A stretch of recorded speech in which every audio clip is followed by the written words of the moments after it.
any recourse. You know, if you go too far in, you're just going to get killed. If you get too aggressive in the early game and it doesn't work out, you do not scale particularly well into the late game. Sure, Xerath will deal a metric boatload of damage. Sure, the Malphite will be able to get a big knock-up, but you're not scaling any better than your opponents. You've got a Jinx on the other team. That is the premier hyper-scaling carry. So you just need to be careful, you see, Yanomizla, to not overstep, but at the same time, they can't just sit around and wait for the late game to come to them. They've got to take this game. It's something they're incredibly good at, and I cannot imagine that right now Yanomizla are going to abandon their style and not play full all the way in all the time.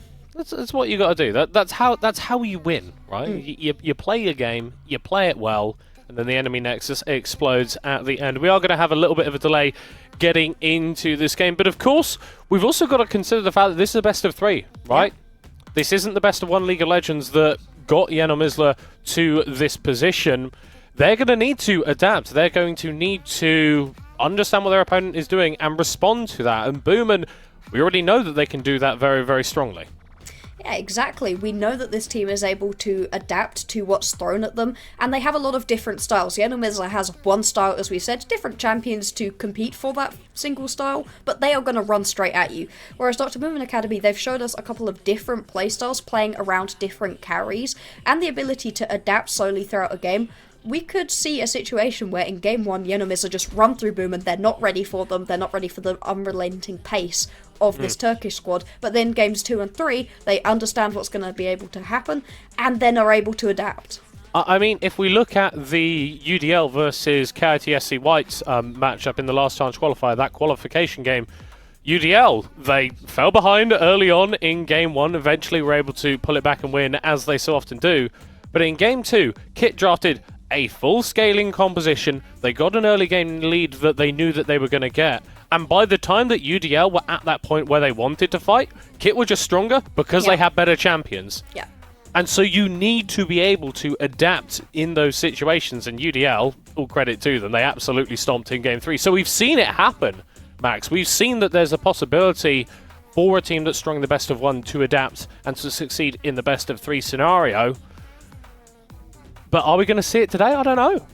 I'm not sure. I'm not sure about that. Not in a situation where I saw Yanomizla play last year, and then they popped up in the last chance qualifier and went, oh, I know this team. I really like this team. I wonder if they still play the same. And then they played exactly the same. There was no difference whatsoever. It was the same players with the same style.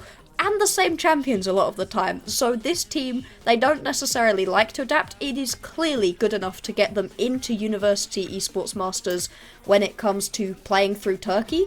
But once they get to the international stage, good enough for playoffs. Is it good enough to win, though?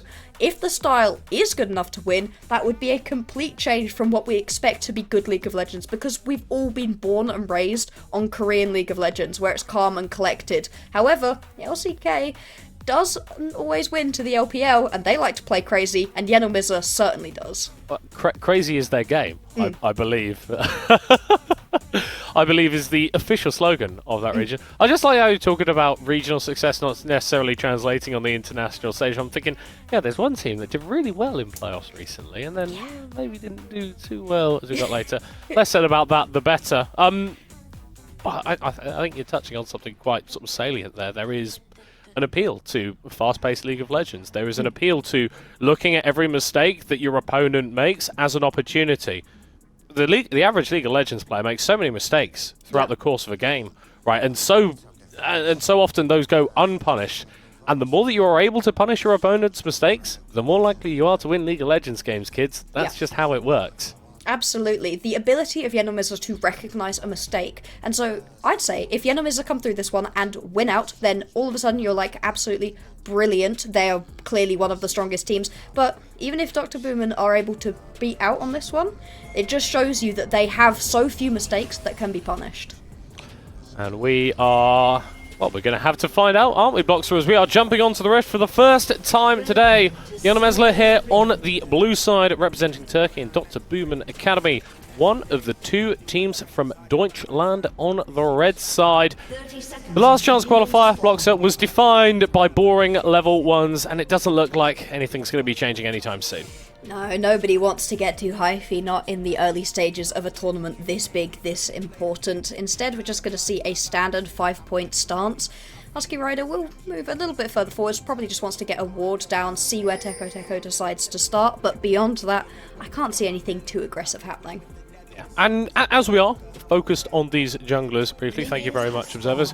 What lanes do you think that we've got the opportunity to impact in the early game? You talked about Husky Rider, obviously on the Vi, wants to be super active. I think Teko is going to have a similar ability. Where are they getting stuff done this game?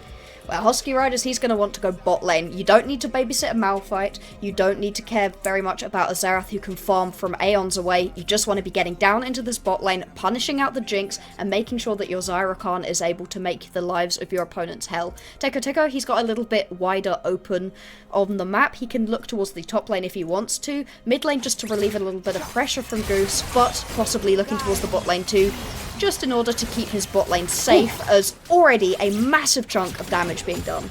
Yeah, Zyra Khan level 1. You both take W, and it's an L for Wildenbrook, pretty much there. Egod and Burkus, they're aggressive players, but Martha are actually able to push back the wave, and this is so important when you're playing against Zyra Khan. You think that the level 1 all-in is bad? If you let them get an early level 2, it is even worse. Yeah, you are pretty much dead if you step too far up. Wildenbrook is not going to be able to keep himself alive with just a flash. The amount of follow-up that Burkus and Pegod are going to be able to lay down, and so getting that early push, like you said, keeping yourself in a safe situation, an early back out of Marth and Wildenbrook would make a lot of sense too, because you don't want to be caught out by Husky Rider, who you should know is making their way down towards the bot side. And that's why I really like this movement from Goose there on the map, just getting a little bit of a shove in mid lane and dropping a ward on those Raptors. I'm not sure if it is going to be able to spot out the Vi though. I think Husky Rider just snuck through the vision there, so Boomin, they don't know where the Vi is, but probably anticipate that she is making her way towards the south side of the rift. Yeah, you've got to imagine they'll have done the same analysis that we did at the start of the map. You're not really looking to gank a Malphite, not really looking to gank a Xerath, so where else is there on the map to look for? It is going to be a slightly faster clear coming out of Husky Rider than Teko. Teko is going to take all 6 camps, whereas, as we saw, it was a little bit of a skip on the Raptors for Husky. Yeah, and obviously that's going to be benefiting the Poppy, right? Because if neither jungler is ganking, then the one that has more farm is winning out. And in the bot lane, Marth has slowly been able to build up a reasonable CS lead here over Pegod, and this Jinx is able to accelerate, even if it doesn't involve her getting a kill in the early game. Just a decent CS lead can be enough to propel her into that late game monster that everyone fears. Yeah, absolutely. Both of these bot laners between Marth and Pegod are super good at their champions, very technically skilled in their lanes, but if you allow a Jinx to just sit back and free farm, as is happening right now, you will slowly but surely lose this game. Teko also going to find these chickens that were not taken. Husky Rider looking to collapse though. Just has a fair bit of CC on the Gragas if a fight were to erupt. Teko dropping the smite down. Goose going to be going back over the wall, gets stunned there by the Arcano Pulse. Husky Rider forced to flash away though. Didn't want to get stuck in with that Poppy, and so YNZ not having the best time in this early game. No, this is a lot slower than they would like to be playing, and not through lack of trying. Oh, top. This one is not a particularly bad wet noodle fight, as we've got accustomed to. That's getting pretty damn close up here. HP low, mana also low for Nice Guy Ben and Elo Hyven. Pretty standout players for their squads. Elo having a much different role in bot lane. Okay, that's one way to win a game. You don't care about the Jinx getting fed. You're getting kills on Pegod. They're going to get the wave shove as well and take the reset too. Brilliant little play right there. Husky Rider looking for a gank. Nice go, Ben. He goes in, but he's going to get caught out. Charging up the Vault Breaker on to Silas, but he gets the dash, gets the kill, flashes away, escapes with his life. Oh, it looked like it was going to be a nice, easy gank, but Husky Rider, I guess, did not have that Vault Breaker for a couple of seconds, left it far too long, and the amount of healing that Osiris can lay down, even at this stage in the game, is ridiculous. Yeah, you can't let him get access to his cooldowns because he will murk you. Wildenbrook looking for a gank in the mid lane. Fresh Killer still has flash, but there's a lot of CC potential that can come out from the Karma Gragas duo. That's why YNC mid lane was burning his flash to get away. Burkus is in the area, but with Marth roaming up as well, it doesn't look like YNC are going to be able to respond to that aggression. Gonna just start hitting onto the Drake. Teko is down here, and this should be a nice easy pickup for the German squad. And you can see the aggression out of Yenomiz that is being countered by Dr. Bruman. And this is what we were worried about. They're a clean, calm, collected team, and Yenomiz's crazy style isn't working out across the whole map. Sure, you get a kill down bot lane onto P-God, but are you going to be able to translate that into the rest of the map? I'm currently worried about that. Yeah, as you see, nice guy Ben here with that stolen unstoppable force. It's like playing against normal AP Malphite, but he's also got a load of abilities other than his ult as well. He has been spotted on a ward on this roam over, and Husky Rider making his way towards this bottom side jungle anyway. Is going to be able to walk it out. Fresh Killer TPing to his inner tower there, just a little bit cautious. Yeah, you can see there's a little bit of fear, and that is not a thing we're used to Yenomiz playing with. This squad does not play scared, and all of a sudden, they're not playing in a way that particularly belies their usual confidence. See, P-God and Marth both did go for the cull in the beginning as well, so neither looking to get too aggressive. I'm going to be really interested to see what these bot lane builds are going to be. Storm Razors all round is the expectation. Yeah, but that Noon River, I believe, does not build into a Storm Razor, so we could be seeing a Gale Force come out from P-God, could be seeing a Kraken Slayer, or an Immortal Shield Bow. All of the items that used to be mythics, but just aren't anymore. Yeah. Indeed, it's going to be really fascinating to see. The usual rush is Storm Razor into that Gale Force, but it could show that P-God's a little bit worried about potential ganks getting caught out and would like to have that dash earlier on in this game. I mean, yeah, we were talking about how much CC Y and Z have, but there is also a fair bit for Boomer Academy. Fresh Killer, no flash available. Death for the mid laner. Teko, the provider. Oh, so close. Marth on just a sliver of HP. This bot lane is becoming a problem for the Germans, but Yenomiz are finding other issues across the rest of the map. Fresh Killer getting taken out, and like you said, behind Xerath is not a particularly big threat. Not at all, as Teko and Goose once again pairing up, this time to invade the topside jungle. Wildenbrook, Look at them. Not enjoying the fact that he's having to play defense behind his second tier tower. Husky Rider potentially going to be the target of some aggression here. Teko Nice can't quite get over the wall. That Kragus Barrel not quite connecting in the way that Goose would have liked. Husky Rider still able to walk it out. Now, I'm intrigued how Boomin are going to be playing around this Rift Tower. It looks like, with that massive chunk onto the jungler, they're going to be happy to start it right up. They have properly stopped Husky Rider from being able to get anything done across this map, which is incredibly worrying for Yenomiz. So they love to play through Husky Rider. Sure, they'll carry. Right of the arcane. Marth being focused on two knocks into the skies. Every single shot hits. The feathers pulled back. P-God with his second kill of the game. There we go. Fresh Killer, he may be squishy once you're on top of him, but that Right of the Arcane can get you from across the map. Landing every single one as well, and P-God just going to be able to clear this wave through and get a ton more plates into his back pocket as well. Certainly the member you want to be ahead if you had to pick a single one for Yenomiz, and with the rest of the map stable, it is not looking to be terrible for Yenomiz. It's just not the exciting, flashy early game that we've come to expect from them. I mean, this is the thing, right? Fundamentally, this is an even game. Yes, Boomin have got a Drake for themselves. Yes, they've got a Herald as well, but those aren't particularly meaningful advantages, at least not at this point in the game. It's just the fact that we've not seen Y and Z win a game from this position before, and if they're able to do it, massive credit to them. We're going to start putting a lot more value in their stocks. If Boomin can close this out, we have to start asking some very, very difficult questions about how far Y and Z can go. Possibly a difficult question for Aloha on if he's going to be able to survive a potential gank.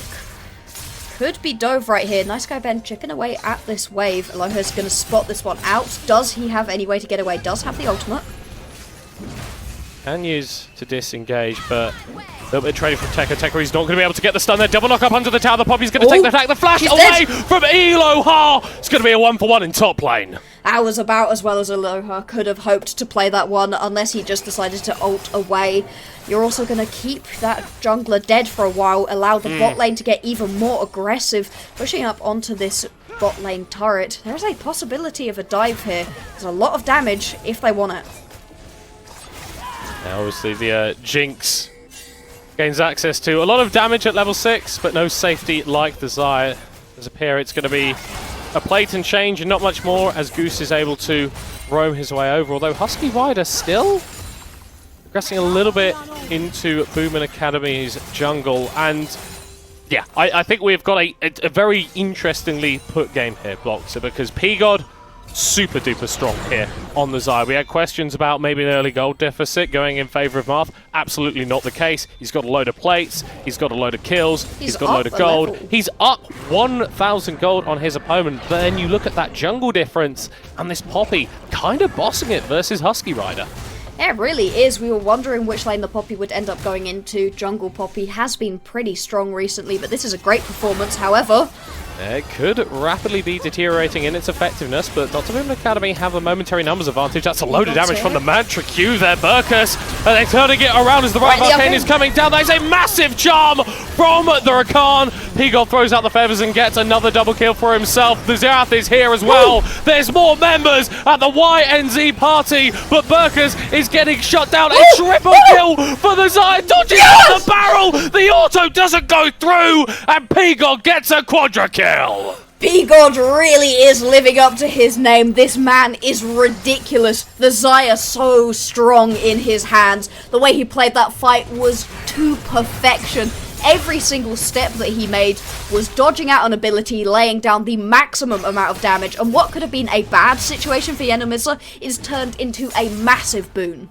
And what we're talking about, this strong top side for Dr. Booman, could it withstand against the Xayah? That's going to be a much tougher task now. 6 kills, 12 minutes in. The game has suddenly become very, very difficult for Dr. Booman Academy. I'm flabbergasted at the fact that P-God managed to pull that one off. It looked so close at so many points. There's going to be this Herald dropped into the mid lane. There is a response, though, out of Yenomizler. Fresh Killer dropping a couple of spells onto Teko. Teko, the probably a bit too tanky at this moment in time. Interestingly, has gone for the Black Cleaver. Not an item that you see too often, but Ben does imply a bit more of a carry style. Ben hits absolutely nobody with a solo Malphite ult.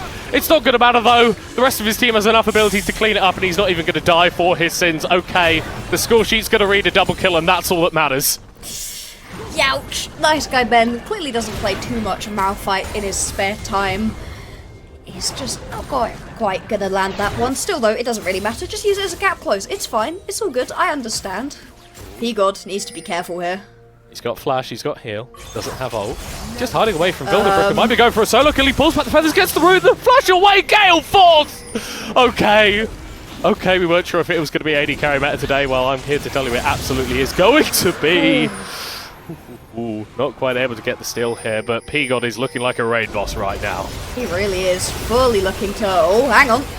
Die. Absolutely. Yep. We've got some Deicide committed by Boomin Academy. A shutdown from Arthur. Double kill for him. This is what we're talking about. That Jinx, she just needs a little bit to start becoming relevant. A gank coming through in the top lane. Elo, Husky Rider looking to take down nice guy Ben. Could be getting fried, microwaved. He's going to be able to heal up a little bit. Steals away the cease and desist. Dash is back, but he's only buying time. Another heal comes out, but it is not enough. Husky Rider takes him down. We are 9-9 on the scoreboard. I don't think we are going to be stopping. Goose goes over the wall. He predicts the dash. Fildenbrook is here to just provide a little bit more damage to Gragas with the bop from the barrel. Karma with the kill. And Eloha still pushing top lane. High on HP, low on mana. The Karma, the Gragas, going to be able to provide a little bit of CC. Flashes away from that barrel. He's going to be able to get out of here. Boomin looking a little bit shaky, but still matching the tempo that YNZ are throwing down. But in the bottom lane, Fresh Killer gets first tower all to himself. You can see the way that this is working out at the moment. If P-God's able to sit back, auto-attack, and land abilities, it's going just fine for Yenomizler, but when they're caught out, P-God getting blown up instantaneously, all of a sudden things look so much better for this German squad. Right now, gold sitting so very even, the slightest of advantages for Dr. Boomin Academy, but it is barely anything. Rift Herald is up and available 3.5 minutes until the next Drake, so it should just be back to farming for both of these teams. Now coming into these mid-game to early mid-game fights, gotta be watching these main carries. Is Teko going to be able to land a knockback into a main carry, or is P-God just going to be allowed to do his thing?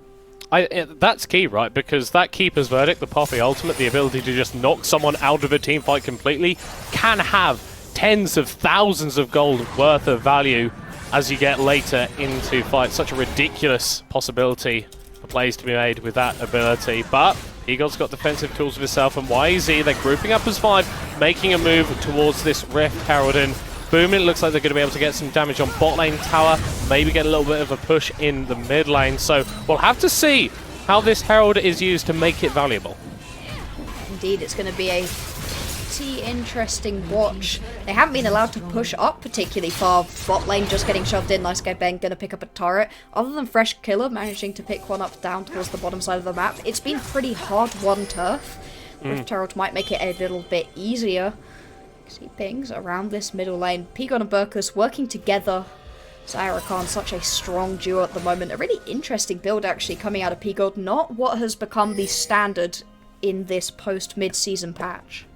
Yeah, he's looking like he's going towards Roy Quick Blades there almost, but here for Marth, opting towards the Gale Force. Makes sense, right? Yeah. You hate to really see it on the Jinx because it means that you're doing less damage, but there's a lot of damage on the enemy teams. That is giving you one more ability to dodge out from the right of the arcane, which honestly you kind of need. Okay, I've just realised something, Doctor. This is going to be fine. Just realised that the Gale Force still has the mythic outline on it. Yep. That is not. We are not playing on that patch. Nope. That's. Hang on. You're so right. We are not playing on that patch. Oh well, it's fine. It probably wouldn't have been a good idea for competitive play anyway. No. Makes a lot more sense, to be honest. Yeah, that's fine. We do see Marth go for that Gale Force with the Zeal stop off as well. A little bit of a tech that's really cool. That item has just got ridiculous gold value on this patch. Not as much on live, but it's still something great to just get you a little bit more movement speed in particular and provide even more safety, which you kind of need versus the comp that YNZ have got. Indeed. You can see multiple members of UNIVERSITY grouping themselves up towards this top side. Oh, Aloha. Is he caught or is he catching?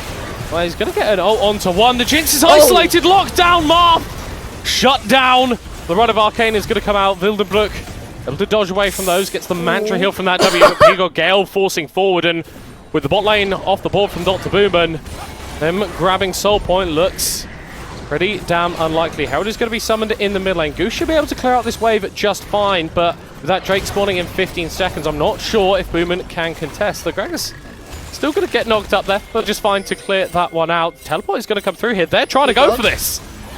Be good. Has ult.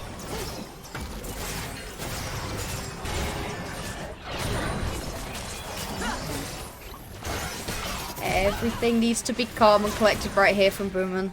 They've just lost a couple of members, but they will respawn in time for this Drake. Loha, entry forward, nice go Ben. Has the stolen cease and desist, but he's currently playing against 5 members of YNZ. Teko is going to dive in. Oh! Going back down onto that Zaf. What? Where is all this damage coming from? It's coming from Teko. Instant triple for the popping. Instant double for the Gragas. Where did YNZ go? They went when Goose came in with that belly bop, managing to knock up multiple members. That's going to be an ace right here for Dr. Boomin Academy. And it was looking so good for Yenomizer. Instead, they're going to lose themselves a Drake, lose themselves a mid lane tier 2, and potentially most of the tier 2 in the bot lane as well. And the lead for Boomin is now starting to feel pretty damn sizable. Teko is going to be able to pick up this Drake. That's Soul Point, 5 minutes until Mountain Soul, which you got a Poppy on your squad is pretty much GG. You've got massive gold lead built for yourself now, 5,000, and very few structures left between yourself and the enemy base. Instead, you just have to keep trying to find those small fights. And once again, does P-God have the ultimate, have the Gale Force to be able to jump away from somebody getting on top of him? If no, that is all. I'm not going to even say most. That is all of your damage as a team just gone. Sure, your Xerath tickles at the moment. Vi is able to land a couple of slaps, but nothing too much more. P-God is the one who's able to actually deal enough damage. Wildenbrook, he's going to find out just how much damage P-God is able to do. Yeah. Karma, I guess. Yep. Warding alone, you can't be doing that, and YNZ not slowing down the tempo at all, starting up this Baron. Eloha waiting in the wings on the side, fishing for an ultimate. I'm not sure if he's been spotted out, but Nice Guy Ben is going to be able to see him. Husky Rider is already taken really low. This is a deep engage coming through from YNZ. That's a good knockback, though, as Marth is able to take down Husky Rider on the other side. It's a 2-for-1 thus far, but this fight looks like it's going well and truly in favor of Dr. Boom and Academy. There's only 3 left here on the side of YNZ. Nice Guy Ben is going to be able to get into the backline with the stolen unstoppable force. Burkers is going to get taken out. Eloha is the only one left here for YNZ. Boom and move towards the Baron. Once again, P-God gets himself caught out. It was a brilliant angle out of Teko Teko to get him pinned up against that wall. Now going to be able to move onto the Baron themselves. Dr. Boom and Academy, they're showing that they're able to go toe-to-toe. Sure, the early stages of each fight seems to go Yenomiz's way, but the rest of the composition isn't dealing enough damage to support P-God. As soon as he gets caught out, the rest of the team just has to turn tail and run, and it's a very difficult composition to run away from. Oh, absolutely. The chase down potential is ridiculous. And when we think back to, I was going to say the start of the day, it still feels like the start of the day, but a little bit earlier on, we were saying, can Yenel Mizla's style scale? Can they do what they were doing in the LCQ versus teams whose hands are as good, if not better, than theirs?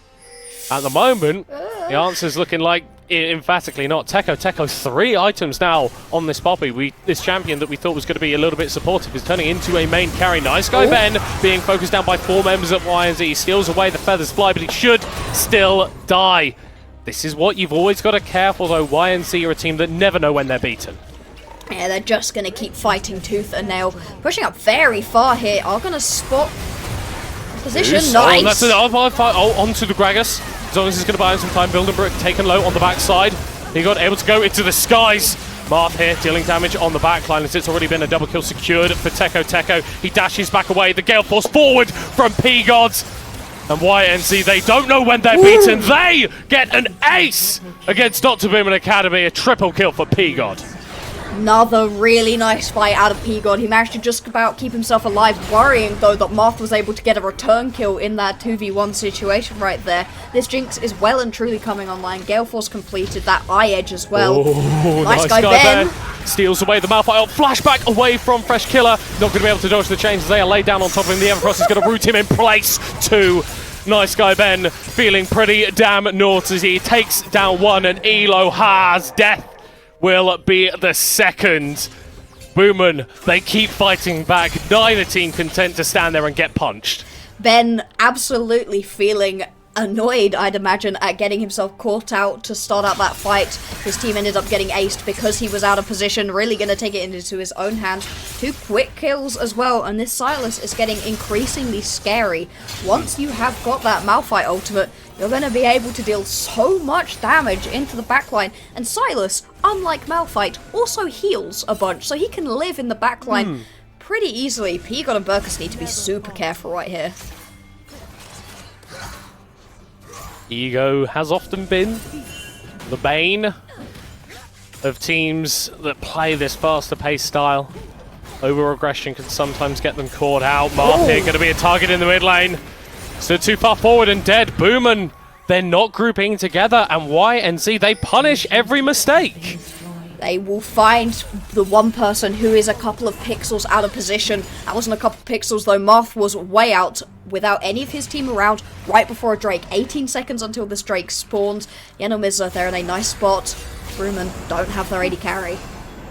Yeah, but P-God is also sat in the mid lane, looking to just pick up that wave and force Boomin to go and answer the potential pressure. Wildenbrook. S3 stacked up. Wildenbrook's on the side. No! Eloha roads over the wall, but he's not able to connect with him. Boomin's still a little bit split though. Nice Guy Ben isn't going to be able to get into the fight. Goose is able to enter the back line. Feathers fly from P-God, dashing away as well. The Gragas not going to be rooted up. No one has died yet. The Silas is able to make it through. Nice Guy Ben seals away the quickness, health bars. Pretty damn decent for pretty much anybody as Wildenbrook is able to heal up a little more. Respawn's starting to come through and Marth is rejoining the play. If Boomin get this Drake, they've got Mountain Soul.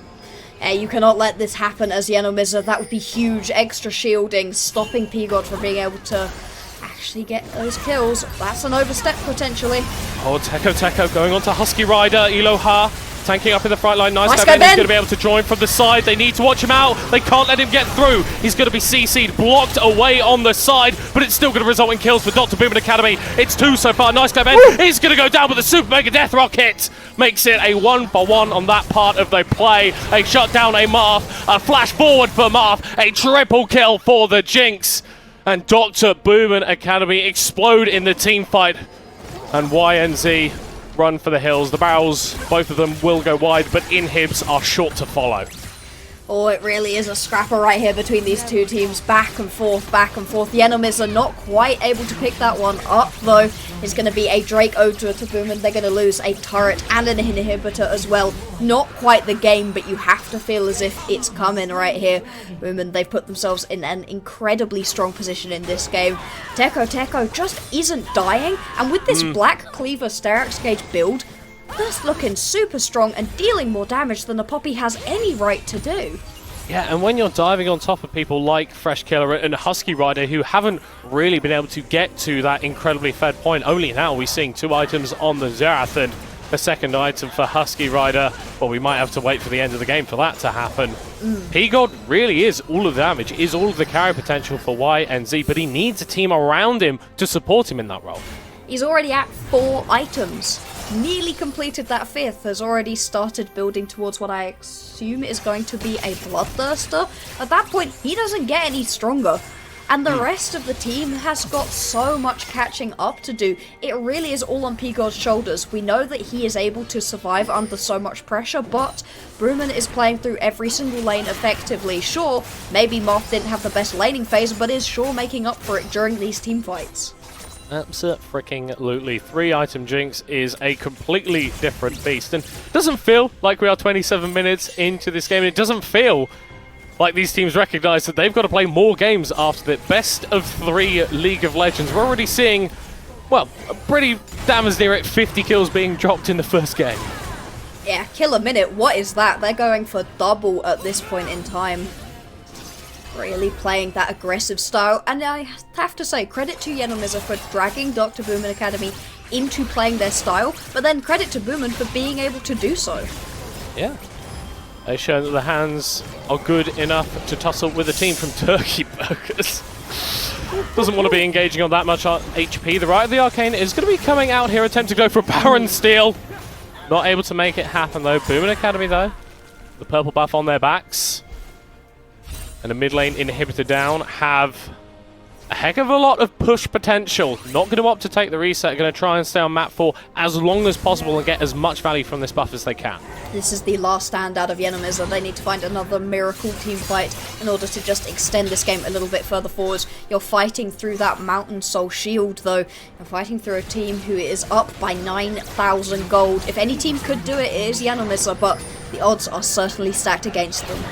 I'd give UDL a decent chance, but they're not the team that has to face down this scenario as it stands. Boomin moving on. They're going to be able to take down that first in-hit tower. Martha's going to get excited and going to get jumped onto with a cease and desist. Every single thing dropped on top of the Jinx, and she is going to be shut down. YNZ are going to lose their AD carry in the process as well, so both teams fighting without marksman. And when you've got a Poppy as fed as this, fighting without an AD carry is a fine thing to do. Teko boots back Elohar to his own fountain, and Dr. Boomin Academy will tussle, will fight in the mud with Yenor Mesler, and going to be able to take them down in game 1. Watch the final seconds of defiance out of Yenomiza. They're not going to be able to stop their Nexus from going down.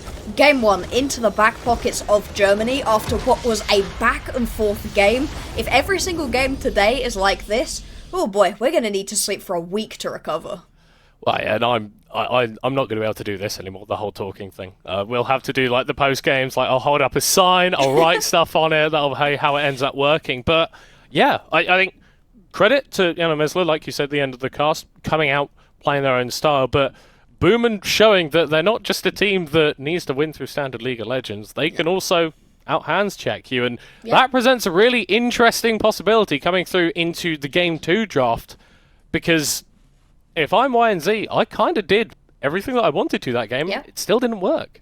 It really didn't. It just didn't quite get going. The Vi didn't find any real presence on the map. Bot lane went just great. I mean, quadra kill onto P-God.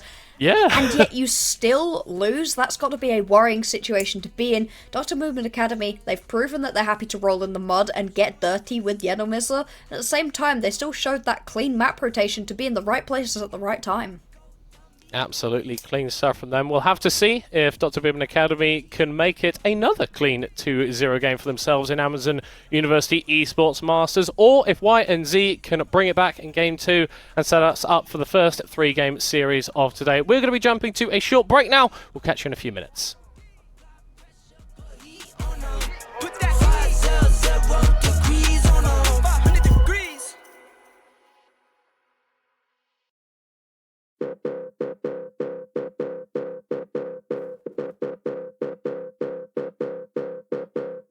Caution, content's hot. Caution, content's hot. Caution, content's hot. Caution, content's hot. Caution, content's hot. You got to give me all you got. Caution, content's hot. You got to give me all you got. Caution, content's hot. You get to give me all you got.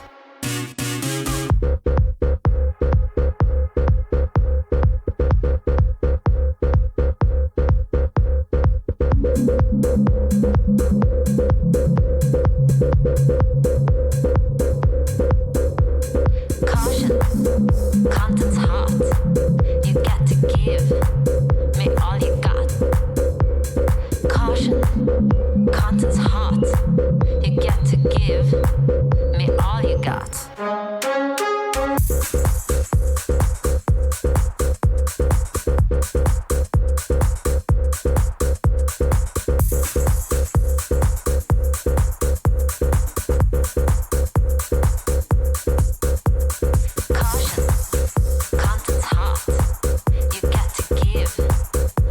you got.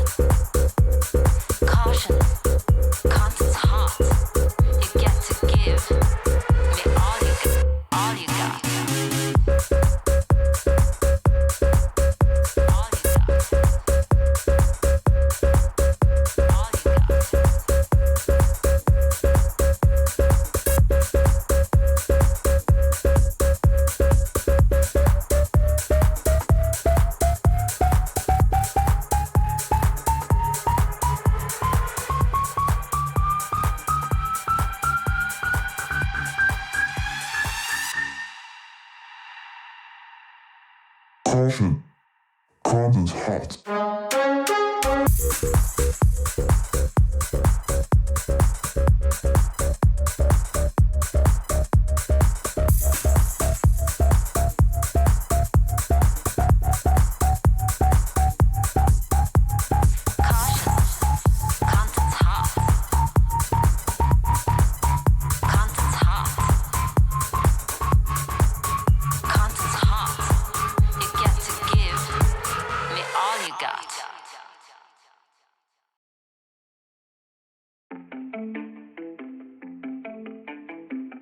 DD, that's me.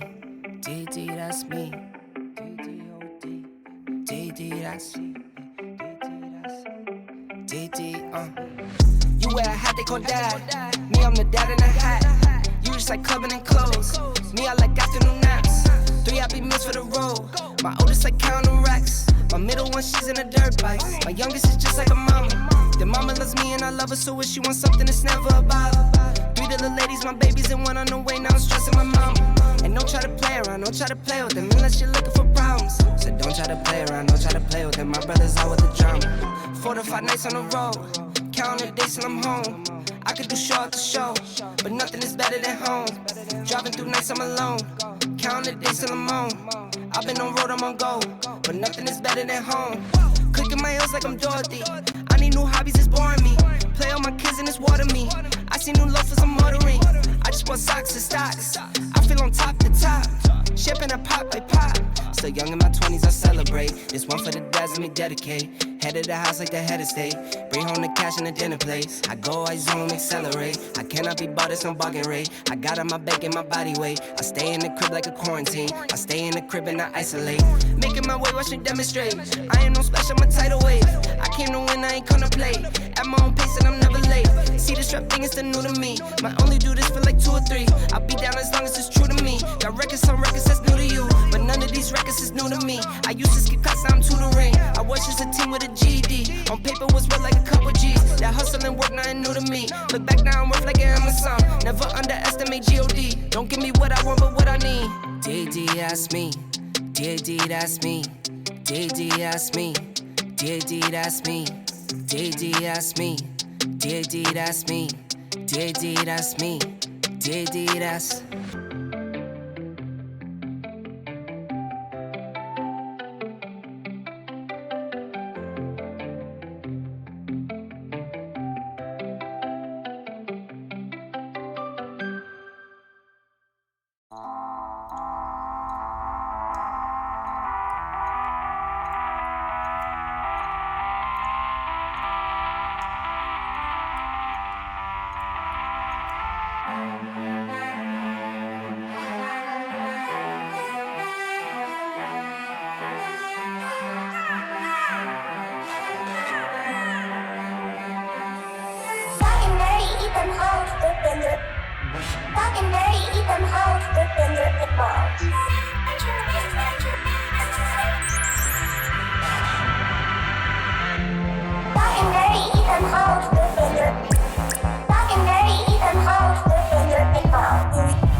Hello there everybody, welcome back to Amazon University Esports Masters Playoffs. We're here with Dr. Boomin Academy versus Yanel Misler. We are going into Game 2 for the number of glasses of water that I'm going to need to get me through this, because it wasn't kill a minute stuff, Block's previous game. It was damn near 2 kills a minute, but Boomin were the team that were able to come out on top. It was a super scrappy game, the kind of game that Yanel Misler usually thrives in, except Dr. Boomin, they were able to go punch for punch. You know, they were keeping it as close as possible until those mid-game team fights, at which point they were able to consistently get pressure onto P-God and get themselves ahead. It was a really close game in ways we probably didn't expect, because Dr. Boomin, we didn't think they'd get dragged down like that. They ended up making it a closer game than perhaps we were expecting. And perhaps a closer game than they would have wanted, right? Because there were a lot of moments that game where you were going, Yanel Misler, maybe. P-God getting that quadra kill in bot lane. When you start off with a 6-0 AD carry, that's usually a guarantee that you're going to end up winning that game. Obviously, did not end up being the case, but regardless of that, I think that Boomin, you kind of want to calm down. You don't want to get sucked in. You don't want to get dragged in, because Yanel Misler, they can beat teams by doing this. They are here for a reason. Yes, it was last chance qualifiers, but they still had to play through teams like KIT to make it here, and jumping into Champion Select, both teams remaining on the same side. How are they going to be switching things up for this second match? Do you still want to give that Zyra Khan over to P-God and Burkus? If I'm Dr. Boomin, I'm not sure about that one. I gotta be honest. You can see the same bans coming out right now. Skarner still being taken off of the board. As Yenomiza, you need to change up the rest of your map. Bot lane was fine, and I think you can be pretty certain that Pico and Burkus will be fine whatever champions they pick. The rest of the map, though, needs to be able to provide that support. Fresh Killer, without that signature Zoe, it's all we saw him on during the last chance qualifier. He was great on it, but it wasn't the most impressive Xerath performance. And I think that's because of one man on Boomin. Not one man. There's lots of great League of Legends on the Boomin Academy, okay? Don't sue me, please. But Teko, he was a different sort of League of Legends player that game. Incredibly active on the Poppy, getting into these lanes, creating a lead for himself, and then actually being able to snowball with that on Poppy, who wasn't really seen as a damage carry. So it's interesting for me that YNZ are going, actually, we're going to leave that Poppy off. We think that the Gragas for Goose was an issue, which it definitely was. And Mars Varus is just something that we don't want to see in this series. Yeah, exactly. It's two of the same bands, plus the Gragas, which was, while not the big focal point of the matchup, it was certainly just creating that disruption, throwing that Gragas battle royal in. It was meaning that Peacock couldn't just stand there and deal damage. Gonna pick themselves up the Xayah once again. Are you gonna let the Rakan go over and have that strong bot lane once again? There are plenty of other nice picks still up on the board. The Ophilos is still around. The Jinx, it was a perfectly fine matchup. Yeah. Why not go for it again? I could see it being the same bot lane matchup, to be honest, because sure, the early game didn't go great, but the rest of the game was just fine. Yeah. Chaga's going to be hovered. Was banned in second phase by YNZ in the previous game, but I think for Wildenbrook, I do want him on something which is a little bit tankier. Maybe I think the Nautilus would fit quite well, because there were a couple of occasions that game where the Karma was getting caught. And the Karma, not a particularly tanky champion, doesn't really have a lot of self-peel either. I feel like the Nautilus can provide that, as well as a bit of engage too. Is this league going to be locked in? Because if so, Aloha does play it up in the top lane, Husky Rider as well. Its potential, it's not been great in the top lane, let's be honest, and it's more of Yell's thing than it is Yenomiza's. Could say it's been repulsive in the top lane. It's a little... It has not been good. Luckily, it's going to be great. the Wukong. It's been alright. And I think that the Wukong for Husky Rider... Yeah, strong. Very, very good. The guy's just very, very good at that champion. It's continuing to build into the skirmish-based identity that has found YNZ a lot more success, but crucially in those skirmishes has got a bit more of that AoE, particularly once you hit level 6. Pair that up with the Rakan once again, another dive buddy. This is kind of what worked for YNZ in the previous game, right? The champions, like the ideology of the picks. They need to sort out the rest of it though, because if that Poppy gets locked in, Boom and Academy have definitely got something that they're happy playing. Yeah, indeed, this Poppy once again going to be locked in right here, and why not? It's such a strong pickup, really showing off everything that Teko can do. And once again, you've got some more dashes. Rakan still going to be wanting to dash around. Wukong, exactly the same thing. You're in a great position to be able to stop a lot of the engage, and if you get ahead as much as last time, maybe you can go that Black Cleaver Starax Gage build again and deal enough damage onto the backline whilst being super tanky. Yeah, Boomin here with an interesting strategy of using their fourth ban this time around. I still don't have confirmation whether that was a graphical thing or if they just didn't fourth ban. They didn't need it. They were fine. Hold on. Let's not pretend that there weren't points in that game where it was very, very damn close. Malphite going to be taken away. We did see some interesting stolen Malphite ults from Nice Guy Ben in that game, so I think that's a denial pick away from YNZ for sure, but also you're not losing too much. Nah, it's not the end of the world. We saw a surprising amount of Malphite ults missed. I've got to be honest, at this level of competition, you kind of expect to be hitting at least one person. You know, you're actually looking to hit 4 or 5, but sure, we saw a couple whips. A dude, whatever. just like, please just hit a dude with the rock, please. Someone with the point and click big knock up. Please hit somebody. They didn't in the end. It's fine. It's all good. We're not going to see it this time around. Coming into the second rotation of picks, you're looking for the same kind of thing right here as you were last time for Boomin. Perfectly happy to pick up the exact same thing with the Karma, and gonna be super speedy, nice, keeping the mouth as alive as possible. That means the Nautilus is likely, well, it's not going support, or it could still be going support. This is the thing, because Karma, also a flex champion, you could saw that with the bans. So YNZ, they banned out the Lulu. They recognised, maybe, as we should have done, that this Nautilus not a guaranteed bot lane pick. Still isn't a guaranteed bot lane pick, but YNZ doubling down on their identity a little bit more. It's not going to be one of these long-range poke mages for Fresh Killer in the mid lane. It's going to be a giant dude that jumps on top of you. Yep, and the likelihood that the matchup is going to be Galio versus Nautilus in this mid lane is pretty high. It shows you the state of the mid lane at the moment. Yeah. Possibility of the Cassante super strong champion can get a lot done up in the top lane by himself, and at the same time, very good during those team fights. Have to see what the pickup is going to be into it. Now, this is good into the Cassante, but that's quite a skilled matchup, and Aloha is super technically advanced. Yep. Nice go, Ben, though. We know he's no slouch either. This is going to be a fun top lane to watch. Absolutely, and I kind of just want to hold it for a little bit, just see how the picks end up resolving. It does look like it is going to be Villenbrook on the Karma, and we are going to be seeing that Nautilus in the mid lane. So I feel like we've got a kind of similar setup to the Gragas in the previous game. The Nautilus does have slightly less damage, but brings a bit more CC to the fore. It really does. It's oh boy, it's a super interesting composition here out of Yenomiza. I prefer it to the previous one most certainly, and I think that the Vi just didn't have enough to be able to get those early ganks going, whereas the Wukong, with the amount of CC setup there is across the entire map, should be a-okay. And you're also in a situation where you have a lot more lanes to gank.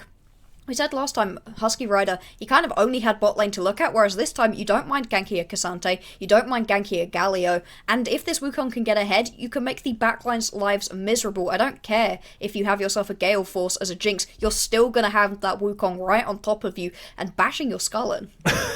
Yes, bashing your skull in quite brutally, and I think YNZ, they've got more opportunity to play towards these side lanes as well. That hero's entrance from the Galio, great at you getting down into these skirmishes, up in the top lane, down in the bottom lane as well. We saw how bringing an extra member to those fights can be really impactful for those early game skirmishes. It was how YNZ were able to get an early lead onto P-God. Let's see if they can do something similar this game and close out with a W. Exactly. We can see a lot of the identity of both of these teams in the way that they're playing. It'd be interesting once again to see if Yenomiza manage to drag Dr. Vuman down with them. Are we just going to end up with a big scrapper? Because if we are, Yenomiza's composition should be better for it, and this is the way to initiate such a game. Yeah, get something tasty going at the level 1. Every single champion on the blue side going to be located in a very small area compared to the total size of Summoner's Rift. Dr. Boomin Academy having none of those shenanigans at all, though. Just going to be standing at every single jungle entrance, making sure that wherever Y and Z are going, it's not into red side jungle. Yeah, and it is just going to fizzle this play out from Yenomiza. Nothing lost, nothing gained.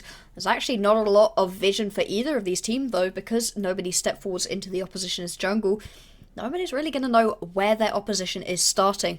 Interesting to see if it's going to be that top lane start for both of these junglers to work their way down towards the bot side. It seems like the answer is no. Husky Rider actually looking to start towards this red buff. It is better for the Wukong to do so, and you're going to put yourself towards the top side of the map, the opposite of where Teko Teko is going to be. You're going to be slightly decelerated on that play, though, because we've got P-God and Burkus stancing up here in the bot lane brush at the level 1. We saw from them how strong the level 1 from the Zyra Khan can be with a 50% HP chunk onto Vildenbrook. I wonder if they can do better this time around. The Karma walking up. It's going to throw a Q, still going to get knocked into the air. Ignite, flash, summoners being burned. Just instantaneously being forced to flash away, and the fact that you've lost so much already, it really makes you worried for that level 2, like you said. Interesting to see if Marth and Vildenbrook are able to get the push going. It looks like the answer is going to be yes once again, and so these teams looking to replay the previous game pretty much to perfection. I mean, it's the exact same bot lane duos on both sides there. It is intriguing how you've got the Zyra Khan who can always seem to get that early HP chunk, but the double range from the Zinx and the Karma able to win out in the end. And once more, we've got low HP bars in the top lane. Nice guy Ben, though, looking a little bit better. And if Teko Teko is able to make a gank here, he's going to be feeling even better. Uh-oh. Aloha, getting the dash away. Gonna pop the ghost as well. Nice.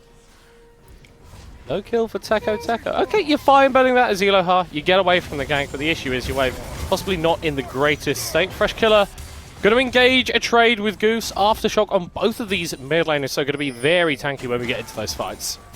Absolutely. Fresh Killer also needs to be worried about a gank. Flash being forced straight out of Marth.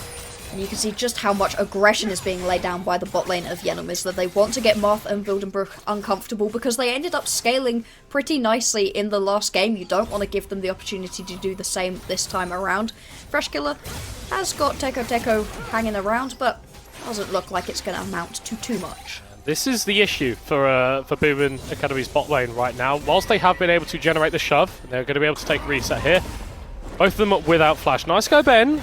Getting traded onto very aggressively by the Tofus. Eloha going to be able to force him back. Teleport available for the Gwenzo show. She's just going to be able to rejoin that top lane after the recall. All very standard starts. The only difference right here is Pigod has not gone for the cold start like he did last time around, instead choosing to start with that longsword.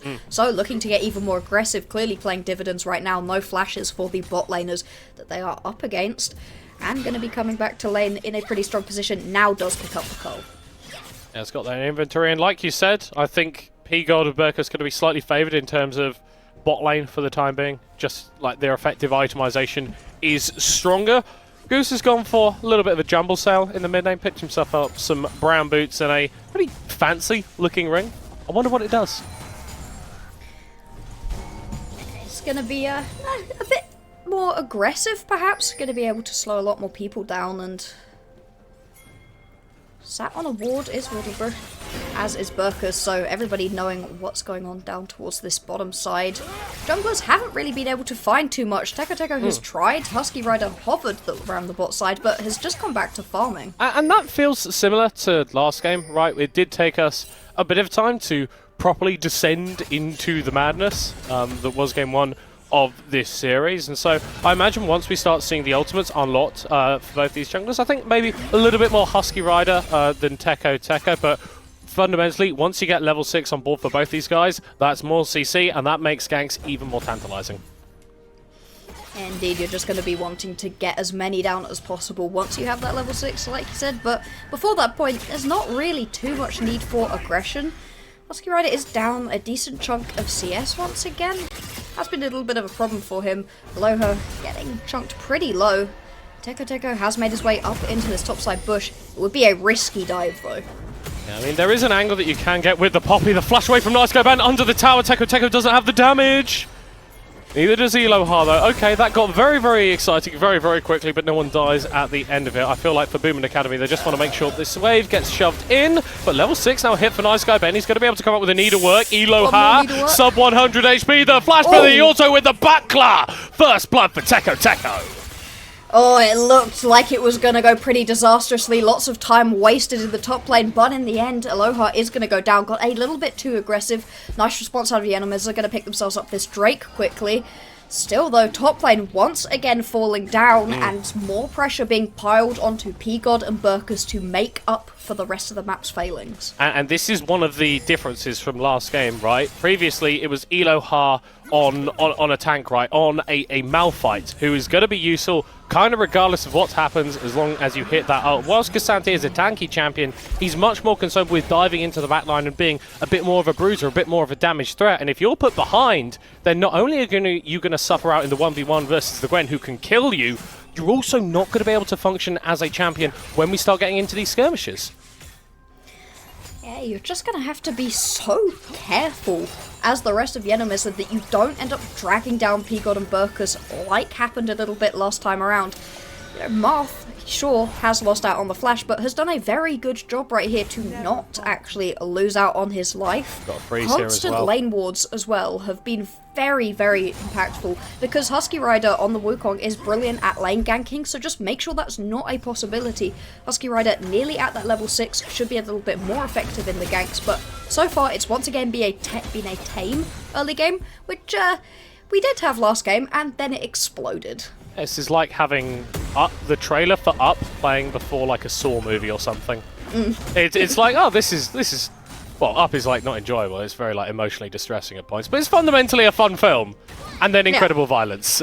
It's not bloody and gory like the Edelmizza make games. It has got a talking dog in it, though, which is something that That's League of true. Legends desperately needs. Oh, it's a bit of a talking dog. I'm not going to lie, not the vibes I'm going for, Bloxer. Not the vibes That's I'm going fair. for at all. Slightly different.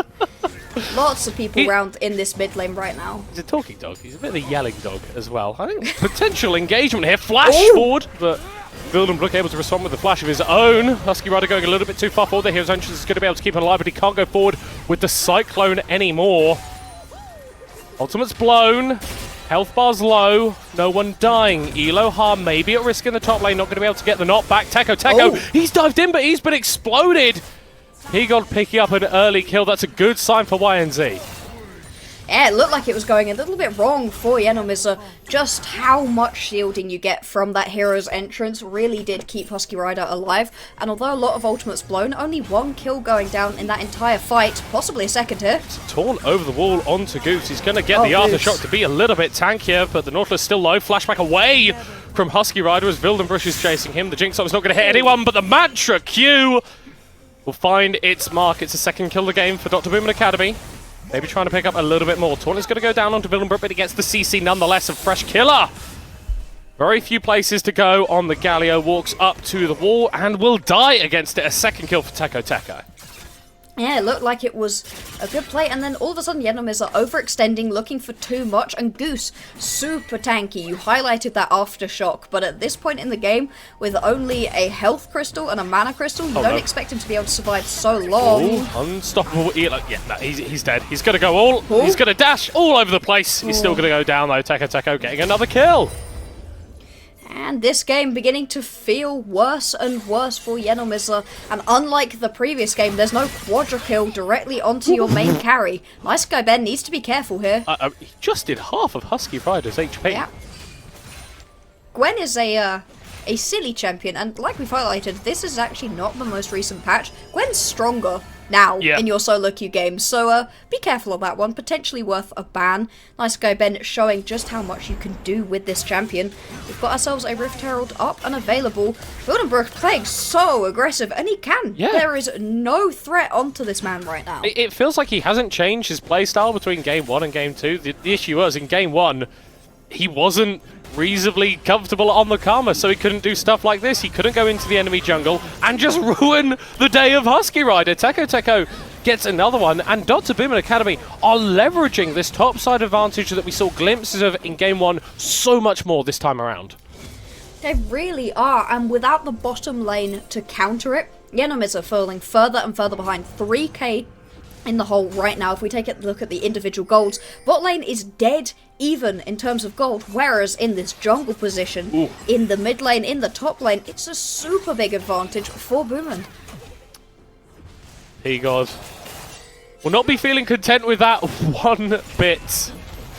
But as it stands, his team is falling behind, and they need to enable him to carry. They want to stay in this series. It's best of one League of Legends now. This is what Ryan Z were good at fundamentally. If they lose, they're out. They're gone. Single elimination. But if they win, they keep their hopes alive. It is looking dire right now. And Boomin, it doesn't look like they're getting down and dirty. It doesn't look like they're willing to tussle all the time with YNZ. They're taking the fights that they know they can win. They're winning them. And it's what we asked for from this team. You shouldn't have made it as close as you did in the previous one. This is much cleaner looking. More aggression onto Fresh Killer is just able to get away with that heroic punch. Luckily for Edelmizza, this time around they have picked themselves up that first Drake, so the straight stacking towards Soul is not going to be available, but Teko going straight onto the Drake right now is going to be spotted out, and every single member of the map is around this bot side. He's already got that Black Cleaver as well, like so early He's fine, on. he's chilling. On the Poppy. The rest of the, well, the whole rest of the squad's going to turn up here. But the Poppy will take down the Dragon nonetheless. I feel like if you're a team, maybe you're not watching this because you're probably playing a game right now, but Teko Poppy, ban it. Ban it. Ban it. Yeah, don't let that one through. Well, I mean, sure, let it through if you like losing your games of League of Legends in a horrible fashion, but yeah, most people do not. And the rest of the map is stepping up too. Sure, they're not getting as many kills, it's not as flashy, but you don't have to be. Your Poppy's able to carry enough. We know that Martha's going to be dealing plenty of damage later on. And everybody else is just support on top. Aloha finally getting a push going, but Nice Guy Ben is running up from behind, and we know how much this Gwen can do. It means that Aloha just has to turn tail run, cannot keep the push going. Crush Killer being jumped onto once more. Justice punches back in. Constantly trying to punch with Justice. Not able to in that scenario. The idea of a Justice I was punch. saying that is like, he's not punching Justice, because like his whole thing is Justice. Teko.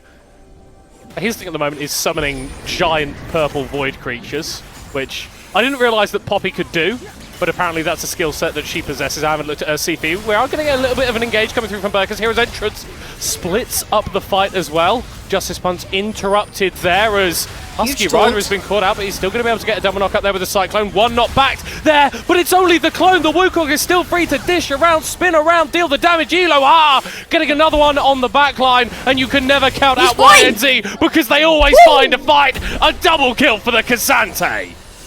Aloha showing up big right there. This Cassante is such a ridiculous champion. It looks like he's out of health, but absolutely not. The resistances are through the roof. And once you let a Cassante into the backline, you have got problems. This is going to result in a turret going down, the first of the game as well.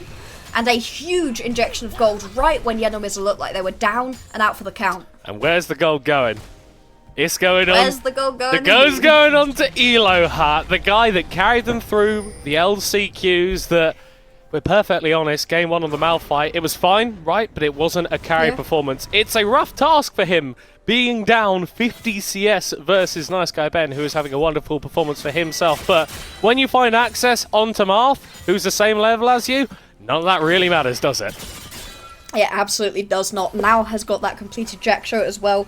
Clearly a huge injection of gold.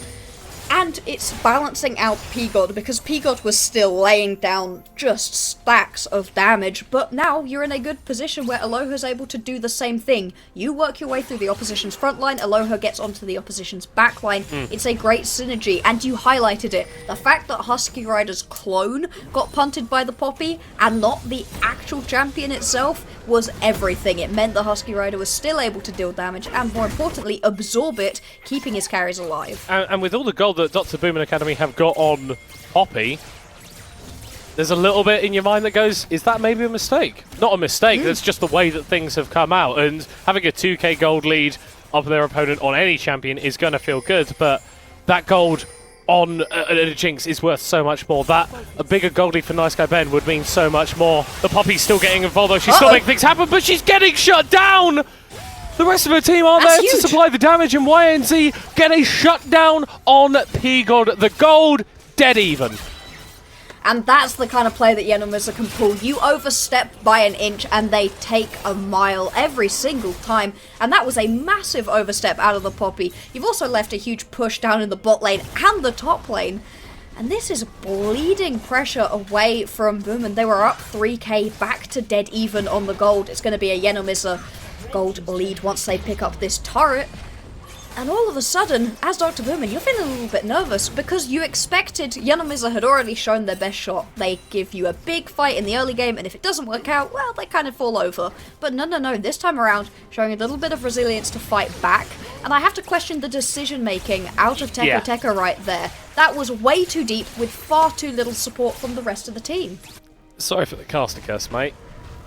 Yeah. I feel we did do that a little bit. We were talking about how having maybe all the gold on the Poppy is not the best idea, and then the Poppy got shut down. I don't know if that's a caster curse though. It's not like we were mad praising him. No, it's like this. It's maybe it's a caster knowing what they're talking about. No, that's not possible. Never. Not possible. Would never happen. I think this game still presents a really intriguing concept though, because at this point, game one had got a lot higher tempo, and it still kind of hasn't, but this is much closer. YNZ in much more of a favourable position than they were last time around. Boomin though, still going to be able to take down this top lane tower, and Rift Herald looks like it's going to be short to follow as well. Tessa's going to come through from YNZ though. Husky Rider taking a fair chunk of the initial CC. Pigod moving over is level 11 here on the side. We could look for a steal situation, but Larceny is not going to be committed on the Rift just yet. The depth charge disengages YNC, who have got a free run at this mid lane tower. And potentially towards the Drake as well, has spawned up Hex Tech available. It would be a second into the back pockets of Yenomizer, something again they didn't have in the previous game. And all of a sudden, you've raised a really interesting point. Is it potentially that Yenomizer dragged Boomin down to their level last time around and Boomin managed to beat them out? And this time around, actually Turkey's playing the calm collected game and it's working out just fine for them. Well, I mean, this is not looking calm or collected on the side lane. Double TPs coming through. Both top laners going, yo, we're fighting, we're fighting, we're fighting. Flash into the wind from Teko! Teko! Steals the Drake away! Okay, it's only second for his team in the fight. It's going in favour of YNZ Marth. Isolated on the side, the Wings of War are not going to be able to take him down. Goose splashing over the wall, Pigod going into the skies. The Jinx staying alive, the shutdown for the Nautilus mid laners. Fresh Killer jumped onto by Nice Guy Ben. Eloha was trying to make a play onto Marth, but he wasn't able to make it work. Teko got the steal. The rest of his team are getting the kills. Bilderbrook not quite able to connect with the Q, but Nice Guy Ben does. And Burkus blast cones away. This game just doesn't stop, Bloxer. This game just doesn't stop. I was wondering if it was a calm game, if it was a collected game. Absolutely not. It is once again a bloodbath. Aloha didn't manage to get into that fight, and that was a real difference maker. Without that threat onto the backline, Aloha now getting chunked down. Moth beginning to deal quite a lot of damage. Only has that Kraken Slayer, but Highlight has that Kraken Slayer. Yes. Something about that champ just does too much damage. Just does too much damage. I mean, if we're talking about Pigod, right? Also contributing admirably in that team fight. Has got 2 items for himself on the Xayah right now, but that's being matched by Marth. And with the number of melee champions that YNZ have on their side, the Runans is going to find so much value.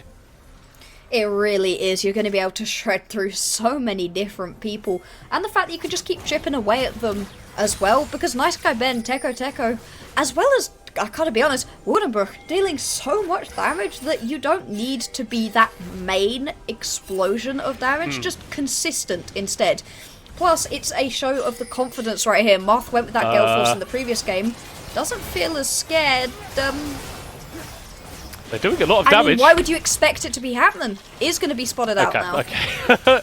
That's fair enough. I think that's a cheese that you could try, but as soon as the enemy is aware, you're getting kicked out of the cheese tasting house because you can't eat all the cheese. Yeah, that was a little over-aggressive, perhaps.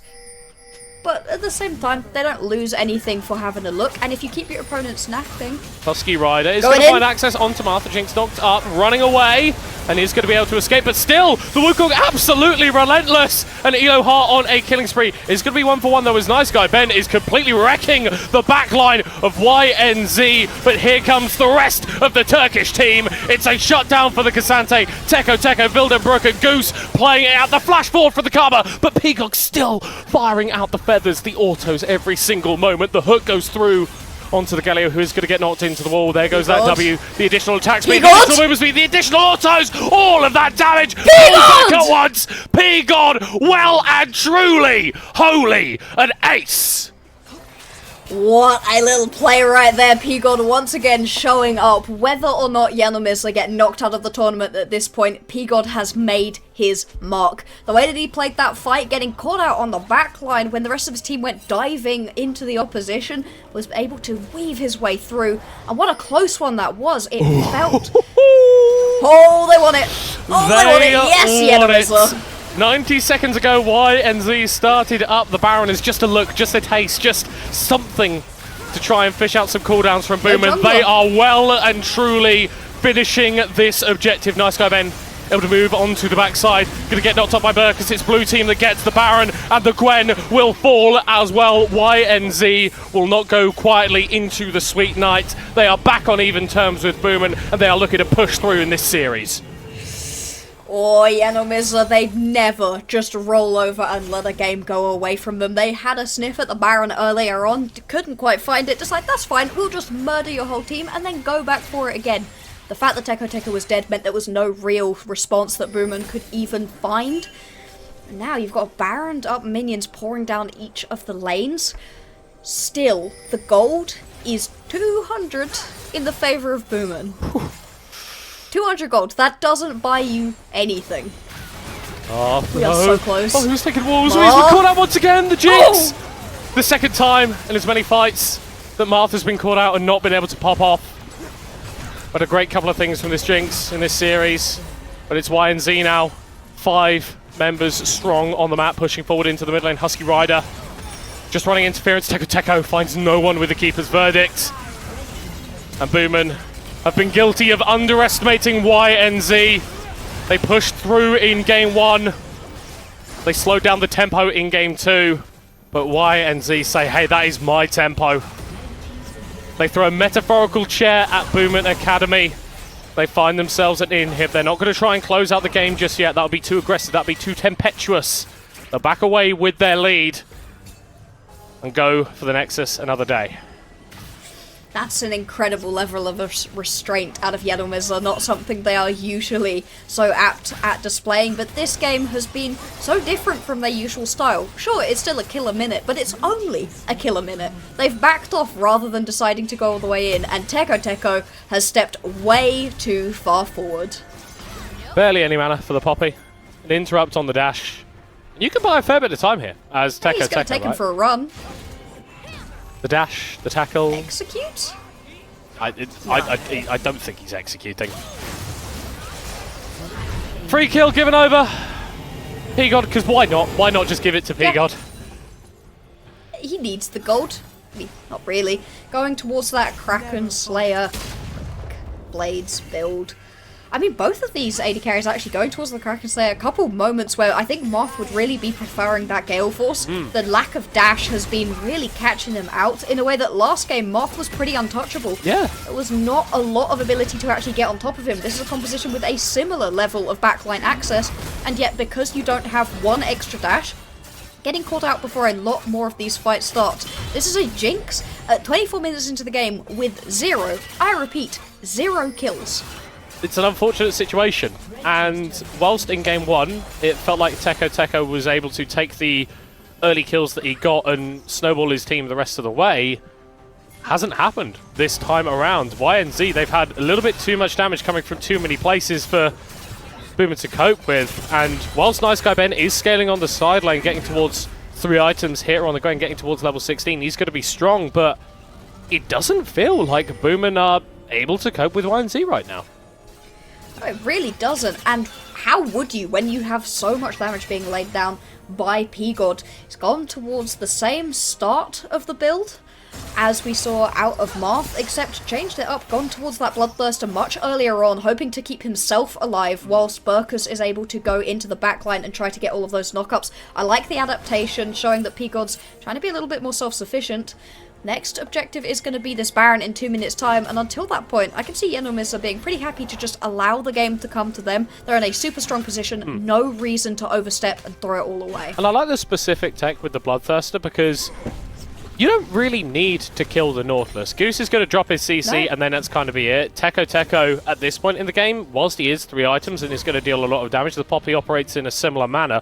As long as you can kill Marth, as long as you can kill Nice Guy Ben, the rest of the team fight is kind of going to fall into your hands, and I feel like that's the way that we've been seeing it play out for YNZ. Husky Rider is going to go forward onto Goose. Fresh Kill lives here as well. All 5 members of YNZ getting a shove down in the top lane.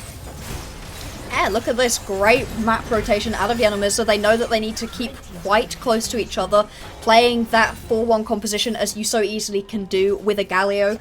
That hero's entrance keeps the Galio well within touching distance as long as you're only a lane apart, and you just keep the pressure up. This is all you need to do. As long as Boomin aren't allowed to step out of their base, they're being starved out of a whole half of a jungle worth of gold that you're able to put directly into the back pockets of your carries. There's not a lot of gold really that's being put into Husky Rider. He's got 2 completed items, some boots, that's about it. Yeah. That's all he really needs. He is an engage bot. What you want is P-God and Aloha to just be able to lay down the damage. Right, level 16 Gwen. I've seen some pretty disgusting things from a level 16 Gwen this tournament, but Nice Guy Ben doesn't seem to be too concerned with any of that. This is a very big reach from YNZ to try and kill the Gwen. It looks like they are going to be successful. Husky Rider able to take him down. And I love that point that you were touching on here for the Wukong. This is what you need. This is your effective build, and that Black Cleaver is going to be so valuable, shredding the armor in that AoE of the Cyclone, and it means that P-God can go towards this build where he's not built any armor penetration for himself, but it doesn't really matter. Yeah, you are working together as a team. Too often you see builds that are hyper-focused around how much damage can you deal. It doesn't matter, not for Husky Rider, exactly as you highlighted, because you will be working in tandem, especially when you have something like Aloha and Fresh Killer who can fly into the back line, so you don't have to worry about it. You can worry about hitting whatever's in front of you with reduced armor. Disengage going to come through from Dr. Movement Academy. That was maybe Quite aggressive. a bit early on the hero's entrance. They're not burning too many cooldowns. Marth and Goose looking for Aloha in the bottom lane. This Cassante is going to be a difficult concept to deal with. Marth being focused onto the dashes away. He flashes, not able to get the kill, and Aloha on a spree, staying alive. Teko needs to somehow find a way into this pit. He needs to somehow steal away the Baron if Boomin are going to keep their hopes alive. He goes out the Teeper's Verdict. He's able to knock 2 away. The Baron is not falling low enough still, but Teko will take it down. He'll pay for it with his life, and now only 2 members left here for Dr. Boomin. Oh, okay. Nice go, Ben. Able to get the shutdown. So you've got Baron on a Gwen, you've got Baron on Vildenbrook, but you've got a push coming through from YNZ topside. That's an aggressive play right here. They're going to be able to pick up this turret at least. What more can they get? Well, Vildenbrook is going to get knocked into the sky by the Cyclone. Flashes back away. Inhib turret down. Respawns coming through. Marth on the Rift. YNZ, you need to leave. You need to leave now. They're going to take this inhibitor on the exit just about. The clone, the warrior trickster from Husky Rider, enough to take him away, but there's a deep teleport coming through. Fresh Killer going to be the focus. The Galio likely to drop down now. But YNZ will be happy with the trade deal that they have negotiated. 2 Baron, 2 inhibs for that Galio, and they're going to be able to take down the Drake as well. Indeed, it's a pretty sweet trade right here for Yenomisa, but Boomin showing that they are not going to go down without a fight. Now with Baron Duck Minions, going to be able to pick up this tier 2 turret. Pushing on further, wanting to get more. You still have Fresh Killer dead for 30 seconds, so you've got a great window to get something done. Plenty of wave clear though on Yenomisa. Yeah, P-God able to pull those feathers back, and it just cuts through the health bars of the creeps. This cannon is going to be dealt with as well, and Boomin not really been able to get too much off that Baron tower or 2 for themselves, but they are not in the advantage in this game, despite how even the gold may be. YNZ playing with a soul point in their back pocket as well, so in 4 minutes they can go towards that Baron or they can go towards the Drake. They really got a choice of the whole map. Huge! Flash, grand entrance, Vildenbrook caught up, a double stun into the wall, P-God with another one, and another one for himself. YNZ don't care about objectives spawning in 4 minutes time. They care about ending this game 2 and tying up the series with Boomin Academy. Nice guy, Gwen, going to go forward with the snips. Aloha trading against him aggressively on the Cassante. Teko standing tall. He's going to find an engage coming through onto P-God, but he's going to get rooted. The feathers pulled back, deal so much damage. And P-God is godlike. Oh, boy. And YNZ will end game 2. Nice guy, Ben, though. He's able to heal up so much. Ben? Into the Zonya's buying time. No way. He's immune in that shroud. YNZ, they can't kill the Gwen for now.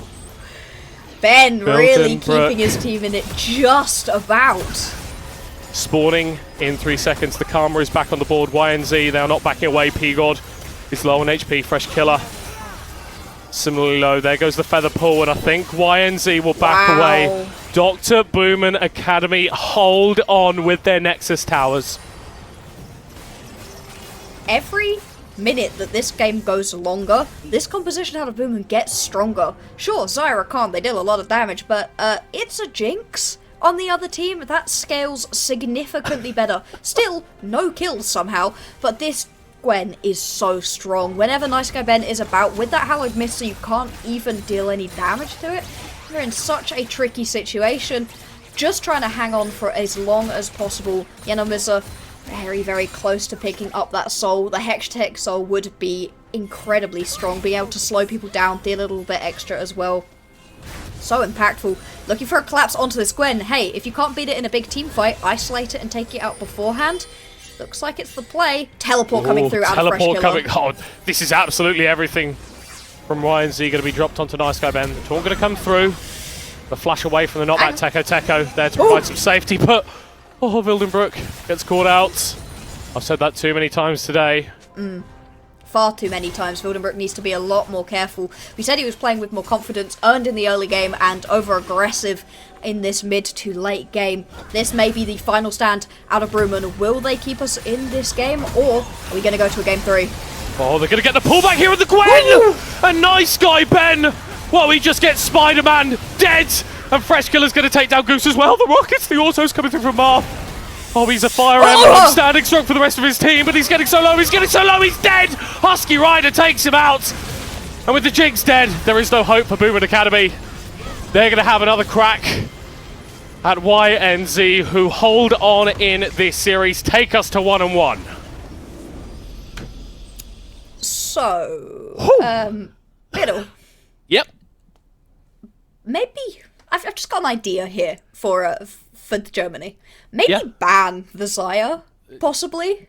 Yeah, P-God's quite good. P-God's quite good at League of Legends, guys. He's very, very good at League of Legends. Really good. I mean, to be fair, banning this man out is kind of impossible. He has a lot of champions that he's really good on, but maybe don't give him the Xayah and the Rakan. If you want to let them have the Xayah, sure, but that combo between Burkus and P-God is so strong. But in this game, it wasn't just that, and that's what the difference was. Last game, P-God and Burkus, they were fine, but the rest of the map fell apart. This time around, Aloha was feeling himself, and Fresh Killer on that Galio was absolutely tearing up the backline. Real team performance from YNZ, which I think is how we like to talk about them. Yeah, there are a couple of individual stand-up players, but it really is a squad that plays together. And we made a joke in-game about needing to ban the Poppy, and maybe Cast is being right for once in the world, and recognising something that was so impossible to deal with that YNZ need to just remove it from consideration. Absolutely not the fact. Don't worry, pigs are not flying. Casters still don't know anything about the game. YNZ, they still come against this Poppy with a big early game lead, but they shut it down. It felt like Teko had almost no impact outside of the hyper early game. And it was once again Yenomisa, they are the punishing team. If you make a mistake, if you overstep, you get punished. It was one overdive out of the Poppy in the early stages of the game, and from that point on, it felt like Yenomisa just compounded upon their lead and brought themselves to victory. We'll have to see if they're going to be able to build on that momentum and get themselves a surprising series win in the final game of this series, or whether Dr. Boomin Academy can do what we expect them to do, dust themselves down and destroy the enemy Nexus. We'll be back for Game 3 in this series in a few minutes. But I'm never amused. When I cop it by the tools. The weather change, I change the views. I drop a record and I watch it boom. You see me working like one on a Zoom. Was that since I left the womb? I'm staying silent when I'm in the room. From the soil, now you see me bloom, zoom, and it's to the moon. Stop making promises you never keep. Out of touch, never out of reach. Dot the I's across the T's. Not gon' trip if the sun don't shine. Not gon' trip, you know I get mine. 2020 vision, I want all the loot. 2020 vision, I want all the loot. Not gon' trip if the sun don't shine. Not gon' trip, you know I get mine. 2020 vision, I want all the loot. 2020 vision, I want all the loot. Ay, ay, ay, ay, ay, ay, ay, go crazy. Ay, ay, ay, ay, ay, ay, yeah, go crazy. Got picked twice a day, my type of 2 a day. Woke up with no plans, what I'ma do today. These are not the same, I got new shoes today. My baby missed me, wishing it was 2 of me. And I'm like, if I'm not doing it's a real deal. I've been up and down Pharaoh. Friend, bro, you did a real kill. Off the liquor and some pill pills. I've been at it since a church. Work. Tell little baby, make it twerk. Twerk.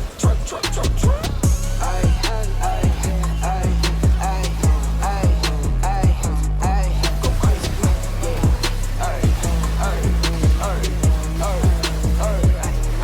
Go crazy. Bro, pass me the rock. I've been moving out the box. Top speed going top. 101 going pop. Getting hot. In the paint, never flop. At the rim like who? Get the crown like Braun.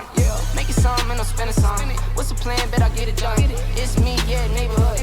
It's me, yeah, give me some. Wifey ice, yeah, freeze up.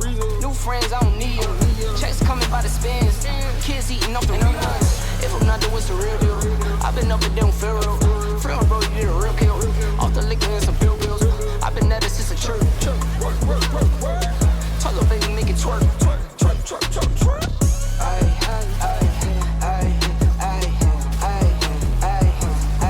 Go crazy.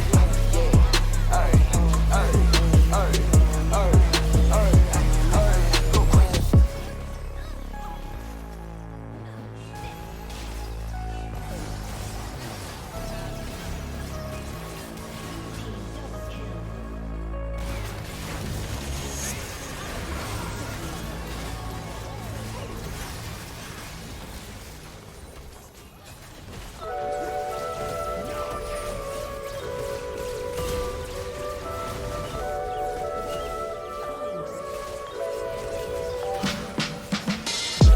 I hop out the car, leave the motor running.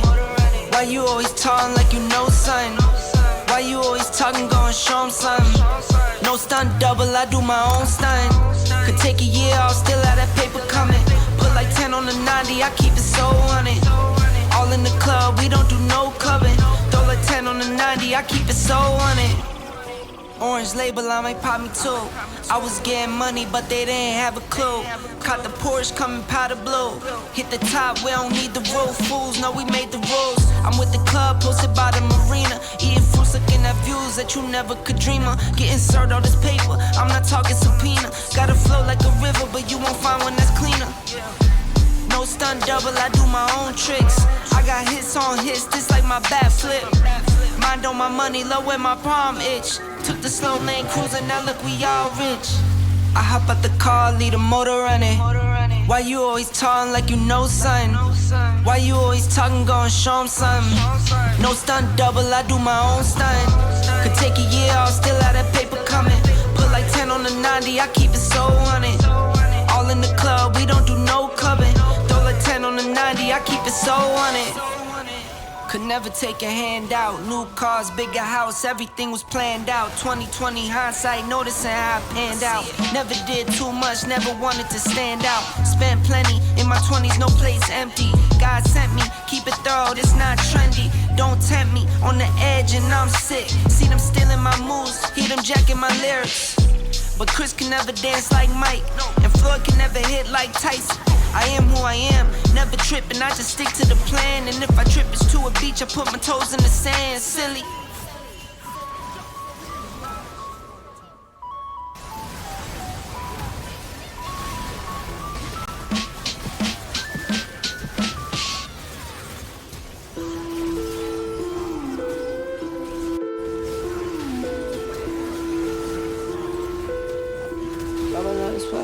I just wanna lie. Not a little bit, nah. Who did it? I just wanna lie. Lie. I just wanna lie. I just wanna lie. Lie. I just wanna lie. I just wanna lie.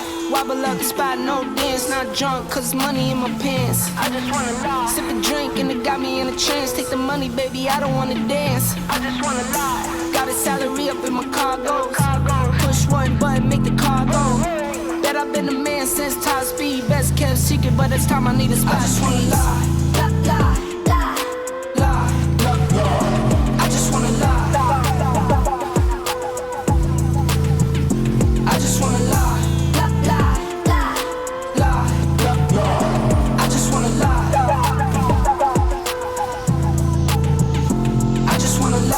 I just wanna lie, not a little bit.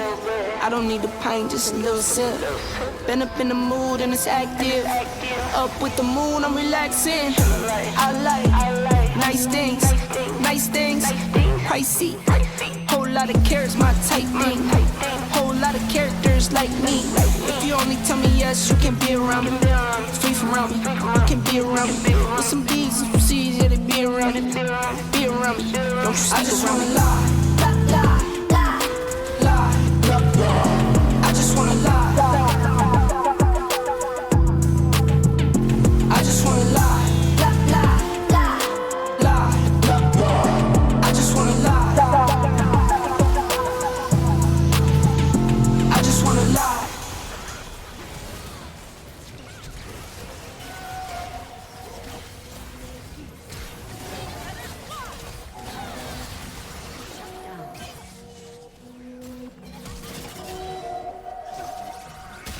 Go dummy, go beast, oh no. I go beast, go deep, I OD, oh no. Apply pressure, put heat, oh no. Put that 500 degrees, oh no. 500 degrees. Go dummy, go beast, oh no. I go beast, go deep, I OD, oh no. Apply pressure, put heat, oh no.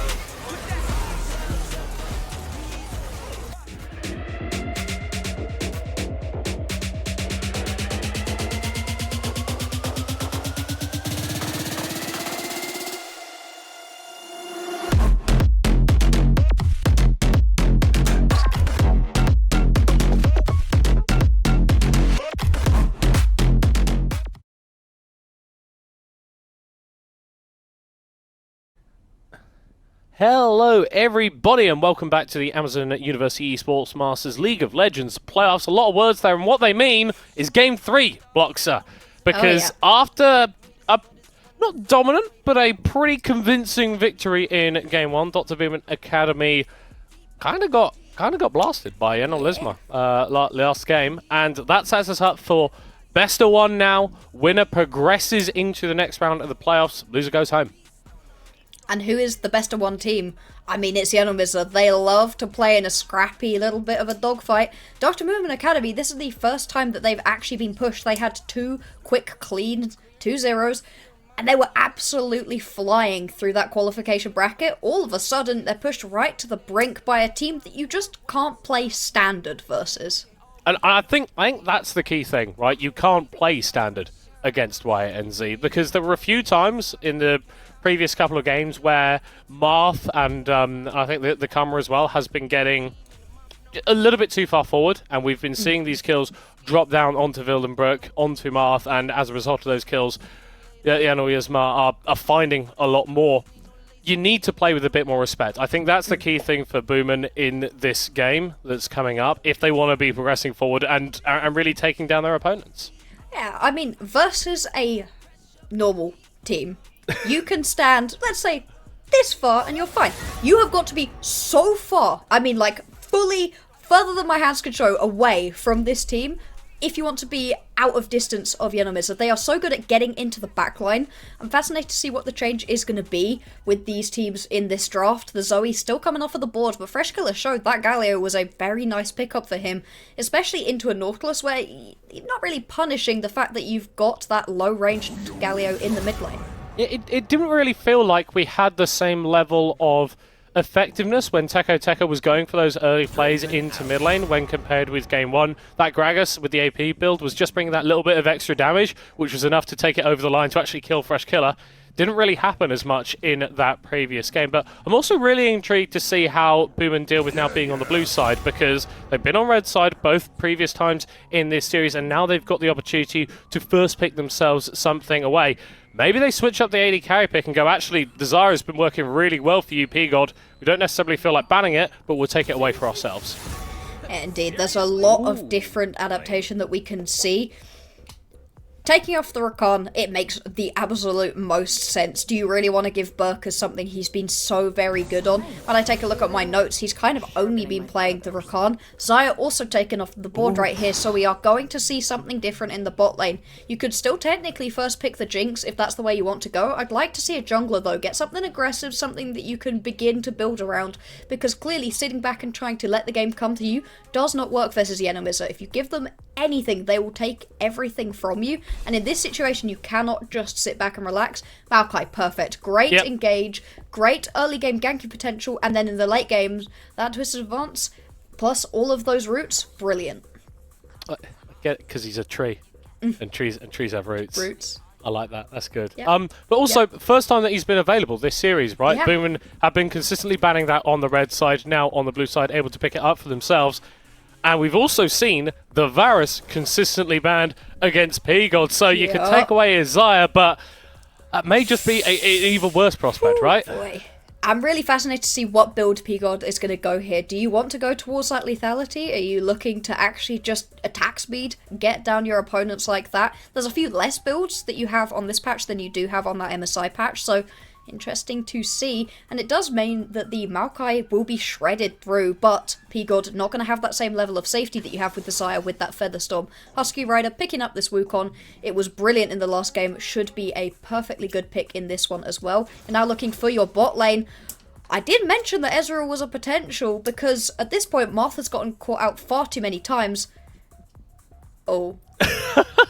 Oh. Oh, okay, Yes. okay. So, this feels quite different, Bloxer. Does it? Does it really? Yeah, so Ezreal, obviously, long range, mystic shots, can get that poke down, can disengage with the E as well, so a lot more safety in that bottom lane, and when we are talking about a lot of these skirmishes that start to emerge. And the Pike, all about getting people towards you, all about killing people. I love that for Wildenbrook. Also has a fair bit of safety itself. YNZ are not changing much, though. They're taking the Nautilus that Boomin drafted for themselves in the previous game and picking it up. And this is fascinating, because all of a sudden you're in a situation where Dr. Boomin Academy have had to change. They've been forced to adapt by Yenomizer, which is something that you don't want to do. You don't want to be getting off kilter. This is the situation for playing what you know is best, but that's been proven to not be fully effective.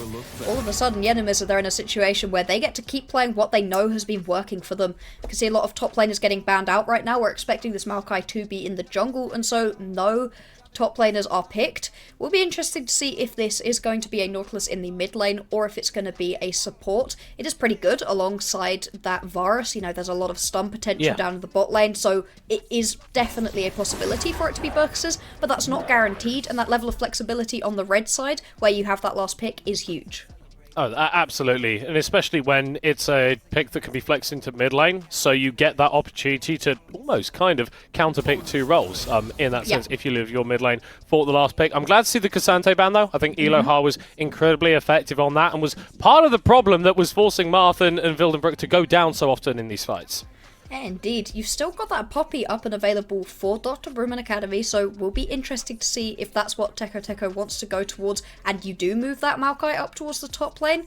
Still is plenty of differences. Aloha gonna pick up this Kennen, and that's huge backline access, something that Aloha is so good at getting for himself. Yeah, and it's also just really annoying in lane. Laning against Kennen is not fun at all. There are a few, I think, picks that can go aggressive onto him. I think there's stuff like Aurelia that can be played.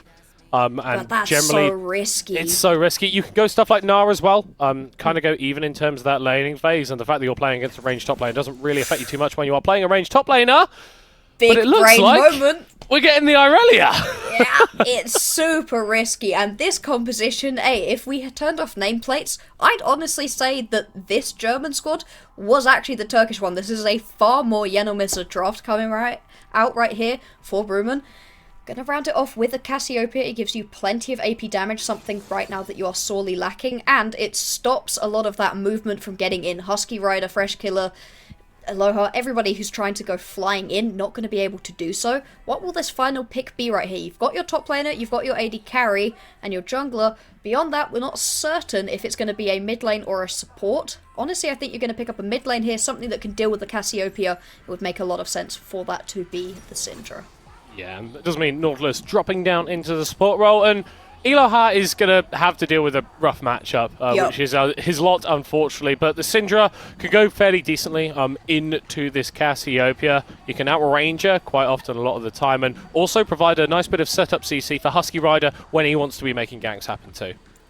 Exactly. It's going to be a incredibly close matchup. Fascinating to see how all of this works out. Mid lane, there's plenty of kill potential right here. Solo kills should not happen if both of these two are playing the way that you expect, but that doesn't necessarily mean that we won't see somebody slip up. Freshkiller does like to get aggressive occasionally and is very good on this Syndra. Cassiopeia as well, in those early levels, can just land those Twin Fangs again and again and again and make it a very uncomfortable matchup, which is something that Teko could certainly capitalize on. I'm going to be really interested to see where these junglers start.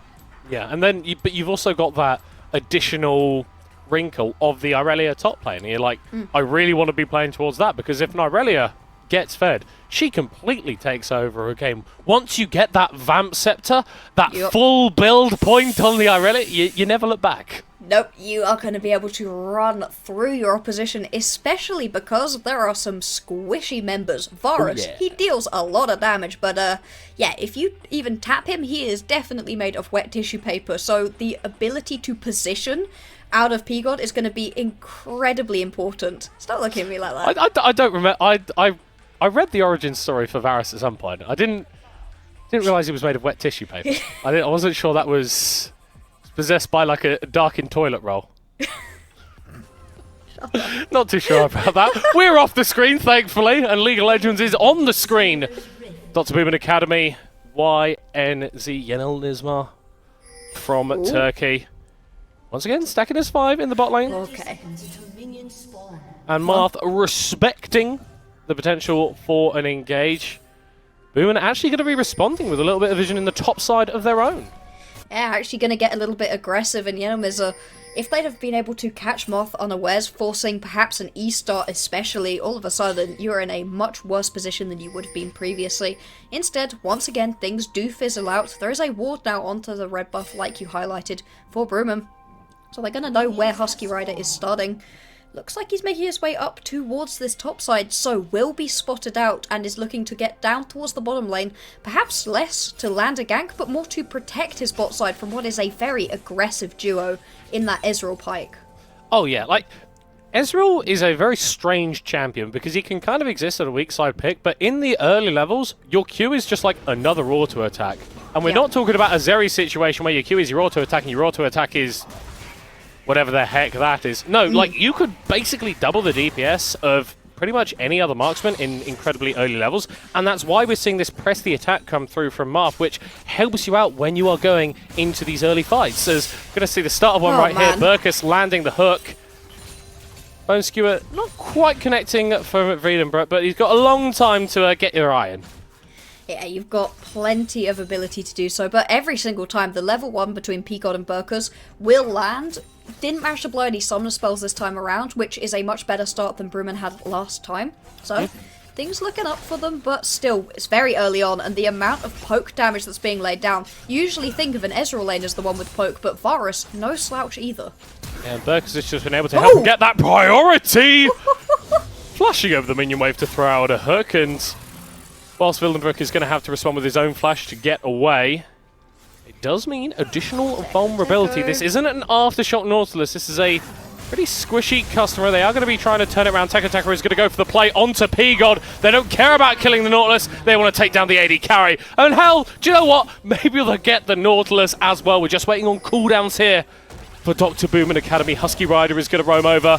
But I'm not sure if you want to be tussling with 3 members of YNZ. Bone Skewer going to interrupt the dash. YNZ, they get a 1-kill play. They may be able to turn it into a 3-kill play as Marth goes over the wall. Just needs a few more autos to take down Husky Rider. And here comes Goose as well.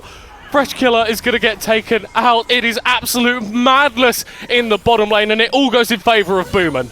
From bad to worse to the absolute worst start you could possibly imagine. Like lemmings off a cliff, Yenomiza walked down to the bot lane and died one by one.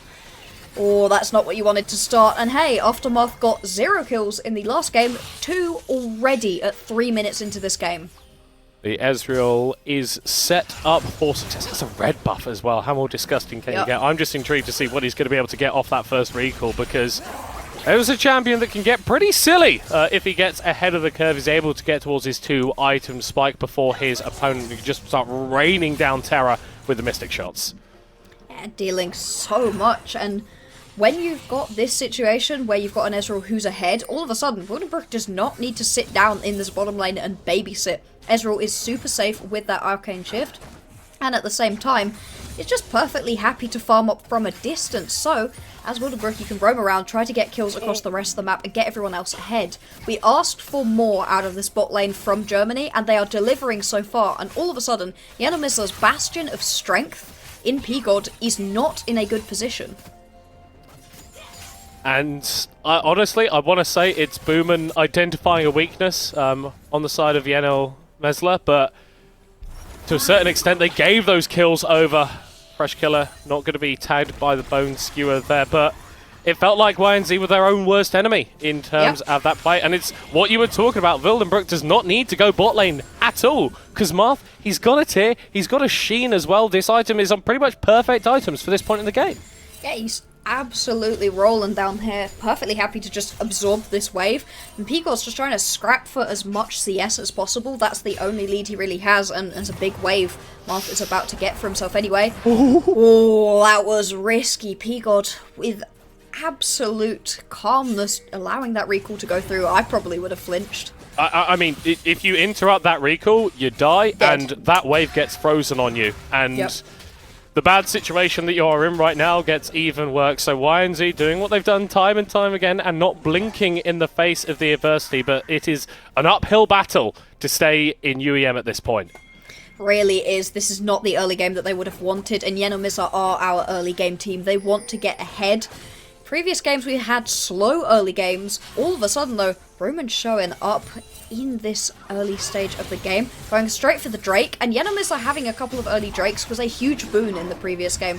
They put themselves in a position where they didn't have to keep running around after the Germans. Instead, were perfectly happy to let the game come to them and find fights on their own timings. But Germany going to pick this one up right here. Big push down in the bottom lane, but Marth, he doesn't care. He's perfectly happy right now. Wildenbrook coming over too.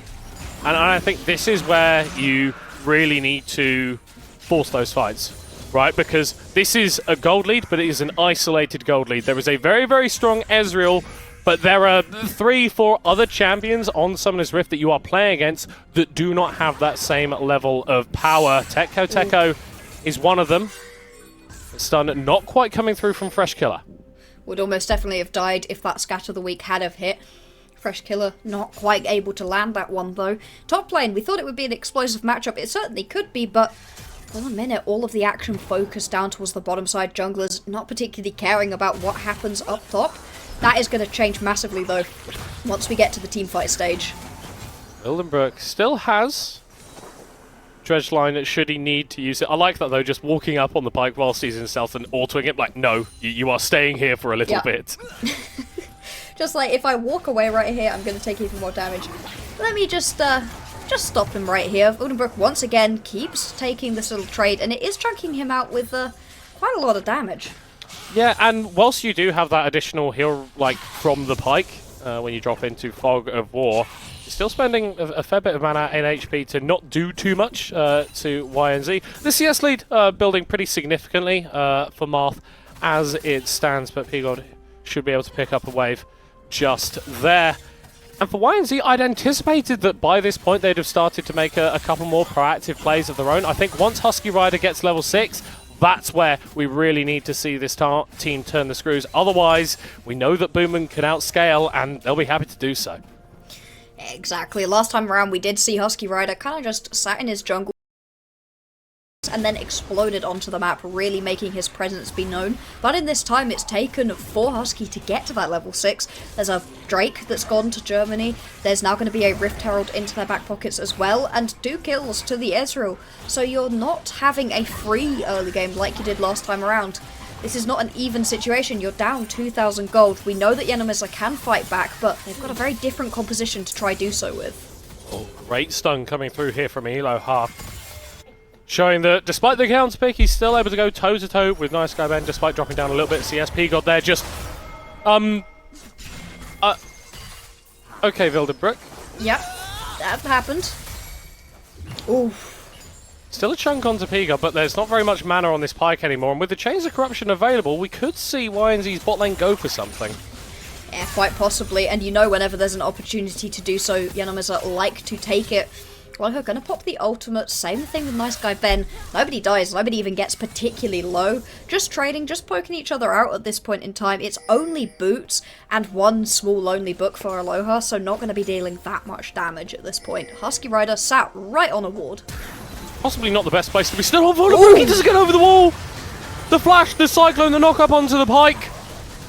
With the Varus rooted, P-God isn't going to be able to contribute as much damage as he would like to. Finally able to find access now onto Teko. Teko, who's on the wrong side of things, is going to flash back into the bush to try to get a kill, but isn't going to be successful. Marth now having to flash away, and this is what YNZ can do. They see an opportunity for a play, you damn know that they're going to take it. Burkus is a madman. He does not have a stop button. Once this man gets going, he is going to land hook after hook after hook. Great flash into the hook, and it stopped Wilderbrook being able to get over that wall. Only the Nature's Grasp out of Teko Teko kept that fight from going completely disastrously, but Yenomis are showing that they can still fight even into the lane where the most power is. However, that is a fully completed Triforce at 10 minutes into the game. That's quite good. Yeah, just a little bit. That's going to be a ridiculous amount of damage for Marth. Going to get a lot of extra burst out of those combos. Getting chunked down to half health needs to be a little bit careful, but stabilizing for Yenomisa. They were down by about 3k gold. It's back to 2. Feeling okay about this one. Still lots more game to go, but loser of this one is out of the tournament. Winner moves on and has a chance to play for that prize pool. Yeah, and I feel like for Boomin, maybe the map isn't really at the point where they can use how strong this Ezreal, how strong this Pyke have gotten themselves to be, because, what, we've only got second Drake spawning in 30 seconds. The Rift Herald's already been tested. Very little that you could actually do this early on in the game to completely break what the League of Legends map looks like. Yeah, exactly. You're not in a situation where you can just run across the entire map. You still need to be sat in your lanes, otherwise you're going to lose far too many plates. It's once we get to these big teamfight situations where all of a sudden an Ezreal dancing around the backline, landing a ton of skill shots, is going to become a problem. But at that point, we get the top laners get involved, potentially we get the mid laners involved as well. We haven't seen too much other than that one roam down that went badly for Fresh Killer. Other than that, it's been a very calm game from the rest of the map. Well, things are hopefully going to be getting a little bit more exciting. You're going to be charged up by Wilderbrook. Husky Rider gets cyclone onto loads of people, but he's still going to be going down. Stun there coming through. P-God having to flash back away. Wilderbrook going to be taken out by Fresh Killer on the front line, but the Varus is going to be traded. Boomin here with 3 members. Elohar has also joined the party. Has the flash. The slicing Maelstrom cuts through the health bars. Will secure a shutdown onto the Cassiopeia. YNZ, they're not concerned with taking away that dragon, but at least they got a couple kills. Loho has to blow the teleport to get down to that fight, only then is it going a little bit even, but there's going to be a Rift Herald drop down towards the bot side, a ton of turret plates falling to Nice Guy Ben in the top side as well. This is definitely worth it for the German squad. More gold into the back pockets of those who need it, and P-God just got caught out, unfortunately. Nature's Grasp out of Teko Teko lands beautifully, and that's the thing with this Maokai. You just get to zone off an entire team every single time you pop your ultimate. Nice Guy Ben trying to proxy, trying to go for the wave. He's going to turn it around. The floor duet is going to get a stun, but only onto the clone of Husky Rider. You can dash as much as you like. You might get a kill out of it as well. The Shuriken goes wide. Nice Guy Ben. He's just waiting on that Q to reset to get a few more kills coming out. But the Shuriken from Elohar is enough to take down the Aurelia. My god, the amount of damage that Nice Guy Ben was able to deal in that 2 versus 1. In fact, he managed to take out Husky Rider as well. It just delays this Wukong across the map as well. Still doesn't have a first item. Same thing for P-God too, and so where it matters, the gold just isn't there. 3k down now at this point in time. Fully completed item for all 4 carry members of the German squad, whereas for Turkey, they're sitting with only 1 on the mid laner. And these objectives starting to fall a little bit more. That's a second Drake going in favour of Dr. Boomin. And once the plates fall off in 30 seconds, then these towers are going to be falling pretty shortly as well. And this is what we talk about when we're referring to the map being ready. Boomin, they've got a lead. They just need to get in a position where they can actually use it. Maybe opt for a dive here, but Nautilus is going to provide a load of CC to potentially ruin their day. Yeah, you need to be super careful trying to dive onto this combo. Got stuns from everybody. Nature's Grasp though. P-God is surely going to be the focus. Chains of Corruption are going to come out This though and is so lock good. down Teko Teko. Teleport is going to come through for Fresh Killer as well. Maokai isn't going to be able to go down. It's a shutdown onto the Ezreal, as meanwhile on the other side, Goose is fighting up with Husky Rider, and the Snake winning versus the Monkey as it stands. The dash, the flash, nice flash away. Ignite. Surely going to be enough to drop down the Wukong in the end. No, he's going to be able to get a little bit of healing. He's on that the jungle wood. plant, and He's on the Teko wood. throws over the sapling, but it's not going to be able to reach Burkus. He's caught in the middle of absolutely everybody. P-God is still here as well. Goose is getting close, but not before he's able to take down the Varus. He's still alive! He's still alive! Why has no one killed that goddamn Goose? Monkey King, Husky Rider finally will do. As Teko also persisting, Vilderbrook dying. There's very, very stupid things happening here, Black Bloxer.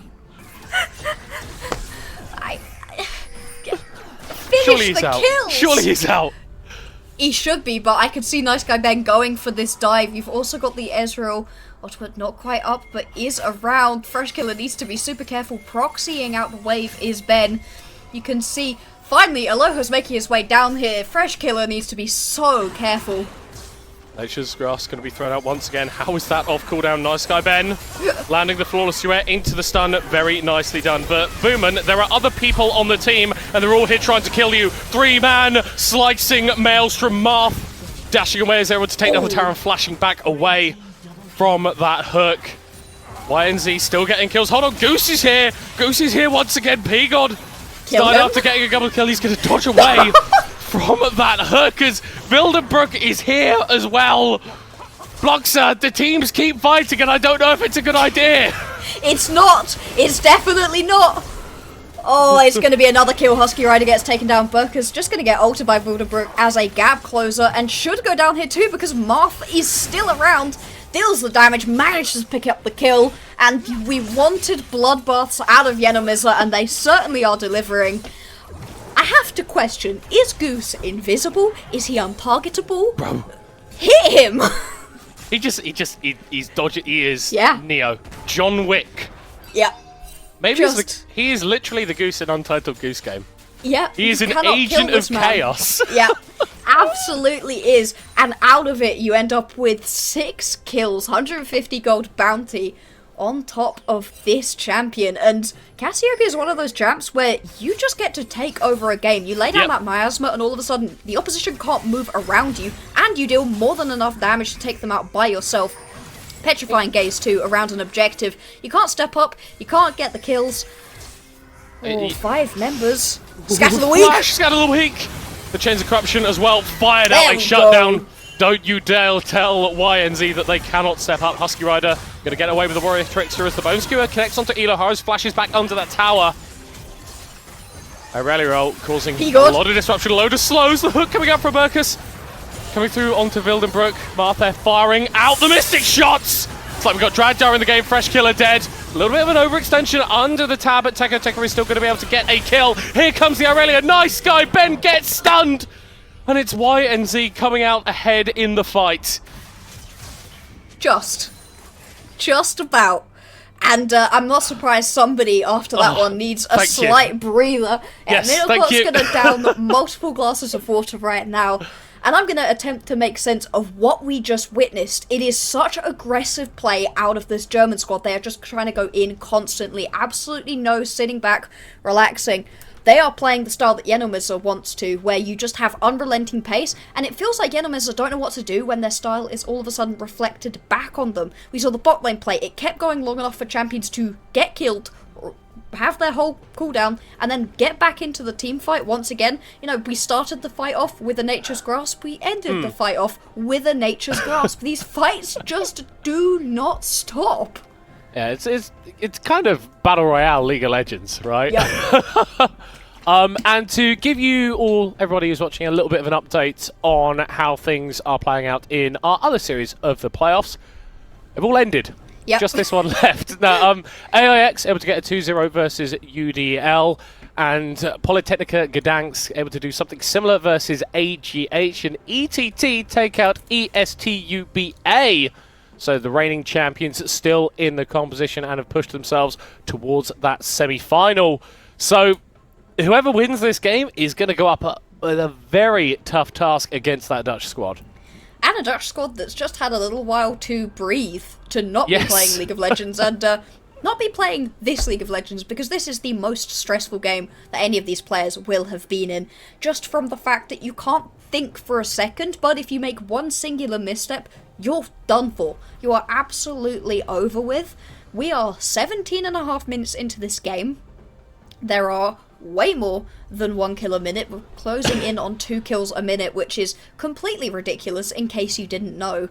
And the gold is exactly where both of these teams want it to be. Both P-God and Marth have got a ton of kills on their back pocket. Marth, however, is a little bit stronger. Both mid laners are dealing ridiculous amounts. Yep. I think the only difference is Aloha is having a more effective game on this Kennen than I think the Irelia for Nice Guy Ben. But then you flip that around, but it's still Boomin that have got the gold lead, because it feels like all of their carries are just that little bit further ahead. So in gameplay terms, YNZ are playing it out fine, right? And that's something that we've kind of always been able to say about them. Their fighting is very, very good. They're losing out on the map though. Boomin, they've got a couple of Drakes, they've got a couple of towers sieging into the mid lane as well. And with the next dragon spawning in just under a minute, YNZ are on a timer. If they're not able to contest for that soul against Boomin, then there's a very good chance we'll be saying goodbye to them from this entire tournament. Really is. Neither of these teams are going to want to go up and face against Esports Team 20, but as it stands, fighting and clawing to get themselves through this one. Neither of these teams feel like they're in a particularly safe position in this game, but that's just testament to how scrappy Yenomiza are. Being down 5k gold is pretty insane at this point. They're down multiple items across their lanes, and you can feel it beginning to hurt because this is a composition with a lot of poke for the Germans. They're able to just shred through slowly but surely, and it means that once you actually get into the big blow-up team fights, you're entering them with half health. And I'm not going to lie, entering a team fight with half health blocks doesn't sound like a good idea. It doesn't really sound like a good idea. Absolutely and not. I really like the point that you were sort of bringing up at the start of that about, okay, ETT have played a lot less League of Legends today than these guys have. I'm anticipating that their games weren't quite as high kill as what's been going on, and you can always make two arguments with that. It's like, okay, we're warmed up, hands are feeling good, League of Legends ready to play. But also, you just played 3 hours of League of Legends. Yeah. And it was all condensed into a 1.5 hour period because of the way that these games have been played.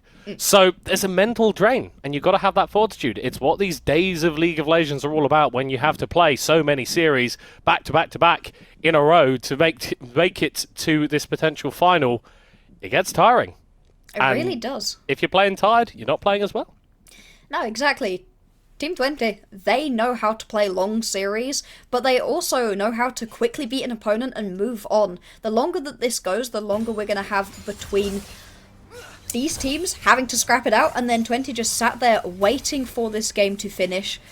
Plenty of good data you can collect from these teams as well as we jump back onto the Rift, 17 minutes, 40 seconds into this game, 5k gold lead for the German squad. Yenomiza trying to find their way back in. And I think once you start getting a bit closer towards the item spikes on the red side, you can get a bit more in that conversation, right? But as it stands, you look solo laners. Eloha sat on that Hextech alternator, picked up an Oblivion Orb as well, so not that close to getting a second item. Fresh Killer in a similar spot with that alternator, but Goose and Nice Guy Ben, these guys are well and truly enabled. Mortal Shield Bow and the Blade of the Ruin King for the Aurelia, loads of healing, loads of damage, and honestly, pretty similar thing for Goose as well. Yeah, it really is. You're just going to be able to run through people at this point. This is going to be the 3rd Drake of the game for Boomin. And it is going to be responded to, at least with this Rift Herald, but at this point in the game, having Soul Point already at 18 minutes, it means you're able to really dictate the pace of the map. You get to choose, hey, do we go towards this Drake? Do we instead go for the next Baron and just say, hey, you can get your first Drake of the game. That doesn't really matter to us. The response is decent out of Yenomiza. Yeah. I'll give them that. They are getting something back every single time that Boomin make a play, but is it going to be enough? Because every time it's just not quite as much as the Germans get. Oh, P-God, you need to be very damn careful. That Blade Surge is the bane of AD carries everywhere. Yep. Well, 5 stacks as well on the Aurelia, so that would have been a magic trick where Nice Guy Ben says, hey, do you want to see a Varus disappear? And by God, would P-God have done so. Yeah, just disintegrate like a piece of wet tissue paper. Exactly. See? You're picking it up. Yeah, I'm learning. I mean, P-God's got 2 items for himself right now, and this is a very strong core for the Varus specifically at this point. Husky Rider. Okay, you're just going to be able to clear out that ward. Shouldn't be too much danger for the Wukong here. Spots out 3 members of Dr. Boomin Academy, stealing away his red buff. And Marthy stole away bot side blue. He's not going to be able to take away Husky Rider's red buff. Thank you very much. But Boomin's still pressuring around this top side. You love to see that just before the Baron spawns. Exactly, just keep as much pressure as you can. More important than actually nicking these camps is having eyes on Yenomiza. Don't let them try any funny business. Because they're on red side here, you can't get that easy steal away like they tried in the previous game. But at the same time, knowing exactly where they are, you're able to set up your deep vision and put yourself in a nice position to be able to take an easy enough Baron. You have a Cassiopeia, you have an Aurelia. This is going to melt. There is a lot of DPS, and you've got a Ezreal who is very close to completing that Mirror Man, and we'll have to see. Well, no, we won't have to see because why did he decide not to fight Nice Guy Ben? Probably a good idea, considering that he is 3 levels up on Husky Rider and P-God, who are the guys that were going for that. P-God has thrown out that Chains of Corruption and found very little from it, and like you were talking about, Boomin, they can just do this Baron with the Cassiopeia. The DPS is ridiculous, and with Husky Rider booted away, they could be trying to burst this. Still has the flash, can still get into the pit, is going to be able to get over, goes on top of the Baron, and sees it's away! Yenel Yzma finds something from absolutely nothing, but Boomin Academy will return them to nothing once more. A triple kill for Wildenbrook as he's not able to find fresh killer at the end of that play, and yes, you lose the Baron for Boomin, but those death timers are going to buy you a load on the map. Yeah, you're still going to be able to pick up at least a turret off of this one. Only lucky thing for Yenomiza is that the bot lane is being pushed in by their minions, so they're not in risk of losing from multiple lanes. It's a quick way to get back to base. You don't have to wait there for an additional 30 seconds. Yeah. I'm not going to lie. Goose has so much HP, he should have tanked that. I was just about to compliment the way that Wildenbrook has been playing. Because in the previous game on Karma, it was a little bit back and forth, you know, stepping up too far. This time around, triple kills on this Pyke, playing it really well, and then he does that. So we're going to ignore that and pretend it didn't happen. What happened? Yeah, exactly. We've got this Rift Herald pouring down this mid lane. Not even going to need it to pick up that turret, and this should not get another charge off. Is not indeed. And so a little bit wasted, but still, you managed to pick yourself up a turret using this Baron buff that Husky Rider so graciously nicked for you. And it's just delaying the Germans, because right now, Turkey, they are trying so very hard to keep themselves in this game. They have a composition that does scale pretty well. It's not like you get massively outscaled as we had in these previous games. So every extra 5 minutes you can buy yourself is crucial. 1 minute on this Drake, it would be soul for Dr. Boomin Academy. So as Yenomiza, you need to fight for this one. And how close is P-God to his next item? Because YNZ are giving him a lot of gold in this bottom lane. And if he can get towards that Wit's End third, that's going to be absolutely massive for him, because the AP damage that comes out from this Cassiopeia, and honestly the Maokai as well, prove a real threat to the Varus on the back line. Dragon going to be spawning in 25 seconds. YNZ, they've given up a load of the pressure around that, and Boomin are using that to push in the mid lane, but that's so difficult to do versus this Baron buff. Yeah, it's making life way more difficult than it needs to be. Yenomiza likely would have faltered if their steal hadn't come through on that Baron. Instead, bought them extra time and extra pressure. Able to effectively keep this mid lane in check, but fast track right here onto this soul point Baron. Boomin, it might have to be another miracle steal out of Husky Rider in order to keep the Turkey squad in it. Well, they're moving in now. Burkus taking a bit of a poke there from Marth. Both squads setting up. Nice go Ben in base. Has that TP. Isn't really going to be able to get a flank onto YNZ, but Elohar in a similar predicament. Burkus getting lower and lower as Nature's Grasp is going to be thrown out. YNZ, they need to burst this one down. They are going to be able to take the dragon, so denying the Chemtech. So Nice guy Ben opens up with the ult. He's going to get stunned briefly But YNZ, they need to disengage through the river. It's huge side. Here comes EOR over the wall, but Goose is left completely untouched. He's going with the twin fans, but he is going to get stunned against the wall, but not before he can take up God Wildenbrook with another reset on the ult. He's fishing for 4 kills. He's fishing for death. And he's going to find his own as Husky Rider can take him down. Marth, the last one left alive on either side, finishes off an ace for Boomin Academy. This game is nuts. It is truly the cap to what has been a ridiculous series. Marth only about able to survive as multiple members popping off. Ilohar into the backline with a huge slicing maelstrom stripping away the health from the German squad. But on the other side, Goose and Wildenbrook into the backline, shredding through people. And it's so difficult to kill the Spike, constantly weaving in and out, healing up tons of damage whenever you can't see him, and executing people with that death from below. And for Boomin, it's a fight that continues to build their advantage in this game, but it is not a fight that ends this game. No. You gotta remember, 80% of Boomin died in that fight. Yep. That's not a lot of people living. YNZ, despite the gold disadvantage that they find themselves at, able to almost make it work, and with Baron spawning in just over a minute, they are going to have to find another team fight to keep their hopes of progressing through the playoffs alive. Exactly. That is a team fight with a 5k gold disadvantage for Yenomisa. They are down multiple full completed items. Imagine if that team fight had happened on evens. The fighting is being played better by Yenomisa. It's just the early gold advantage out of Bruman is keeping them alive.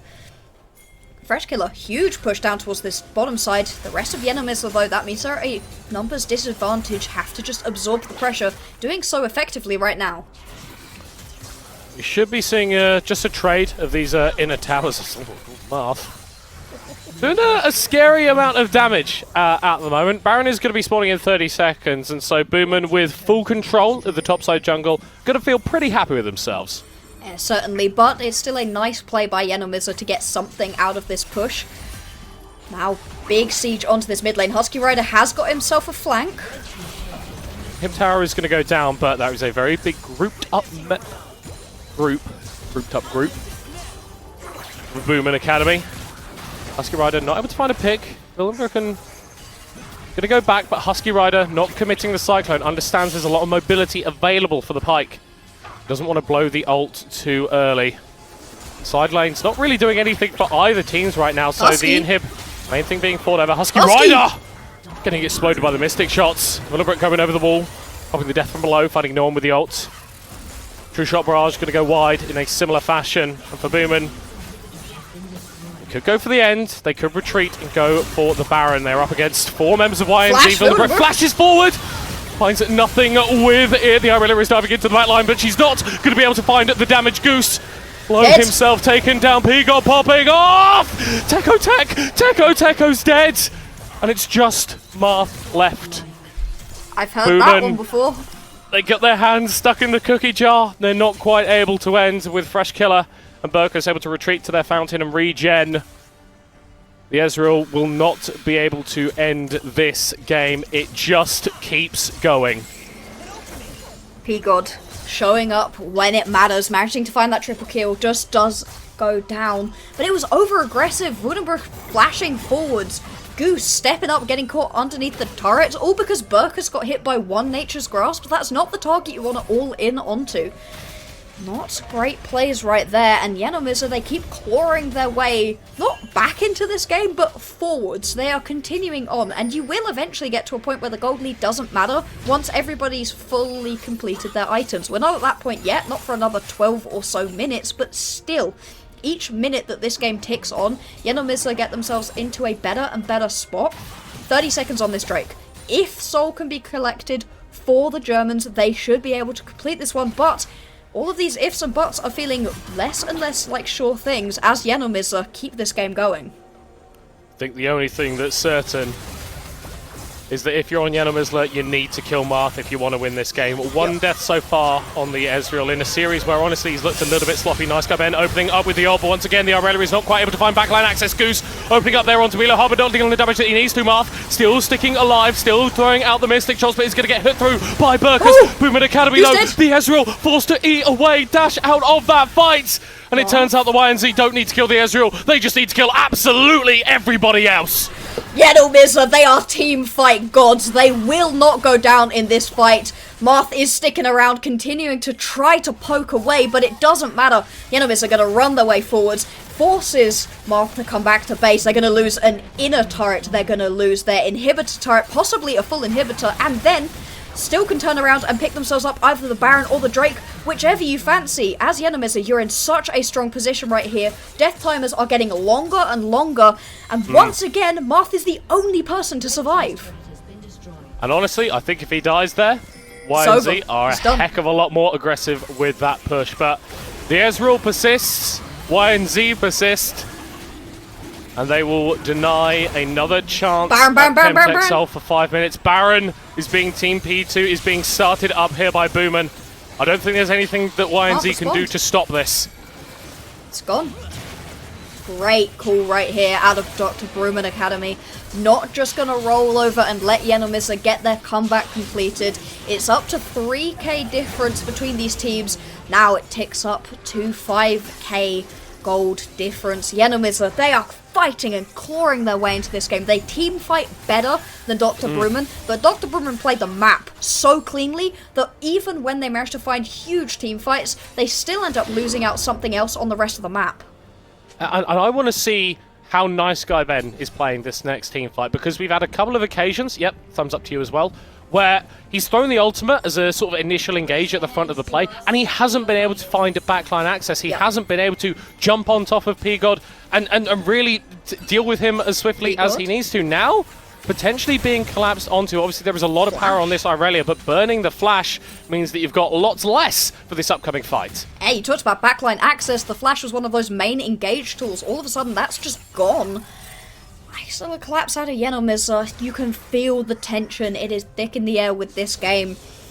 Winner moves on. Loser is done, not just for the day, but for the entire tournament. No losers bracket, no second chance. It is right here, right now. BUH still with the power of that Baron buff and the inhib down in the mid lane. Will have their push onto the base of YNZ empowered somewhat.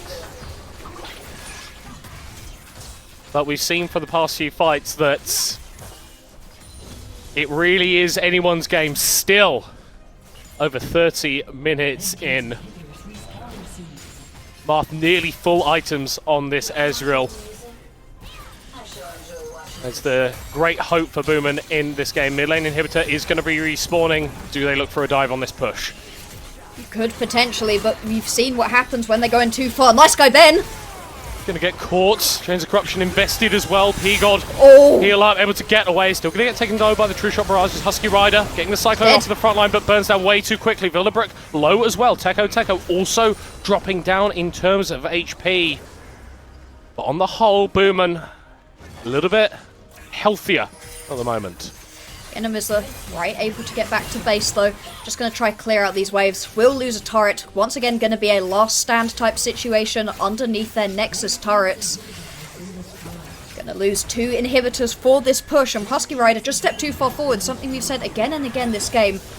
Those Baron empowered super minions have been dealing a decent chunk of damage to the turrets, but just going to fizzle out. You're now in a situation where with 2 inhibitors down, anytime you need to step out of the base for an objective, say in a minute and a half for that next Drake, things are incredibly risky and you can't step out for too long. The Baron will fall off though. I mean, that's a small mercy, Yeah. right? And I think something I don't know if we quite caught it on the observer, but Teko was no mana Yep. as Boomin were going for that last push in the base. It's another moment where if that Maokai has mana, maybe they go for the end, maybe they tie up this series right there and then. That didn't happen, and yet we play the game again. Just over a minute until that next objective. Boomin pushing in the top side, looking for the last remaining inhibitor. Pings onto the mid lane. Once again, Nice Guy Ben is the target. Will get away though. Yanomisa having to back their way up. They've got one last turret that is not a Nexus turret to defend around. Loha doing his best to do so. Without those Baroned up cannon minions, it's a lot easier to defend this turret, but still not an easy task at all. You have to walk up pretty far on YNZ, unless you're Fresh Killer, you can clear the ways from a million miles away. This Syndra is at the point where she one-shots a Squishy, and that is a QW ult one-shot. Thank you, observers. That's a terrifying look. There is just pure darkness. A couple of deep wards behind the Dragon Pit for Yanomisa, and that is it. Huge flank teleport potential for Aloha if he wants to take it, but that's a risk. Does Yanomisa want to take it? They do like to take a risk occasionally. Still though, happy to just keep absorbing the gold. We are rapidly approaching the point at which there are no more items to build for the carries. 5 items completed for both Marth and P-God. Yeah, that Vam Scepter's going to get turned into something a little bit more impressive in a moment, but Dr. Boomin Academy may not allow P-God the opportunity. He's zoned so far away from this Dragon. Husky Rider is not going to be able to get in here. Oh, YNZ, they fumble the bag a little bit. They're still going to have to take this fight though. Burkus into that stopwatch. The Nautilus can't go over the wall because he's grounded. YNZ are going to be able to turn it around with a bit of damage onto Teko, but it's not going to stand. Goose flashes over the wall, and the Twin Fangs will cut through the health bars. Marth providing the damage as well from the back line, as Nice Guy Ben is also finding access. YNZ, they stood tall for a long time, but Boomin cut them down. Oh, it was just one overstep out of Husky and out of Burkus, and everything that Yanomisa had scrapped their way forwards for falls down. Dr. Boomin Academy, it was a scrapper, but they come out on top in a very close game. 2-1 on the series. Now they must face against Esports Team 20, and the winner of that game is going all the way to the final. We're not going to watch that matchup. We're going to jump to the other side of the bracket. But we are going to be watching that scoring sheet with bated breath. What a series it was between both of these teams. We've got 3 best of 3s to bring you today, and this first one has not disappointed. Yanomisa, they do not want to lose, even when they put themselves in terrible situations in the early game. And they were constantly fighting back, and they were constantly taking it to Boomin, but what a performance from Marth, honestly, in that last game. From being shut out a little bit on the Jinx in the previous 2 games. More Ezreal, please. Bro, you absolutely smurfed that. Absolutely did. P-God still able to find great success on the Varus, but not with the same mobility that you have on the Xayah. Just getting caught out that little bit more. Overall, though, Dr. Boomin Academy, they have been dragged down into the mud, and I am left wondering how clean this team really is. They clearly wanted to play cleanly. The way they win in the last game is truly scrappy, and it wasn't their usual style of composition. They'd picked themselves up some very different champions. Fascinating to see if they keep this up. Can you play like that versus a team of the caliber of Esports Team 20? I don't think so. But this is the question. Would Boomin play like that versus a team of the caliber of Esports Team 20? It felt like so much of this game was, okay, Yanomisa, they want to skirmish constantly. Cool, okay, great. Let's do it. Well, we're going to do that as well, and we're going to win. That's how Boomin Academy won Game 1. That's how they won Game 3. Yeah. They just got outpaced in Game 2, and it gave us a lot of hope for Yanomisa, but in the end, Boomin Academy are going to come out on top. I'm going to say a congratulations and a goodbye to Yanomisa. They made a great lower bracket run, last chance qualifier team. They've proven themselves to be a consistently top 8 team in the entirety of Europe. That is a commendable thing. Well done to Turkey. Their representative has done very well for themselves, but they are not going any further in this tournament. Not at all. But for Boomin, it's a really enticing prospect, because we say it's not going to be a similar game versus ETT, but this is the first time that we've been able to see them on stream, and I'm going to be honest, I'm not sure how I feel, because there was a lot of good stuff here. A lot of good stuff, particularly coming out of the jungle earlier on in the series, but there were some missteps. We were still seeing a few of these missed positions coming out in this final game, so that's stuff that they are going to have to shore up. They want to progress all the way to the finals. We are going to be going for a short break now, but stick around because we've got the semi-final between AIX and PG coming up. We'll see you in a few. 2020 vision, I want all the loot. Windows tinted, never rented, but I've been accused. Numbers up and we need no recruits. Leather loafers for the tailor suits. Making moves that you could never do. You sure I'm cool, but I'm never amused. When I cop it by the tools. The weather change, I change the views. I drop a record and I watch it boom. You see me working like one on a Zoom. Was destined since I left the womb. I'm staying silent when I'm in the room. From the soil, now you see me bloom, zoom, and it's to the moon. Stop making promises you never keep. Out of touch, never out of reach. Dot the I's across the T's. Not gon' trip if the sun don't shine. Not gon' trip, you know I get mine. 2020 vision, I want all the loot. 2020 vision, I want all the loot. Not gon' trip if the sun don't shine. Not gon' trip, you know I get mine. 2020 vision, I want all the loot. 2020 vision, I want all the loot.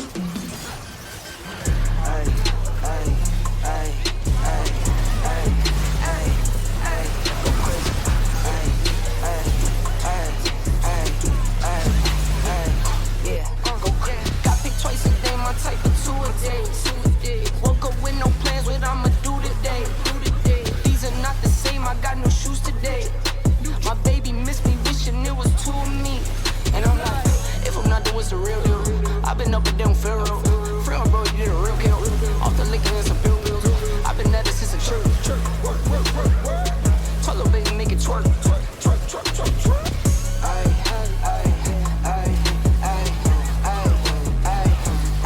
Go crazy.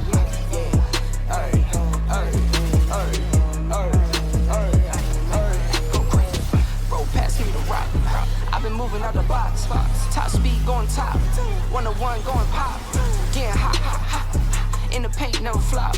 At the rim like who? Get the crown like Brian. Yeah. Make it some and I'm spending some. What's the plan? Bet I get it done. It's me, yeah, neighborhood. It's me, yeah, give me some. Wifey icy, yeah, freezer. New friends, I don't need them. Checks coming by the spins. Kids eating off the reruns. If I'm not, then what's the real deal? I've been up and down Pharaoh. Pharaoh, bro, you did a real kill. Off the liquor and some pill pills. I've been at it since a church. Told little baby, make it twerk. Go crazy. Go crazy.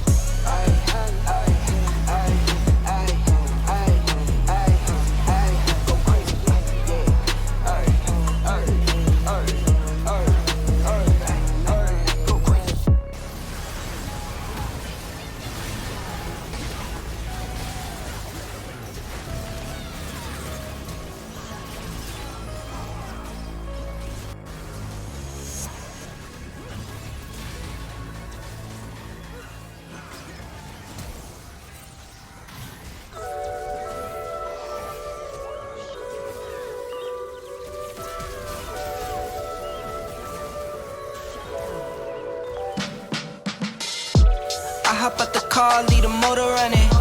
Why you always talking like you know something? Why you always talking, going show 'em something? No stunt double, I do my own stunt. Could take a year, I'll still have that paper coming. Put like 10 on the 90, I keep it so on it. All in the club, we don't do no clubbing. Throw like 10 on the 90, I keep it so on it. Orange label, I might pop me too. I was getting money, but they didn't have a clue. Caught the Porsche coming powder blue. Hit the top, we don't need the roof. Fools know we made the rules. I'm with the club, posted by the marina. Eating fruits, looking at views that you never could dream of. Getting served all this paper, I'm not talking subpoena. Gotta flow like a river, but you won't find one that's cleaner. No stunt double, I do my own tricks. I got hits on hits, this like my bat flip. Mind on my money, low where my palm itch. Took the slow lane cruising, now look, we all rich. I hop out the car, leave the motor running. Why you always talking like you know something? Why you always talking, gon' show 'em something? No stunt double, I do my own stunt. Could take a year, I'll still have that paper coming. Put like 10 on the 90, I keep it so on it. All in the club, we don't do no clubbing. Throw like 10 on the 90, I keep it so on it. Could never take a handout. New cars, bigger house, everything was planned out. 2020 hindsight, noticing how I panned out. Never did too much, never wanted to stand out. Spent plenty in my 20s, no place empty. God sent me, keep it thorough, this not trendy. Don't tempt me, on the edge and I'm sick. See them stealing my moves, hear them jacking my lyrics. But Chris can never dance like Mike, and Floyd can never hit like Tyson. I am who I am, never tripping, I just stick to the plan. And if I trip, it's to a beach, I put my toes in the sand. Silly.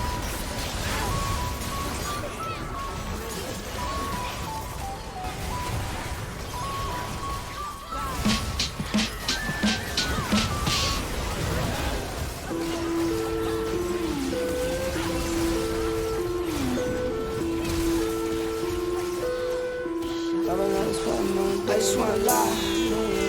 Yeah. Nah, a little bit, nah. Who did it?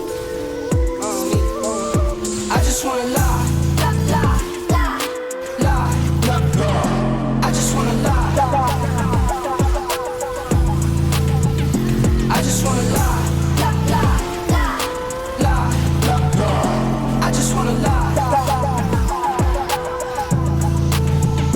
I just wanna lie. Wobble up the spot, no dance, not drunk, cause money in my pants. I just wanna lie. Sip a drink and it got me in a trance. Take the money, baby, I don't wanna dance. I just wanna lie. Got a salary up in my cargo. Push one button, make the car go. Bet I've been a man since top speed. Best kept secret, but it's time I need a spot. I just wanna lie. I just wanna lie. I just wanna lie.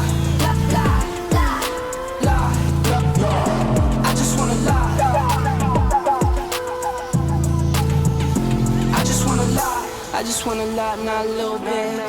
I don't need a pint, just a little sip. Been up in the mood and it's active. Up with the moon, I'm relaxing.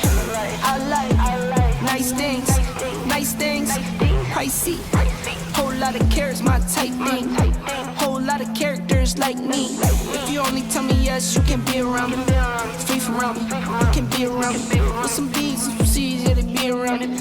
Be around me, don't you stick around me. I just wanna lie. I just wanna lie. I just wanna lie. I just wanna lie. I just wanna lie.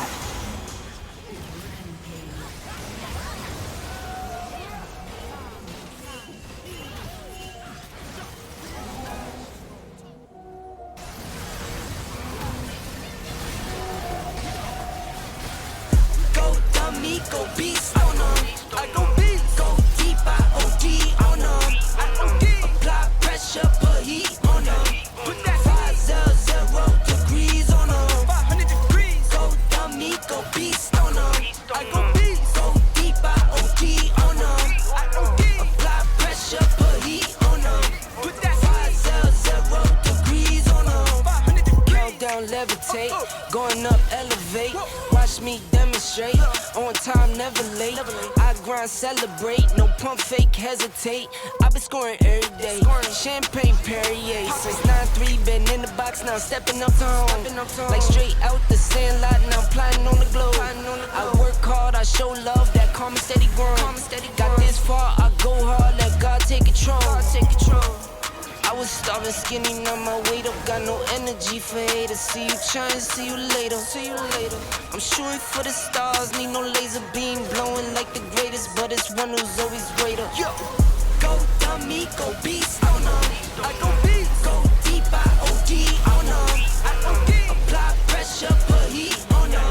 Put that 500 degrees on them. 500 degrees. Go dummy, go beast on them. I go beast, go deep, I OD on them. Apply pressure, put heat on them. Put that 500 degrees on them. Smell good, skin clear. This here my year.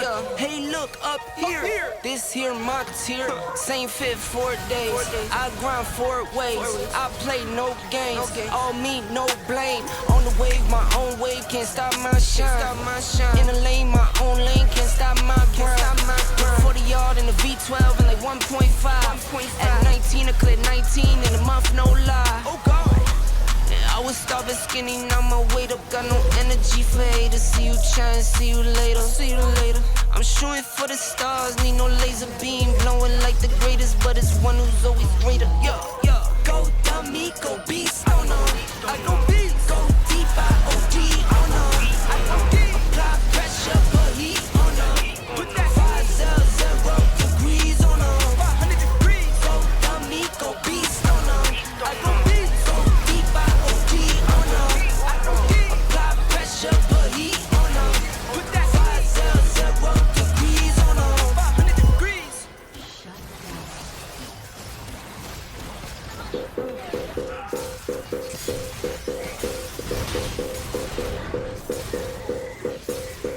Caution. Carbon's hot. Caution. Carbon's hot. Caution. Carbon's hot. Caution. Carbon's hot. Caution.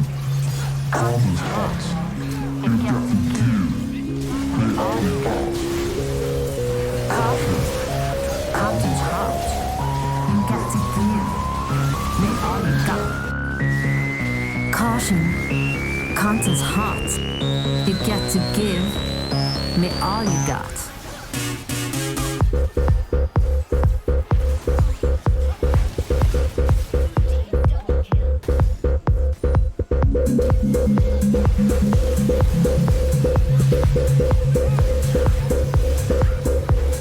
Caution, content's hot. You get to give me all you got. Caution, content's hot. You get to give me all you got.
Hello there, everybody, and welcome back to the Amazon University Esports Masters League of Legends playoffs. We have got another series for you, and Bloxer, it is a big one.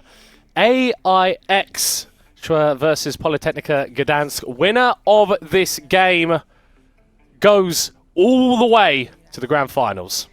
It's a pretty quick playoff bracket right here. AIX 2-0ing UDL, that was the other team from the play-ins, like Yenomizor. They were not great in the early game and excellent in the late game. Clearly AIX managing to beat them out across all stages of the game. And the real shock, we knew that PG were good, they've been a great team for multiple years, but AGH, the other Polish squad, usually puts up more of a fight, instead getting run over 2-0. The Battle of Poland having a very clear victor. Now we've got Germany versus Poland, PG versus AIX. Oh, this one should be hype because both of these teams are clearly on a roll, and because of how long our matchup between Yenomizor and Bruce went, you know, they've had a long break. They've had a lot of time to prepare, and they've had a lot of time to sort of nurture grudges as well, because, like, these guys played against each other in the quarterfinals last year, and AIX got the dub that time around. So I imagine that PG, that's going to put a little bit of a fire in their belly. Definitely is going to. PG is one of those squads that has been around for a really long time. It's a university that continually churns out great League of Legends teams. I think they were in the semis or the quarterfinals 2 years ago as well. So constantly around. AX, though, this German squad, they play a very collected style. They've got a quite different squad from last time around, but with a couple of members that we were expecting to see. However, someone we were expecting to see and will not is Relative. Relative was, I guess, their best player pretty easily, and now he's not here. Yeah, instead going to be playing with Shiru in the mid laner, who is usually playing bot lane for them, but he is a mid lane main, so they play him at mid lane, which, do you know what, that's going to sound good, but the real worrying thing for me is the pairing between Shades and Relative felt like it was where a lot of AIX were getting their wins. Clearly, things haven't gone too badly for them if they are able to get the 2-0 in their initial matchup and come through into this game. So I'm really intrigued to see what Shiro is going to be able to put out in the mid lane. But for PG, these guys have just been about doing weird stuff. I don't know. What would you want to play? The answer by PG is kind of anything. It's not necessarily the sort of compositions that you're expecting to see. You expect Pitya really to be trying to find ganks all across the map, expecting things like the Vi, the Wukong to once again pop up right here. Thresh going to be this first ban off of the board by PG, responded with a quick Gragas ban. Yeah, and that Gragas is something specific that you need to take away from PG, because they can play it in top lane, in jungle, and you know what? Asma can probably do a pretty decent job of it in mid as well. So not only just a strong blind pick, but also a strong pick for these individual players. And I'm interested to see the Zeri ban towards Yankler. Haven't seen too much of this guy on AIX this year, so I'm intrigued to see how he performs subbing into this lineup. Yeah, it's going to be very different here. Multiple members right now for AIX are not what you expect, but clearly making it work. Like we said, it was a very good French team that they've just beaten, so nothing too worrying for them so far. See what the final ban is going to be. Will be the Kindred. Interesting, because Kindred has been a really strong pick occasionally and has pretty much lost teams' games in others, so clearly not wanting to worry about Pitcher onto this champion. It's kind of Pitcher's main pick. Milio is going to be the first pick up right here. First pick Milio. I gotta be honest, I don't see that often. Well, we haven't seen a lot of Milio, to be fair. Banned at MSI, thank goodness, and Yumi removed us too. It's just we still had a disgustingly ADC-focused meta. It's just the way that it ends up being. But this is telling me immediately from PG that we are going to be looking towards one of these hyper carries in the bot lane. We do tend to see some fairly explicit pairings from them. You'll have like Twitch with a Yumi, you'll have Draven with a Rakan. You'll get these bot lanes that have a specific goal in mind, some specific win condition that they want to play towards. And I think that Smelio could be inviting a hyper carry to go alongside him and be the real star for PG in this game. Say perhaps the Jinx that has been incredibly strong recently. The Aphelios is also still up on the board. Looks like Yankler are going to go towards this Lucian. Fascinated to see if it will be the Nami pairing with that or something a little bit more aggressive, perhaps the Nautilus. Really strong bot lane, looking to be able to beat out early, because Milio, he scales great. He has a lot of cleanses to do, but you know, you can bully him out early, and Lucian definitely in a position to do so. And I think that AIX are already indexing towards that sort of mid-game point with the Wukong alongside. But interestingly enough, we are seeing the Ezreal come here through from PG. Ooh. The Swain for Asma, big pick for this guy. If you don't know anything about Polytechnica Gdansk, know that their man in the mid lane is great with a few crows crying around him. Yeah, he really is, and this is the kind of pickup that you can have to just sort of control an entire map. That grasp is really strong. But also, just being able to heal up and sit in the middle of your opposition, it makes it a pretty difficult team fight to play for AIX. Going to pick up the Victor right now to round out this composition. You've got great engage out of the Wukong, a ton of damage out of the Lucian, plenty of AP out of this Victor, and so well-rounded so far. Really need something tanky, though, to keep these carries safe. Yeah, and I think you need something to go alongside the Wukong when you're engaging as well, because way too often you'll have a Wukong going in solo, pop the Cyclone, but if there's no one else there to provide a bit more damage or a bit more CC, backliners end up walking away with around about 40% of their HP. And now if Shades gets incredibly fed and his 3 items on Wukong at 15 minutes, that is absolutely not going to be the case. But assuming an even game state, I think you need a little bit more here for AIX in terms of engagement. Most definitely do. Be really interesting to see as well what this pairing with the Lucian is going to be. Braum is still available. It's great into an Ezreal. I can imagine it's going to be pretty good into the Milio as well. Would give you a lot of ability to sort of stop that engage from happening and to just be able to stand firm. It's also engage. Braum's a little bit more counter-engaged, but with the Wukong going into the backline, you can get a lot of those stacks up to be able to stun people. It is a possibility. Other than that, Lucian can be paired with pretty much anything that's got some form of engage. Braum will be taken off the board. Yeah, so you are having to go a little bit lower on that tier list, but I still think for AIX you can pull a support which is going to give you something. It might not be the most insane duo, specifically with the Lucian, but if you get yourself a Herc, the Lucian can still do what the champion does and be incredibly obnoxious. Pairing with a Yumi, just do that, Okay. I mean, why not at this point? Yumi has been changed around. She's not quite as strong as she was previously, but Lucian does not mind. This is still going to be absolutely fine as a bot lane. And once you get into the later stages of the game, the Yumi doesn't have to sit on the Lucian, can sit on the Wukong as he goes flying into the backline. That last chapter is going to be very strong to get stuns off across the entire team. This pickup we saw in the previous series, the Poppy, very strong, and if it gets ahead early, can go with quite an aggressive build. Yeah, it doesn't really feel like a pit-tier champion, though. It doesn't feel like it's got that same sort of carry style. Maybe this is something that is being drafted blind for Brodart, but I think even if it is going into the jungle, the matchup against the Wukong, it's absolutely fine. You can interrupt that dash pretty easily. This is a little bit more my tempo. Xin Zhao locked in.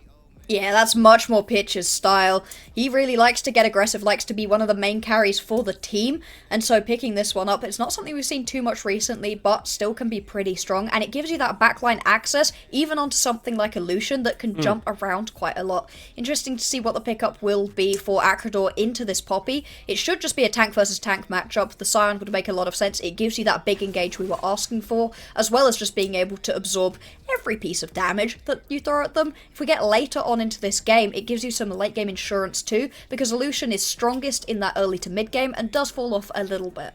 Yeah, he's still got burst though. I feel like a lot of the problems that Lucian has generally tend to be access, and well, you've got a Scion on a Wukong, you're finding access. You're fine. Yeah. But for PG, I'm struggling to see how they actually break down that tank line, because you've gone for this Ezreal, not a traditional AD carry, and people don't really pick up the Divine Sunder on him anymore, so he has an issue getting through something like a Scion, which is going to be 5k HP with 3 million armor at some point in the game.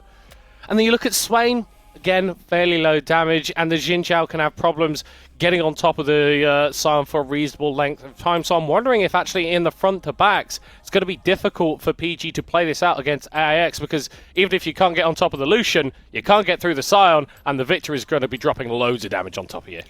Exactly, and to back it all up, there's a Yumi. You know, any damage that you deal, the Yumi should be able to heal it back up once again. I definitely prefer AIX's composition. I think it works around itself a lot better, but there is a ton of poke, so removing the Scion from the equation, you're coming into these team fights a little bit less healthy than you would perhaps like to, and there is backline access through that Xin Zhao that could be pretty helpful, plus that Poppy, the ability to stop any of those engages from particularly happening in the first place.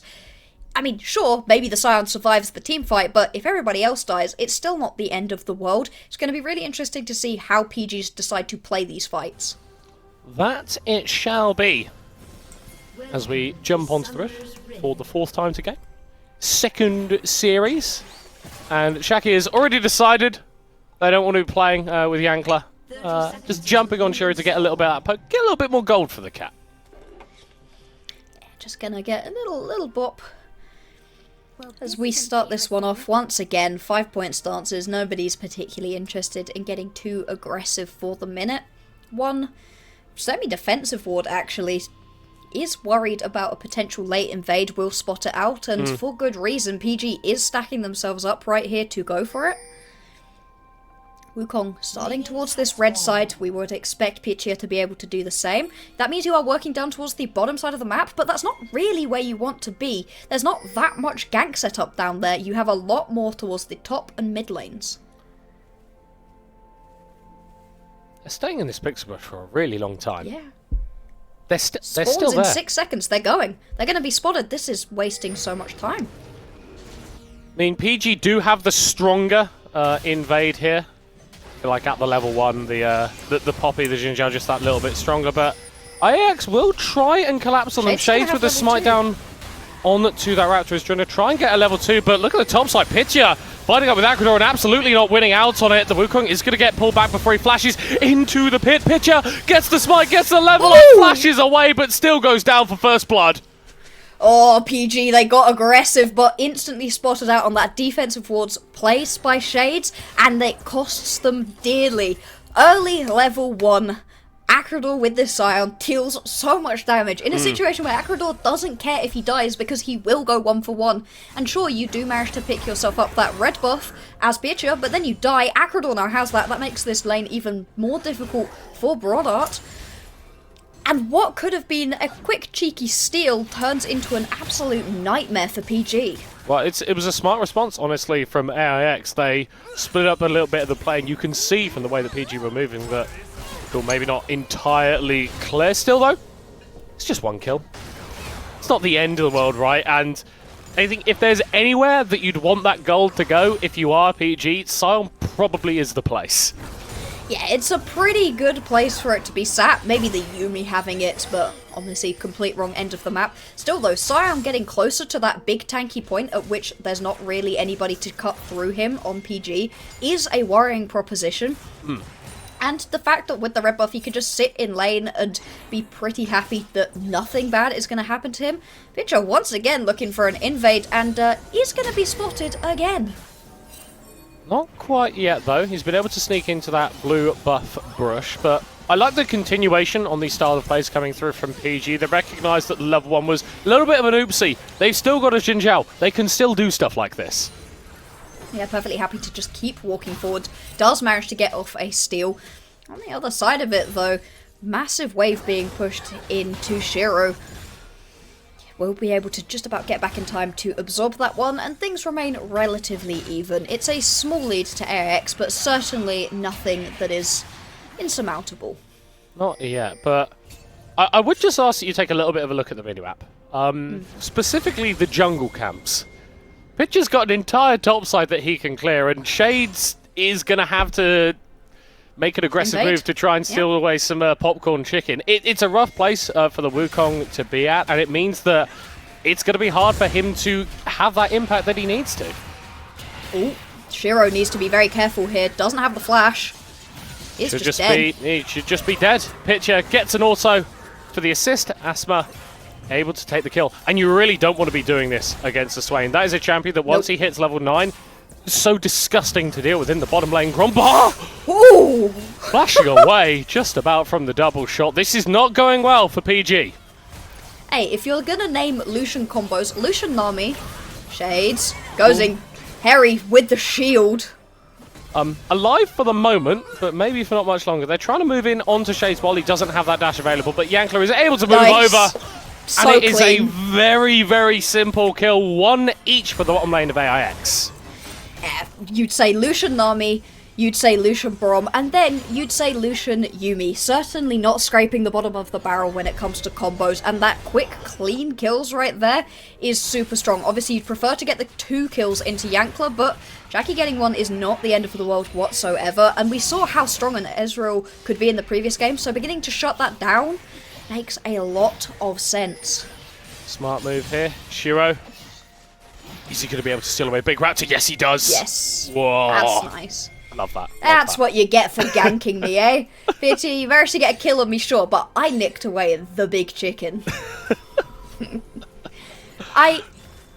Now that we have what is potentially the first few minutes of actual calm Very interestingly, on the side of PG, they've gone for 3 different Conquerors as runes, so that's the way they're planning on dealing with Acrador on this Scion. That's how they want to be able to cut through. Extended team fight's going to be dealing extra damage, cutting through people who are big and tanky, so you can see there is some slight recourse for dealing with the Scion problem, even if it's not going to be the most efficient that it could be. I mean, if you're talking about those fights, Swain is just excellent at staying alive on the front line for ages and ages and ages. As long as Asma is in a decent spot in terms of gold, it's very hard to dislodge this Swain from the front of a team fight. And hey, already got a kill for himself. Pretty good start here for PG's mid laner. Possible dive right here. 4 members surrounding Yankler and Shaki. Oh, it's just going to fizzle out though. Just having enough wave clear so that they're not getting pushed right under. And it's just giving more time for Pitcher to be able to get in, steal away a Gromp, and really is beginning to build a significant lead in terms of CS. He has spent more time in Shades' jungle than his own. And again, that's what you can do on the Xin Zhao, but I want more. I think a good CS lead is fine, right? But when you come to these team fights, it can be a little bit harder to operate on the Xin Zhao. That ult is great for buying space again, but if you're not able to provide damage, then you're lacking a little bit.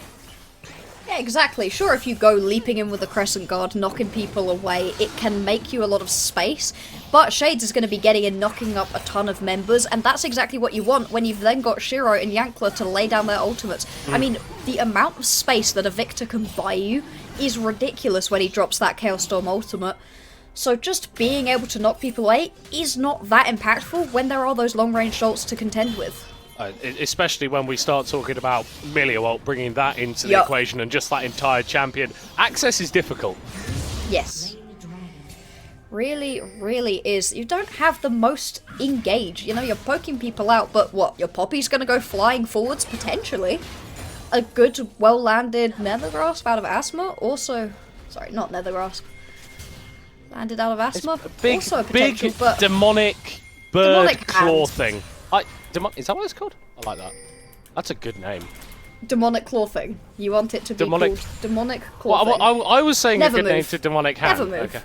Never move. That's what it's called. It stops you from moving for a does. little bit. It's not never move, really. It's sometimes don't move. And he does also yoink you back, which I'd count as moving. We call it the back yoinker. Yes. It is like a yoink because you throw it out and it's like, whatoo, bring it back. PG going to be able to take down this Rift Herald. Ajax going for a little bit of a late contest. Pitcher doesn't have Smite. Despite the Herald dropping to 8 HP, he is still going to be able to pick it up. Well, it's going to go down. It's a little bit Still split up as going. Yankler going Boink. forward. The Capers Verdict is going to have to be invested there from Broda, but PG get away with the Herald unscathed.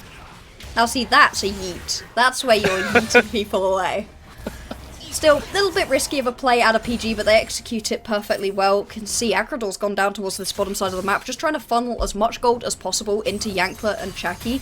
If you can get to that first 2 items for this Lucian and Yumi combo, you're going to be in such a strong position. If Jackie had have had that level 6 during that play, could have been a very different story, but instead, PG just able to walk away. Do pick themselves up the Rift Herald. Interesting to see where they decide to drop that one. Do you want to just funnel more gold into Harry and Grombar? I could see it. Now, the issue is for them right now is there are 15 plates on the other side for AIX, and sure, like, that's great. There's lots of opportunities for you to put down this Rift Herald and for you to take towers, but it doesn't feel like you're going to be able to break open one, get that first tower gold anytime soon. Pitcher once again going into the jungle of Shades. The Wukong is going to have to flash away. Gromba here, no level 6 for the Milio. Re-engage. Could prove an issue. Cullen going to come down, but Asper is buying a load of time on the front line. The Exhaust is going to do absolutely nothing to dislodge that Swain as here comes Harry, low on mana, but Yankler still flashing away. AIX, PG, both on blinking health bars, but no body bags being got out just yet. Oh, super close fight right there, but in the end, nothing actually gonna fall, and that tells you just how much of a scrap this is. Yankler dealing ridiculous amounts of damage, and also he was stepping really far up. He was surrounded by 4 members and felt perfectly happy to do so. Asma, though, just refusing to die. Shiro pull back in the mid lane, yoinky sploink, Pitsy with the kill. Nice, quick grab out of that never move. And it's such a difficult ability to dodge. And once you do get caught in by it, that pullback really does make it difficult to survive from. Shiro gonna go down. That's the second time he's died to a gank out of Pitya in the mid lane. And that one, he was basically under his turret for. Yeah, he's still got the flash, still got the teleport. So it's going to be hard to completely remove him from the mid lane. This Herald is going to do a job of helping that out. Reset's going to come through. Cancelled here for Harry. Grombar is just going to abandon his AD carry, who's going to be forced to run for the hills. No mana left. Still has the flash. Shades opening up with damage. Oh, no. The bonk too strong on the back of the head. Harry's dead. And that is a flash for no reason out of Harry as well. Needed to have done it much sooner. Thought he might just be able to walk that one out. Last minute realizes that's not going to be the case. Still ends up using the flash. And that's huge when you're against a Wukong, because you have got that E to get away from the initial Wukong engage, but he gets a second dash. You're still going to have to be turning tail and running. And without that flash, that job is a lot harder. Shiro chunking out Asma. And if we take a look in 12 minutes into this game, it's about a 1k gold lead for AIX. They are down a Drake though. And overall, this game still feels very even. There's a lot more pressure on the mid and jungle for PG, but AIX's bot lane are feeling super strong.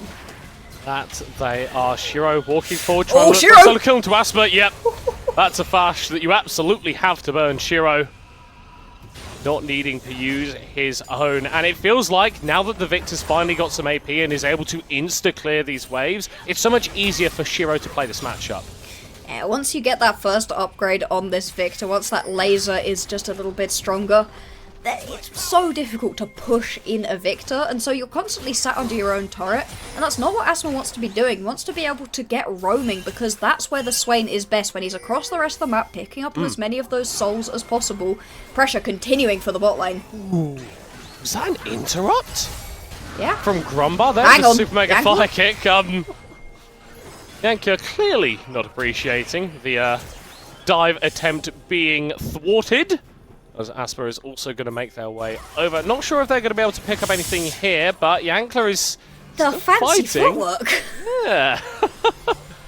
Feeling Coming in himself. ADC. Not seen him before, but he's doing a pretty damn good job. Dragon is on the board. PG have already got themselves won this game, but AIX don't seem to content to give it up without a fight. Absolutely not. You don't want to let your opponent start Drake stacking. That's a pretty big chunk out of Asma to start this one out. Shades diving on top of Pitya. He's going to use that Crescent Guard to buy himself a load of time. Harry coming through with the autos. The True Shot Barrage connecting as well. Dead. Shades taken low, but Asma taken down. They're still full HP on the Ezreal. Yankler, what the heck are you doing there, mate? We're arcade shifting over the wall. Okay. Ooh. That was a little bit too aggressive there. No one dropping on the side of AIX because of that play. Shades, he's just going to go on top of Pitya, goes in, gets the double kill, and now Gromba in a very bad spot. Shiro gets the laser over the wall. Jackie with the Q, the dodge back from the Milio. Shades Flash. not going to get in going. range. Jackie keeps chasing, but he is going to get interrupted. PG, they go into the jungle of AIX and they find only their own demise. The German team is going to be able to pick up the Drake off the back half of that. Shades just dodging back and forth. I really thought he was going to use that jump to get over the wall. Instead, nah. Goes all the way in. Shades really is the main carry of this team. Sure, Yankler's dealing a lot of damage and Akrador's a name that we know from before, but Shades is the player that they sort of play through. If he decides to go in, the rest of the team will follow. They have a lot of respect for this man, for his calls, and you can see it there. He said, no, we can keep fighting, and the team, despite the fact Shiro had about 2 HP, was like, yeah, sure, okay, we'll go. Like, you say go, we go. We can? We can fight here? We can fight? Okay, we're making it work. Are you dead? No, go in then. Yeah, that's it's not something you want to hear on your driving test. It's just not. You're fine. You're alive. You failed your test. But we're all still here. Still fighting.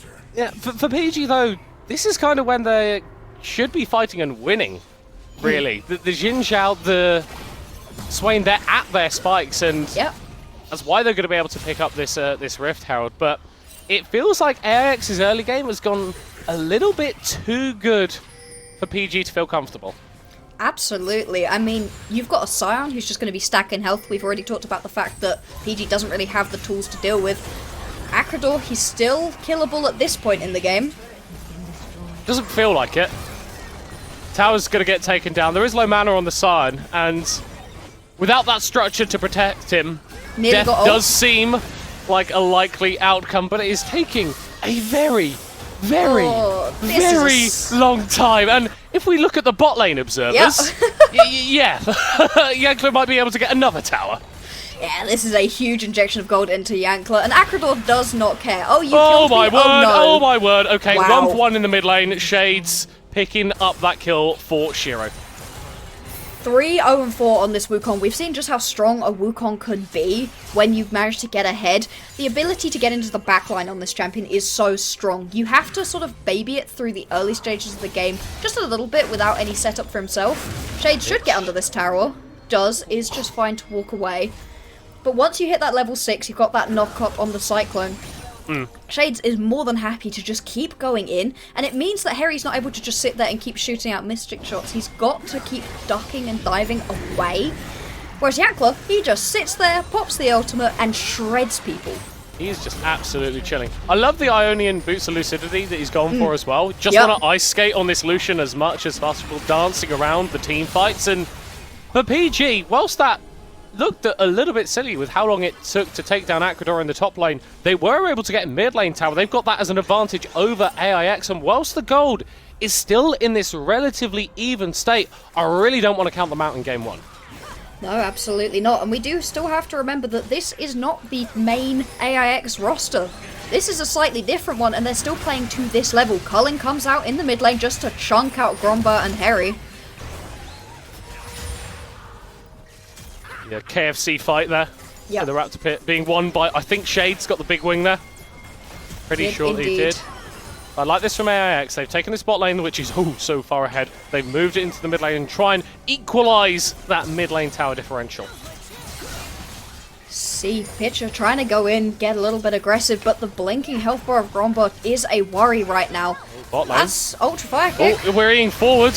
Disengage provided by Pitya. Shades isn't able to find access onto the Ezreal. We're getting multiple knockups coming through the Cyclone, but Blow Dart is here Flash! as well. 3 levels up on the Lucian, knocks him into a wall. Yankler able to dash away. That extra cooldown reduction coming in clutch. And meanwhile, in the bottom lane, Shiro has died. Yeah, sure, just got whacked by Asthma. Not exactly what we were expecting. That fight in the mid lane could have gone very differently if multiple AX members hadn't have blown their ultimates already. As it stands, good bit of pressure into the mid lane, blowing some cooldowns, but still, Gale Force Lucian has so many dashes that it's very difficult to get away. Shades possibly going in here onto Asthma will spot out.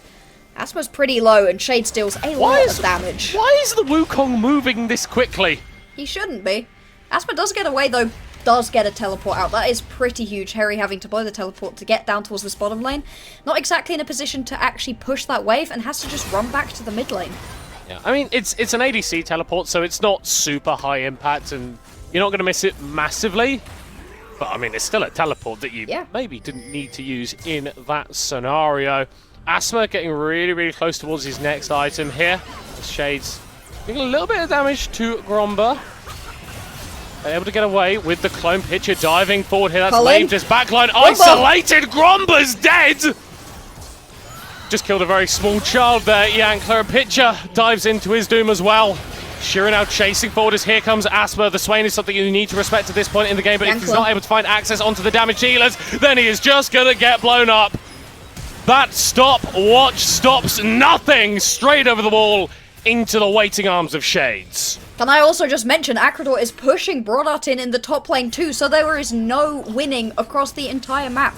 Even in the mid lane, pushed in the top lane, losing kills in the bot lane. PG are falling apart under AX's pressure, and it's all running through Yankula. That culling was ridiculous, and then just kept weaving through the fight. Decided to walk the long way around that red buff pit in order to get the flank, and just keep dealing maximum damage on this Lucian.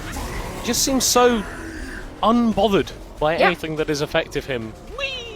I don't think Yuumi gets through this next draft. I don't know necessarily that the Lucian gets banned, but the Yuumi is dealing so much healing onto his team, and at the same time, that last chapter, it is just stunning up the entire team. You don't actually get to move in these team fights as PG, and as a Swain, you really need to keep moving through these team fights to be getting as much healing from your ultimate as possible.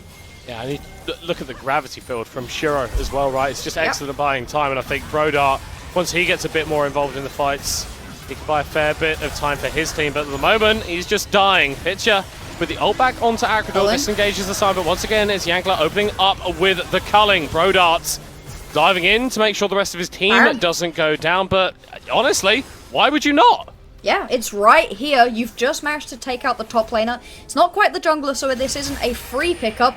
Yankler still stepping forwards, more than happy to step up. With the Yuumi on his back, this man is feeling himself, and they have pinned PG.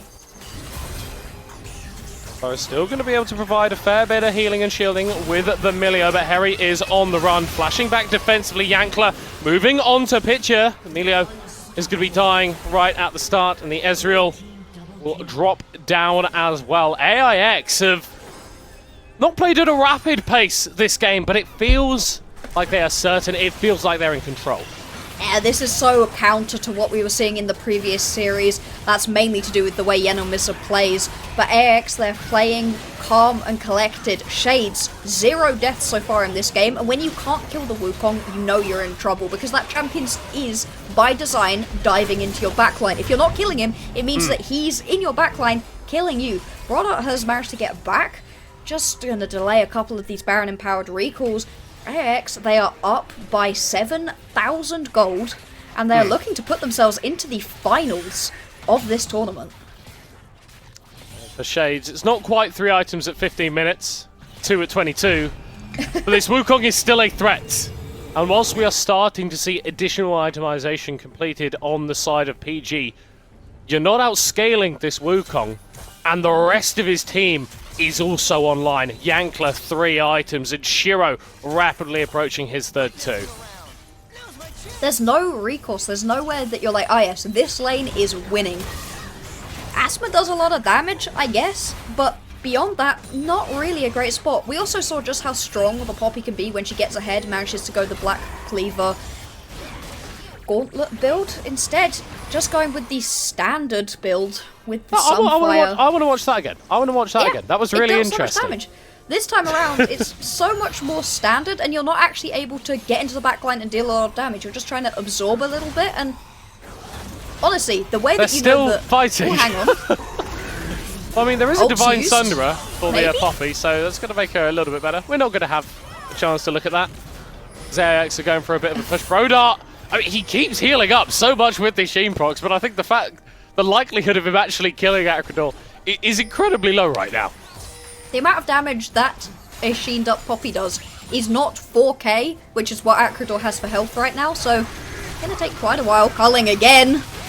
Oh, Ashley can get knocked into the skies with the Cyclone. Couple more autos. Yankler dashing under the tower will take him out. Will get shut down by Harry. With no AD carry, AIX are still fine to push forward. Yuumi instead jumping on the Victor's shoulder, and they're going to be able to take that inner tower. It's still going. Why? Stop! Please! Stop fighting! To be fair, Pitcher is coming up. This might finally... No. Boo. No. You know what, Pitcher? I'm not sure we can be friends anymore. No, how dare you get in the way of what was a glorious, glorious wet noodle fight. We could have honestly left them to do it and it wouldn't have stopped. Those are like pool noodles. Like, these are not small noodles, these are big noodles. Big noodles, still 0 actual damage coming out. Pitcher, though, might pay for his sins of getting involved. Shades, plenty of ability to keep jumping onto this. Flash being blown, I still don't think it's going to be enough. Oh, Shiro TPing in. One solo laner, punishing the enemy jungler for interrupting the duel. And hey, with the Jinj out off the board, Airx could look for a little more. That's a great stun coming from Brodart, actually, as they lock down Shades. But he just keeps going forward. He just keeps going forward. He doesn't care at all. In Hib Tower, going to be dropped low, but Airx are diving right past it. Yankler finds Brodart and Asma out of breath. AX, they're waiting for the mid lane wave to come through before they can actually get a shove on that tower. Yankler pulled in, nearly takes out Gromba. Bot lane will instead be the focus. That is a very, very balanced Demolish proc coming through. Inhib going to be dropped down 25 minutes into the game, but PG, they've still got members here. They can still respond to this. AIX, they double dip a little bit. They get 2 towers, but Inhib's still standing. At that point, I don't mind it though. You can instead starve gold out. Pietra trying to go in onto Yankler, doesn't have the Yumi for once. Now does. Now does. And AIX will turn around. Melee ultimate going to be popped here. Acrador, it's just completely immovable in the frontline picture, desperately wanting to get over the wall. But you're going to have to run through this Scion, and I don't think that you are going to be able to. Acrador still going forward. Don't think there's as much damage as he necessarily would like. Shades has found Asma and Pitcher on the side. Acrador also moving over. Shiro attempting to deal damage over the wall. Brodot is going to be diving in, but Yankler's going to be able to drop some damage on him too with those double shots. PG, they are still fighting it out, but now the engage comes through for AIX. There it is. They pull the trigger and they chop off the head of PG. Game 1 is going to AIX Schwer. The way that they played, nice and calm and collected. Observers, could we quickly click on the Scion? I'd like to see just how much health he has, because, yeah, Ooh, baby. 5,500 health, and you could feel every single last bit of it in that team fight. PG could not cut through the Scion, and they will lose game 1. It was not kills all the time from AIX, but constant control, constant pressure grabs them game 1 in 27 minutes. That is more the kind of game that we were expecting. Yenomizla changed the way games play. Both PG and AIX, they play more standard, but the way that that game was played out by AIX was so clean. Every single member knew what their job was. From the top lane, sit there, be tanky, don't get involved too much. Mid lane, just lay down the Chaos Storm. We barely spoke about Shiro, despite the fact, if we check that damage graph, he will have done so much because he just dropped a Chaos Storm, hit a couple of lasers, and that's all he had to do, because it was Yankler flying into the backline, weaving around these fights, making it a masterclass in Lucian. And you know what the key thing was? At no point in that game did I think, boy, this team needs relative. Nope. Because it was clean. It was consistent. It felt like this is a roster that had been playing together that entire time. And so I don't really know what's going to be going on with this situation with him in terms of playing, if this team is able to progress all the way to the finals. But one thing is for certain, the 5 players for AIX right now are doing a very damn good job. They really are. And I would like to mention to anybody who's just joining us for this tournament and didn't join us last time around last year, AIX made it to the finals, the big finals event in Spain. Relative wasn't able to travel with the team, he had commitments elsewhere, and the team kind of got slapped around. They didn't win a single series, ended up ending 4th. Still a very respectable finish for the team, but it didn't feel great. This time around, Relative once again not able to play with the team, and they haven't missed a beat, still playing calm, clean League of Legends, and this is the kind of League of Legends you need to be able to play, especially now that a team like Yenomizla isn't in the tournament, against the esports team 20s of the world, against things like Dr. Broom and Academy. You need to be able to play nice and calm. It's exactly how they've shown us today, with a little bit of spice on top, because Lucian diving through fights like that, that's not calm, that's spicy. It's committed, and that's what we've seen. But we need to hold our horses. We can't crown AIX the victors in this series just yet, because Polytechnica Gdansk, they're going to come to play in Game 2, and we're going to be here to cover it. We're going to a short break, but we'll see you in a few minutes. I'm leaving all that behind, so I'm gonna let it shine on you. Bring room for everything that's true, yeah. Do whatever I wanna do, and then I let it shine on you, yeah.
a fake silhouette, avoiding every threat. I wanna stay like a silhouette, but I can't do that. No, I can't do that. No, I can't do that.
I'm just a fake silhouette, avoiding every threat. I wanna stay like a silhouette, but I can't do that. No, I can't do that. No, I can't do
Not gon' trip if the sun don't shine. Not gon' trip, you know I get mine. 2020 vision, I want all the loot. 2020 vision, I want all the loot. Not gon' trip if the sun don't shine. Not gon' trip, you know I get mine. 2020 vision, I want all the loot. 2020 vision, I want all the loot. I'm talking Beamer all clean, fit too mean, finger all shiny on my baby's diamond ring. I was on a high till I caught onto the scene. Swear I lost my heart when I fell in love with things. Rookie year went broke like Jalen Rose. Got the price, sold my soul to the things I own. Switched up, locked in and got my mind right. prioritizing, got my business and my time right. Wristwatch, no TikTok, you know the crown. I get guap, then flip stocks, you know it now. My baby's loyal and she holds it down. Play with my fam and I might blame you, but it's going down. Not gon' trip if the sun don't shine. Not gon' trip, you know I get mine. 2020 vision, I want all the loot. 2020 vision, I want all the loot. Not gon' trip if the sun don't shine. Not gon' trip, you know I get mine. 2020 vision, I want all the loot. 2020 vision, I want all the loot. 2020 vision, I want all the loot. Windows tinted, never rented, but I've been accused. Numbers up and we need no recruits. Leather loafers for the tailor suits. Making moves that you can never do. You sure improve, but I'm never amused. When I cop it by the tools. The weather change, I change the views. I drop a record and I watch it boom. You see me working like one on a Zoom. Was that since I left the womb? I'm staying silent when I'm in the room. From the soil, now you see me bloom. Zoom, and it's to the moon. Stop making promises you never keep. Out of touch, never out of reach. Dot the I's across the T's. Not gon' trip if the sun don't shine. Not gon' trip, you know I get mine. 2020 vision, I want all the loot. 2020 vision, I want all the loot. Not gon' trip if the sun don't shine. Not gon' trip, you know I get mine. 2020 vision, I want all the loot. 2020 vision, I want all the loot. Ay, ay, ay, ay, ay, ay, ay, go crazy. Ay, ay, ay, ay, ay, ay, yeah, go crazy. Got picked twice a day, my type of two a day. Woke up with no plans, what I'ma do today. These are not the same, I got no shoes today. My baby missed me, wishing it was two of me. And I'm like, if I'm not doing the real deal, I've been up and down Pharaoh. Friend, bro, you did a real kill. Off the liquor and some pills. I've been at it since a church. Work. Tell little baby, make it twerk. Twerk. Ay, ay, ay, ay, ay, ay, ay, go crazy. Yeah.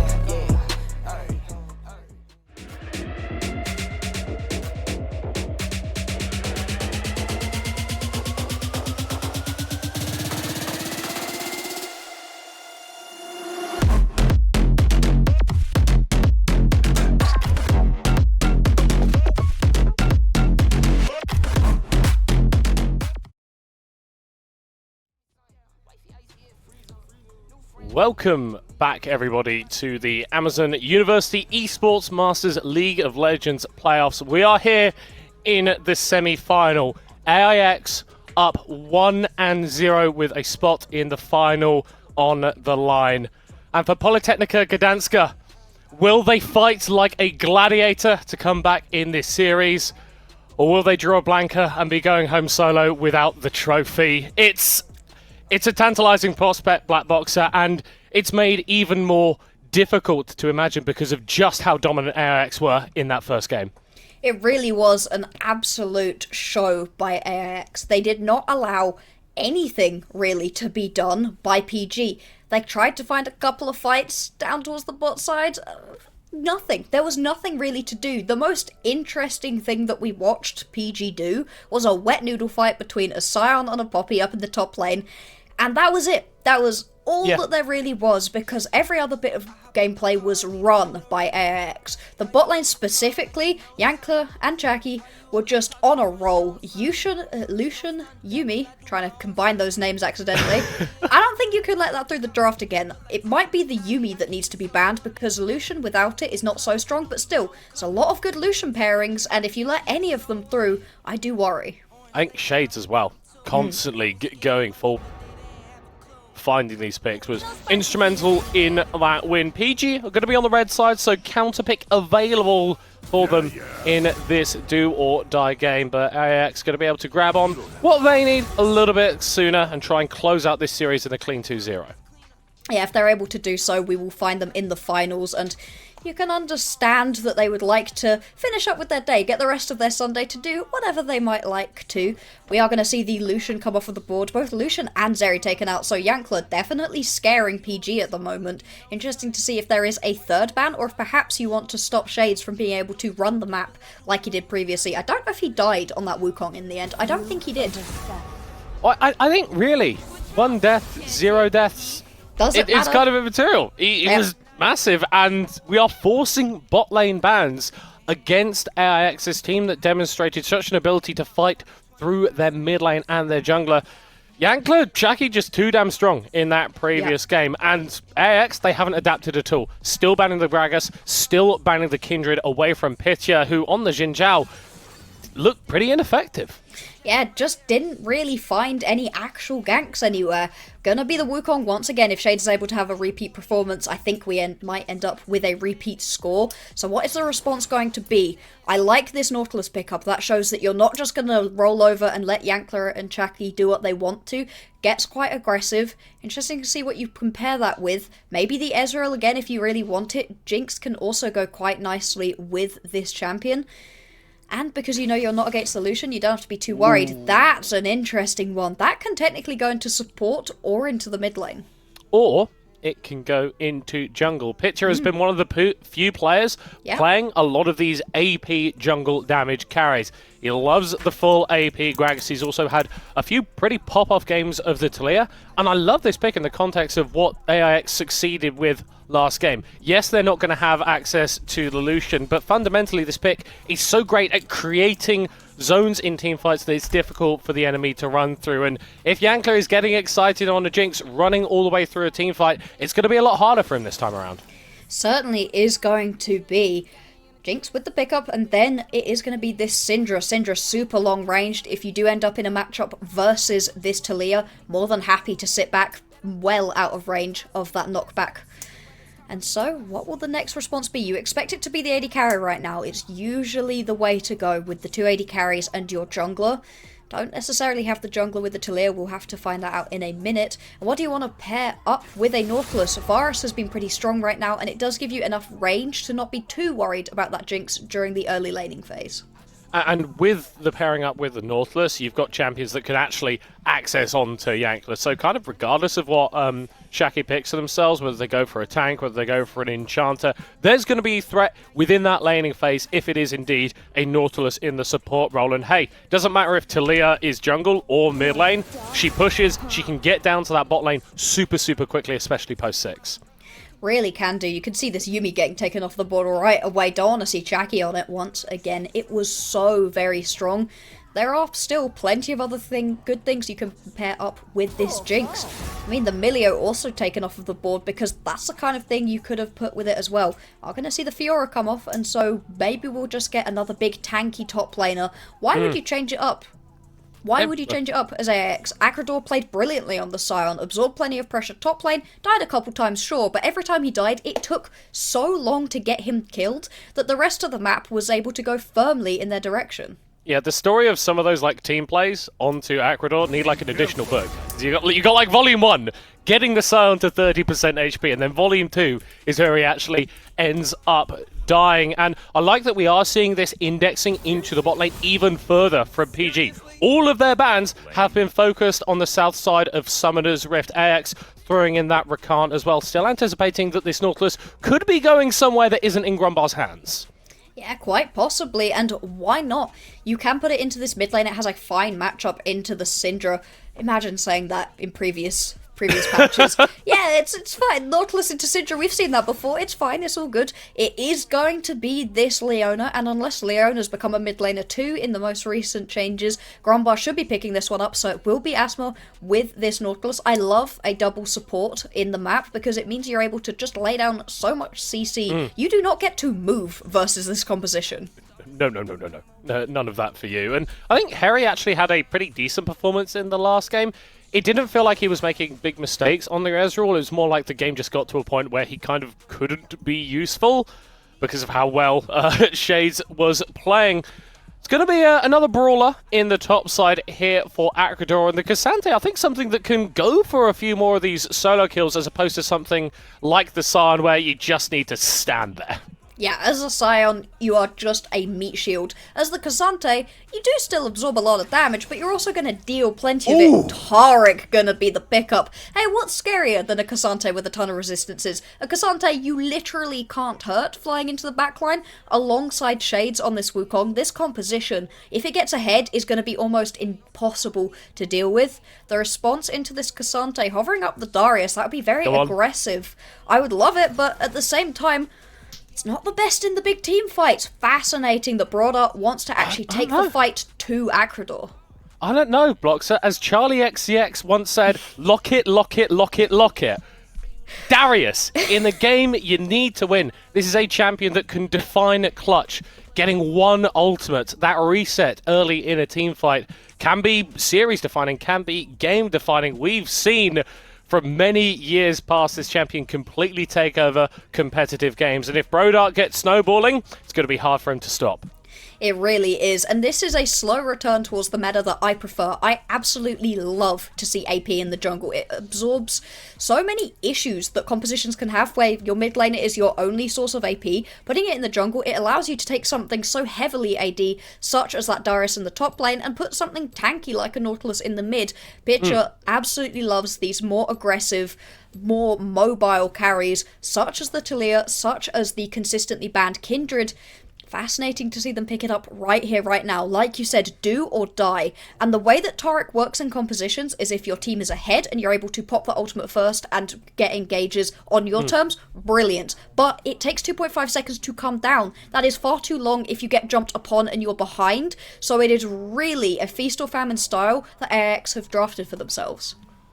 And I almost feel like you have to have taken the Taric in this sort of situation because the amount of dive and the amount of threat that Polytechnica Gdansk have drafted for themselves is truly ridiculous. But yeah, that 2.5 seconds as the Cosmic Radiance is coming down, it's a difficult time. There's a lot of calculations that need to be going on. You need to be working out where should I be standing? Can I position safely to get in this ultimate whilst not screwing over the rest of my team fight? It forces you to answer a lot of questions, both on the side of AIX and for PG. We'll have to see how good the answers they can provide are, though, as we are in here for Game 2. AIX, one Nexus explosion away from the finals of Amazon University Esports Masters.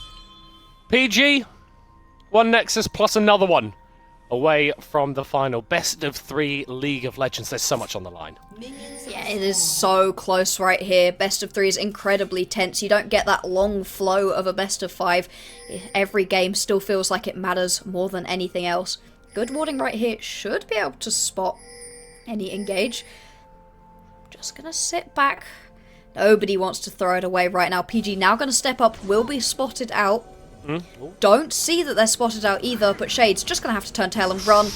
Hook just misses Chucky. And they've liked these late invades. This one going a bit better for them than the previous. Asthma here moving over to Shades. They are going to be able to lock down the Wukong, try and interrupt their clear a little bit more. Pitya should just be able to smite down the red buff for the level up. Grumba flashing forward to get the kill under the tower. Takes 3 turret shots for his troubles, but he's not going to mind at all. And Shades is not going to have as much fun on the Wukong this time around. You can see that Shades is the main carry for this AAX team by the amount of pressure PG's trying to put on him early. In the previous game, it went pretty wrong, and that was one of the main reasons that AAX was able to make that game look so dominant. This time around, Cherry. Oh, Yankler has popped the ghost.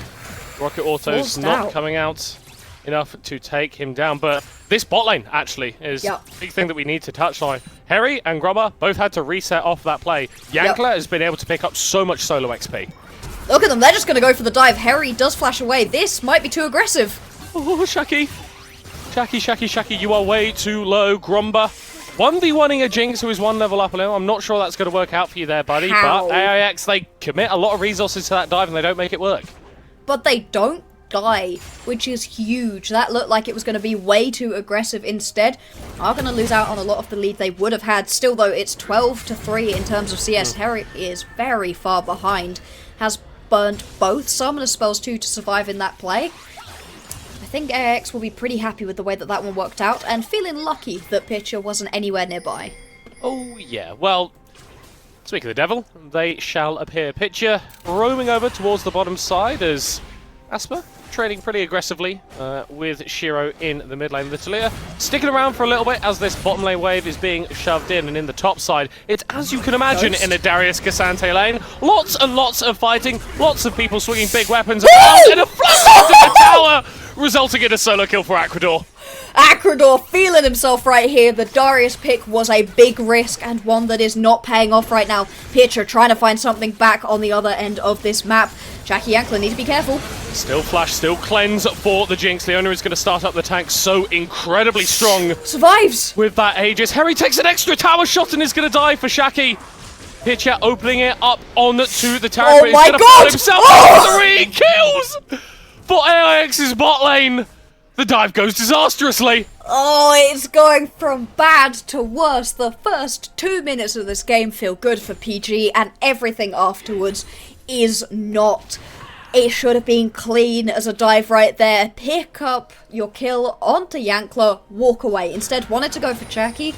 And we are 4.5 minutes into the game at this point. Turrets, they kind of hurt. Yeah, it felt like there was a disrespect to the ramp-up damage there almost. I know that was changed a while ago, but it was a while ago. And PG, they go a little bit too aggressive, and they get rightly punished for it, mirroring the events of the top lane with that flash forward from Brodart in the bottom lane, losing out on 3 members. And yeah, Tarek, 2 kills. I'm not too worried about that. I'm worried about this Jinx that has double my Varus' CS. Absolutely, and beyond that... Ooh, hang on, Grumbar trying to go in for a bit of a dive. He's out of position. Oh, he's going to be able to get over the wall. Actually, beautifully played there from the Leona and Shaki. Vulnerable. Shut down by Harry, but Shades is able to go forward and Yankler can reset. Pitya still has the flash, is going to be able to get over the wall.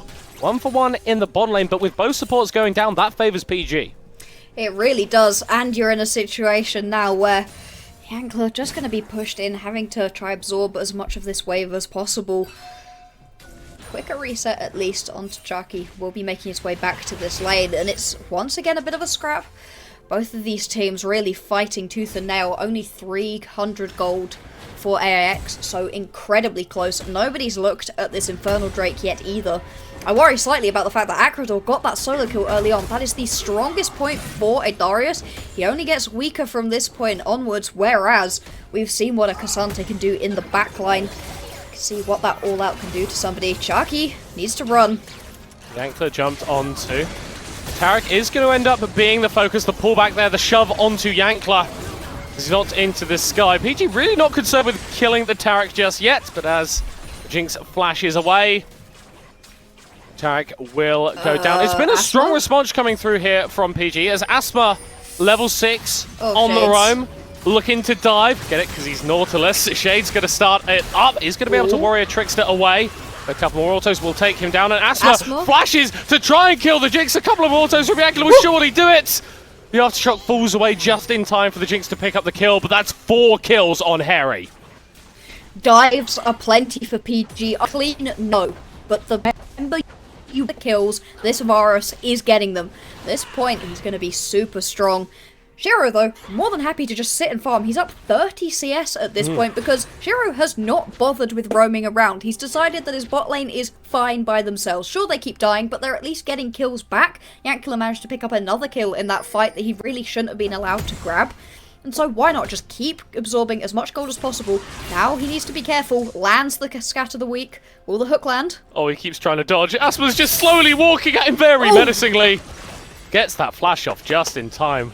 Very fast on the fingers. If you get hit by that, you are 100% dead. Asma and Grumbar are a tag team duo in not being allowed to move right now. You know, you get hit by one and you might as well just get up, walk away, take a quick break because the CC will last at least as long as your health bar does. Ideally, even longer. Yankler does have the cleanse back available, so this Jinx has more safety than she otherwise would, but with Harry, level 6, Chains of Corruption is going to be coming out. The cancel on the charge up of the arrow, and Yankler is not taking as much damage as maybe he should. The flash forward is going to come through. The Jinx is going to be Another trying to good contribute stun! something. Double stun comes out, and Shaki gets another shutdown. Yankler still going to be healing up. Gromba going to be taken down, and it's more kills for AIX. Shades got a double kill in the top lane, and the bot lane is 2v3ing. Asper's going to go forward. He's going to miss with the hook, and Yankler just has to shoot him. He just has to shoot him repeatedly, and he's going to get a 5th kill for himself. That went horribly for PG.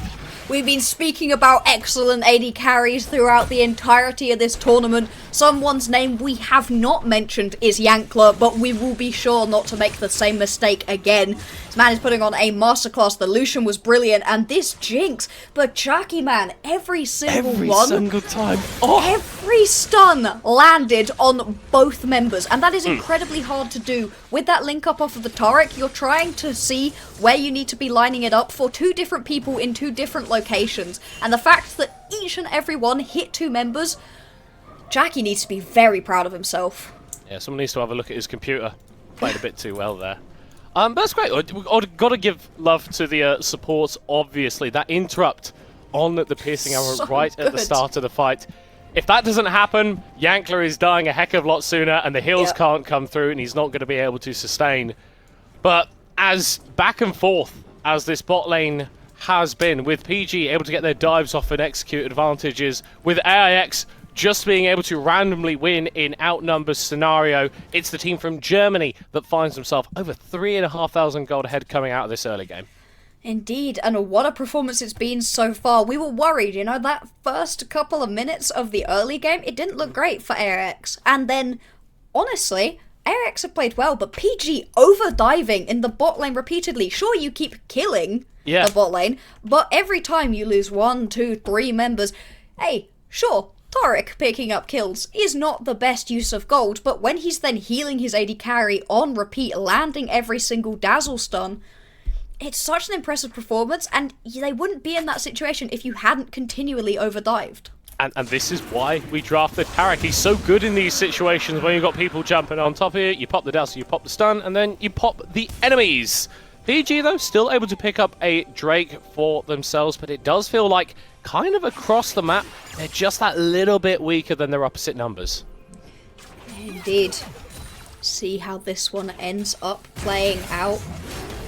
Top lane not going as well for Brodot as he would have hoped. Akrador, can't step up for too long just because that burn damage out of Brodot will begin to really hurt, but more than happy to absorb pressure because you don't need to get too high feet. Yankler is doing everything you could hope for in this bot lane already. See them continuing to push up. Shades is behind, laying down a little bit of extra support. Just want these turret plates. That's all you need. At least for the time being. Shade's still sitting in that brush, imagining that with his team being this far up, Akrador is going for a solo kill to Brodart. You need to respect the Darius. You can't let him get 5 stacks of that hemorrhage because he is going to cut you down. And Shiro also being caught in the mid lane. Asma doesn't really have that much damage here on the Nautilus, but Pitya does a fair bit. One more rock will come out, but the unleashed power makes it a 1-for-1. Yeah, that went from... it could have been a great play, but Pitcher over-aggressive. Shiro managing to get that return kill. And this is the nature of the game. Every time PG go for a play, AX gets something back. It's never a clean, yep, we grabbed a couple kills and that's it. No. You always are giving a kill back over. And it just means that this gold lead is slowly but surely ticking upwards for AX. It's about 3k right now.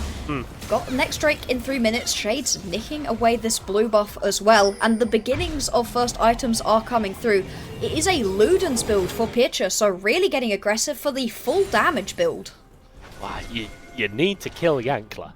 Yeah. And I don't think that a Leandries is going to cut it in terms of dealing damage on to this Jinx. Grombar Hex flashing over the wall, but Shiro chilling in the mid lane, has not had to deal with too much, which I imagine he is quite grateful for. Indeed, don't want to be getting too much pressure as a Syndra. All you're looking for is to build up into the late game, the scatter the weak as potential picks, and then if anybody oversteps, outplay button, press the R, ruin their day. We have already seen completely and that. utterly blow them up. Yeah, we really have. The amount of damage it deals already, and that is one Leandries, and nothing else. You know, 2 stacks on a Dark Seal as well. We'll need to track that one, see if it's going to be a worthwhile gold investment. As a Syndra, you shouldn't be dying too much. The amount of range she has after the change a couple of months ago means that you are a pretty safe champion, especially when you've got Acrador and Shades to be doing the jumping into the backline for you. Yeah. You're not going to have to worry about really anyone getting on top of you. And I like this from Shades. We saw a minute or so ago in the bottom lane play, he didn't summon the Herald because he knows that he can get a charge off here, but PG Shaki are responding to the play, and Shaki, a little bit caught out. The lands. Cosmic Radiance is going to be able to come down, keeps him alive. The arrow not going to hit on to the Tarek, so PG go for finding the top lane, not able to get anything for it. And they're not going to get anything. The Rift Herald, I think it did get its charge off because there's only 1 plate left on that top lane turret. And look at Acrador. He is just happily wailing away on this bot lane turret, whilst the rest of PG continue to try to get something done. Shades is going to get caught out. The was pullback big. going through onto Yankler as well. He may die to the bleed. He may die to the Noxian Guillotine. Shades with the Cyclone. Another Ooh. axe on another head. It's 3 kills for PG. Hang on, and Perry also managed to take down Yankler. That is 3 members dead for AIX, and the only response is that Acrador's got a huge amount of damage onto turrets and gold down in this bottom lane, but that's not going to make up for it. Big plays out of PG. They are not looking to go down yet. Aspen needs to be careful with. All out from Flash. Acrador. The flash up though gets the Nautilus out of there.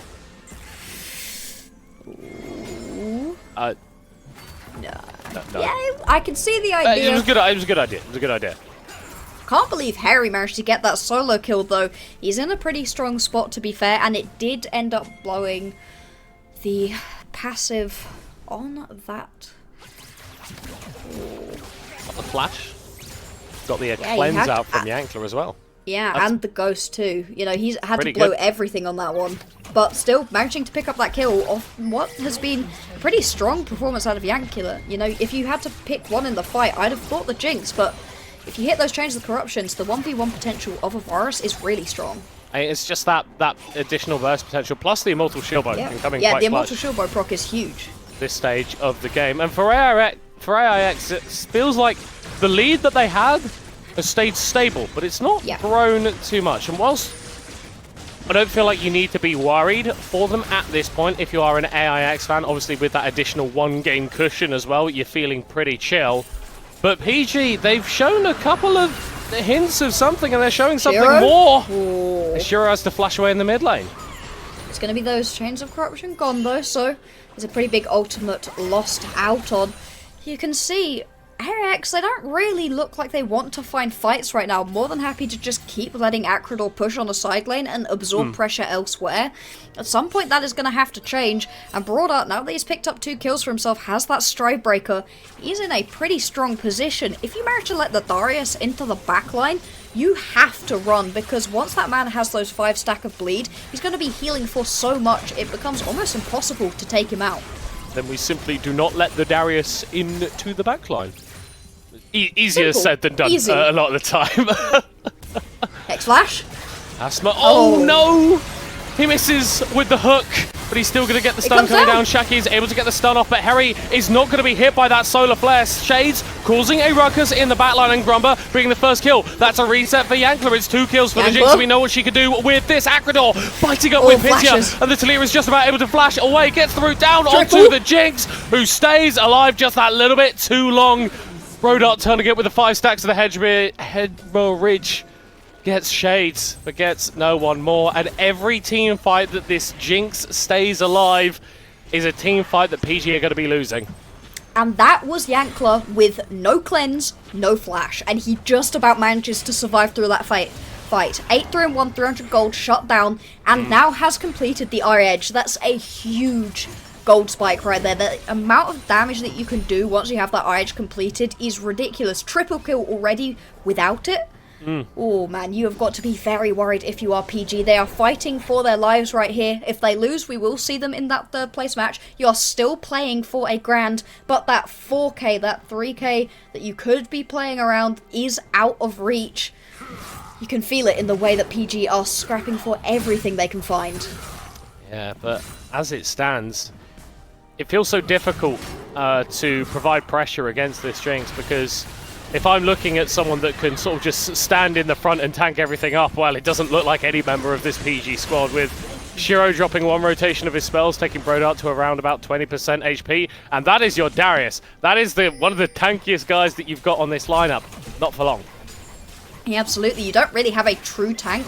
Nautilus Short is building full tank, but you know, he's not going to be able to absorb all of the damage, not when Yankler's going to be running through him. Gone with the Kraken Slayer, it's not the defensive build that you've had to have from the Shield Bow on the Varus, or you know, with that Gale Force that sometimes is forced. No, this is pure 100% damage and shred ability. Pitcher needs to be so careful here. Ooh, he thought that the monkey may have been waiting for him. He was correct. Shades with another kill, and whilst this Wukong performance has had a few more deaths on it than the last game, still doing decent enough. And with Talia off the board, that's a load of wave clear down for PG, opening up their towers. Gonna lose this tier 2 in the mid lane, another big injection of gold. 5k in the lead for AX right now. And the next big objective they're going to be wanting to fight around is the Baron, spawning in a minute and a half, and the Drake also spawning in a minute and a half. I can't see a 20-minute Baron being started up by either of these teams, and so it's going to be a big play around this Drake. I don't know if PG can step up though. If you find a miracle pick onto Yankler or Shiro, perhaps, but you've got to be so worried about Shades and Acrador getting into the backline, and Chucky just bringing down that Cosmic Radiance, and nobody's going to die. Yeah, I mean, we can talk about that in the context of it being dropped on Yankler to keep him alive, but if you've got a Cassante and a Wukong going into the backline with that Taric ult on them, they become even harder to dislodge and become even more of a menace. Brodart is going for a 1v1, but Acrador has got a couple of items. Pullback Apprehend is going to come through, and the 5 stacks of Hemorrhage are going to come down. This is where the Darius is at its strongest, but Acrador is also going all out. The flash, back, dash away. Asma with the hook, Pitcher with the kill. And AX doing what they do best at going for these plays, trying to find kills, but the Talia is exploded. A combination of the Unleashed Power and the Super Mega Death Rocket is enough to kill her off. Grombar flashing over the wall as Shades keeps going forward. He keeps finding access onto Henry. The Cosmic Radiance is going to come down, celebratory at this point, as it's another kill for Yankler, and Grombar will feed a double over to Shades. AIX, they really take over that fight. They are opening up this game. They want to push themselves to the final. And Acrador buying so much time for his team. Sure, he dies in the end, but survives long enough for everybody else to be able to arrive to the party. It's going to be this Ocean Drake as well, the first for AIX. If they could stack themselves 4 of these, it would be incredibly strong. On the other hand, I don't think we're going to get that far into this game. Jinx is 100% online at this point, and it's only 20 minutes into the game. Jinx is a late game hyperscaler. We are only 20 minutes in, that is barely mid-game, and at this point it already feels pretty impossible to deal with. You have Shades going into the backline and dealing all of the damage onto the backline, and then Yankler sits in the front line and just shreds the opposition. Acrador very far up, contesting vision, but is going to bait in and engage from PG. It's so hard to remove this Cassante, Shiro. but the Leona is definitely mortal. There's just no killing anyone on AIX as it stands. They just stand in the front line for about 10 million years with very little dent in their health bars to show for it. Pitya has been caught out there. Will be locked down and removed. Brodart trying to get resets on the back line with the Darius ultimate, but shall not be able. AIX with a clean ace at the Baron. There was no Cosmic Radiance in that fight. It was pure healing out of the Starlight's Touch from this Totteric that kept all of AX alive. They were playing around blinking health bars, but it did not matter. Brodart tried to get into the backline, but by that point it was too little, it was too late, and AX feel like they're going to have 2 quick, clean games to get themselves all the way into the finals of this Amazon University Esports Masters. 11,000 gold to the good and a Baron buff at their side. Yankler has completed the Zeal in inventory to a Phantom Dancer, 3 items on the Jinx, and if you ever get on the backline, what is that in her inventory block, sir? That's a stopwatch right there. That's a stopwatch. 2.5 seconds of time that you can buy whilst the Cosmic Radiance is coming down, and then you're invulnerable even more.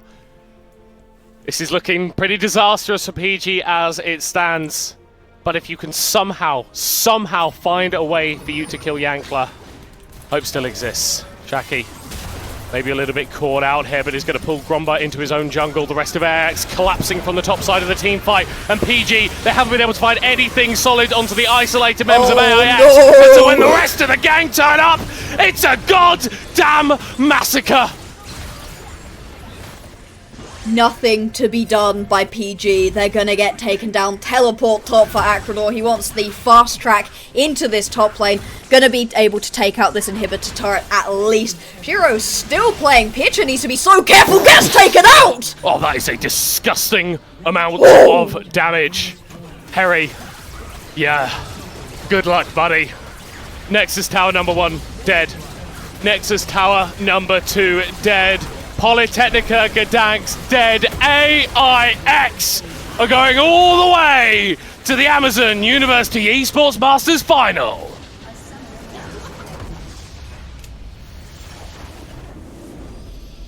Take a bow, AIX. What a performance. Those were 2 quick, clean games. It never felt like AIX was in a bad situation. The first 3 minutes were semi-iffy, and that's about as much, issue as I can see with any of their play. Shades in the jungle, beautiful. The way he controlled the whole map, getting every single lane ahead, and the way that the lanes then took those leads that were given to them and made them work, just beautiful. Crazy stuff. And PG are not a bad team. They are not a bad team by any metric. They've made top 4 at Amazon University Esports Masters. That is something to be very, very proud of. And obviously they're going to have an opportunity to fight for a share of that prize pool in the 3rd place match coming up a little bit later today. But for AIX, what a statement and what a performance for this team once again making it to the final. But this time, there was no relative. There was a man in the bottom lane doing very, very dirty things. Yankler, what was that? I mean, honestly, both of those performances on 2 entirely different champions. Lucian is an early game powerhouse who's looking to run through people, weave your way through fights. Jinx is looking to sit on the back line, slowly scale up through the game, hit onto that first person, and whoever they manage to kill, turn that into a big team fight. It's such a different style, and both were played brilliantly, and more than that, Jackie as that support was excellent. That Tarek play was so good. Those stuns, honestly, I'm going to be thinking about that one right up until we get those finals, because the ability to land both of those, hitting 1 skill shot is hard. Hitting 2 skill shots from 2 different places at the same time, absolutely insane plays, and it needed to be so good because Yankler was playing with no fear because he knew Chucky was there to back him up. That's what you got to do. That's what you got to do. And hey, we're going to have an opportunity to chat with Chucky in a couple of minutes. I'm sure he's feeling very good right now. But yes, we're going to be going to a short break, but stick around because in 2 minutes, we've got the interview with the victorious support coming up.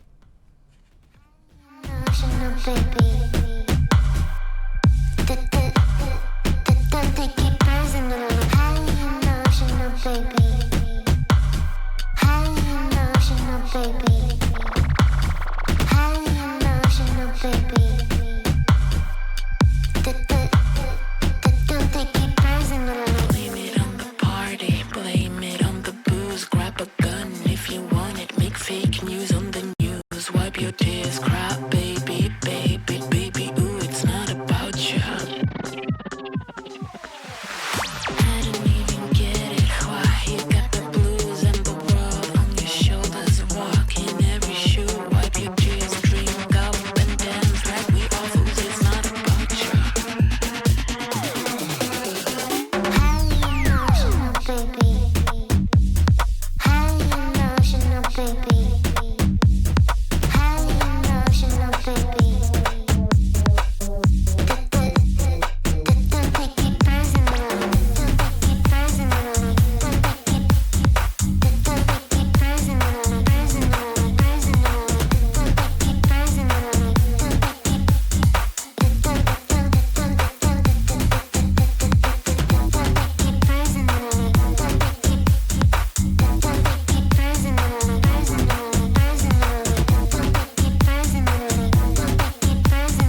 your tears cry, baby, baby, baby, ooh, it's not about you.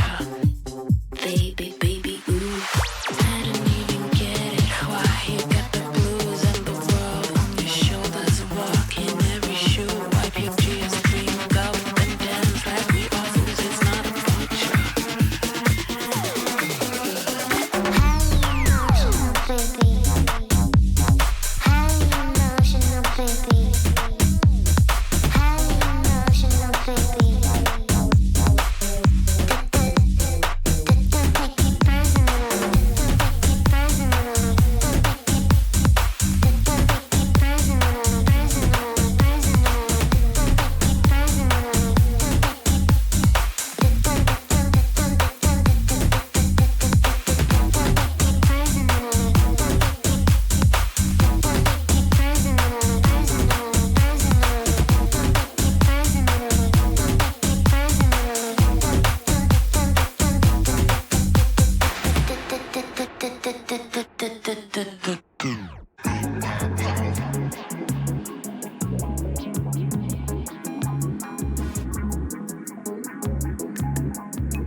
I'm only talking flash, then deposits. I maneuver on some calms in the South Street. Round the clock and tell me nothing. This is everything I wanted. I'm only talking flash, then deposits. I maneuver on some calms in the South Street. Round the clock and tell me nothing. This is everything I wanted. She ain't know it, but I'm everything she wanted. She ain't know it, but I'm everything I wanted.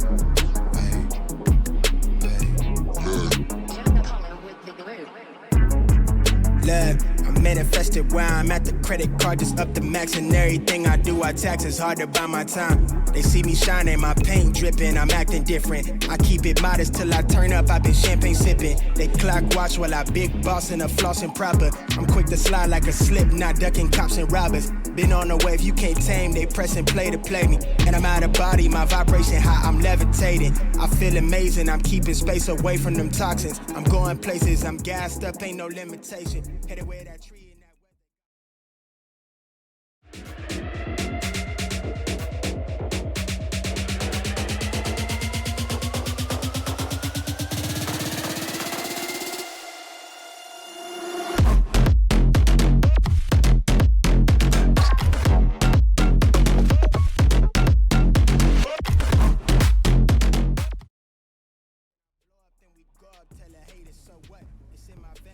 Hello there, everybody. Welcome back to the stream. I believe we are going to be joined by Shaki, the supports for AIX, after their win and their qualification to the final. Shaki, are you there, mate? Yes, I'm here. What's up? Well, I was going to ask how you're feeling, but you look incredibly chilled and relaxed. Obviously, great emotions for you guys, making it all the way to the final. How do you feel like you played today? Do you feel like you've earned your spot in the top two? Yeah, for sure. I think we completely smurfed it today. Like before this playoffs day, I was like, yeah, 50% chance we make it to the finals. But we didn't lose a single game. We didn't drop a single game at UEM either. We are 12-0 now. I think there is no other team that deserves it as much as we did. Oh, incredible performance right there. Can you break down those two that we saw right here, the Yumi and the Taric? That Taric specifically with those double dazzles down in the bottom lane to keep your Jinx alive, that was absolutely brilliant play. We were going mad in the commentary box. Can you break down how those games went for you? Yeah, I mean, the first game, I think our draft was just so far better than the enemy's draft. The moment they picked Milo, we knew we are gonna answer it with Lucian, because Milo Lucian is so incredibly strong. We played it today as well, and we completely stumped the enemies. So yeah, we just picked the Lucian, and I was like before, yeah guys, I can go Sona as well. Sona Lucian is really strong, especially against Esri here, Esri Milo. And yeah, there was Sona, Nami, and Yumi available, so we counter-picked mid lane with Victor. And afterwards picked the Yumi, and yeah, it was low-key unplayable for the enemies, I would say. Was that where the gameplay stopped for you? Like, you lock in the Yumi, and at that point you can just do whatever? I mean, no. Honestly, I'm straight up the best Yumi in this tournament. I think I'm one of the best Yumis in UEM. And yeah, I think I showed it today. Like, we never lose with my Yumi. It's one of my most comfort picks. And yeah, and delivered today as well. Yeah, it was a really impressive performance on that. Looking forwards, do you think you're going to be allowed champions like that? Do you think that Tarek the Yumi are going to be given to you? Because your bot lane was really running the show. Do you have any nice things as well to say about Yankler? Because that performance on the 2 champions he was playing with the Lucian, with that Jinx, were also incredibly impressive. And the rest of the team played around you guys very effectively.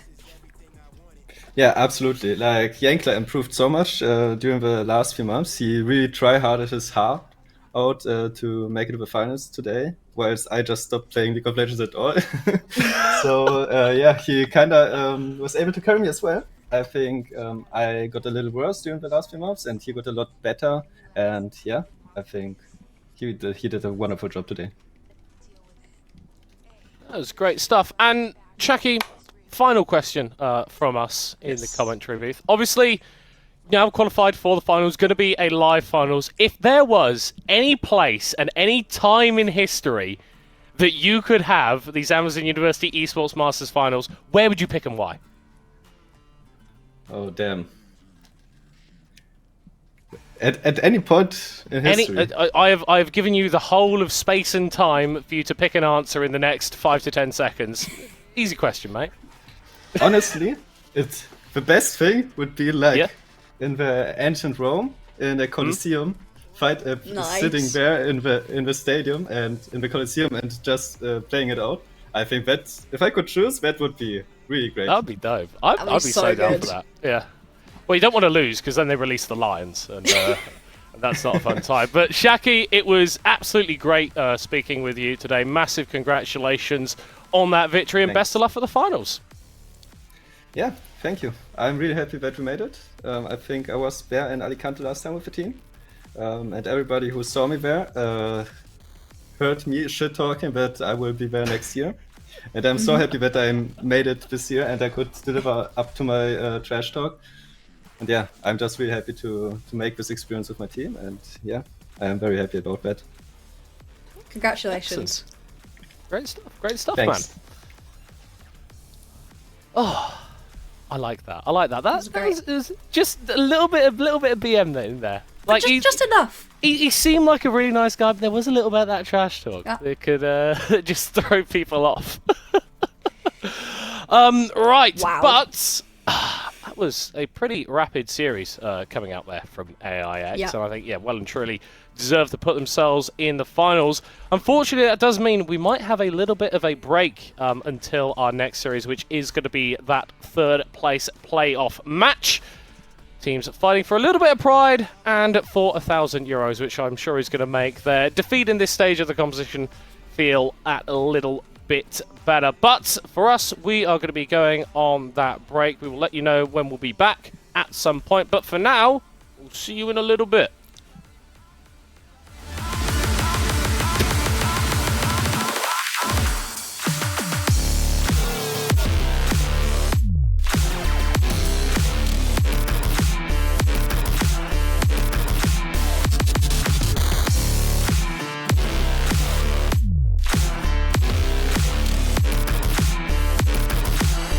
You change.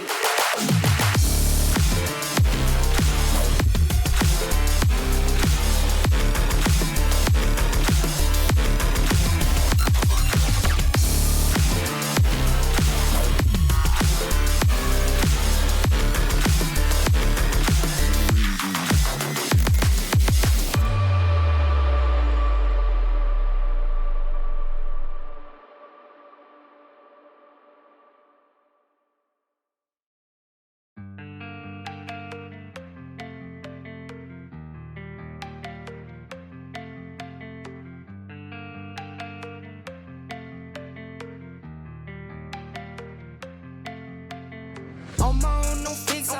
I'm gon' ball, no picker. That I ate those, they live for. Talking on my back, go figure. Whole team eats fun stater. Never was the one to go flicker. No face, no case, no picture. For place, big stakes, my dinner. Flip that, Canal Street. Flip back. Last week, old money. This week, new racks. Never buy none more. If I can't afford to gift wrap.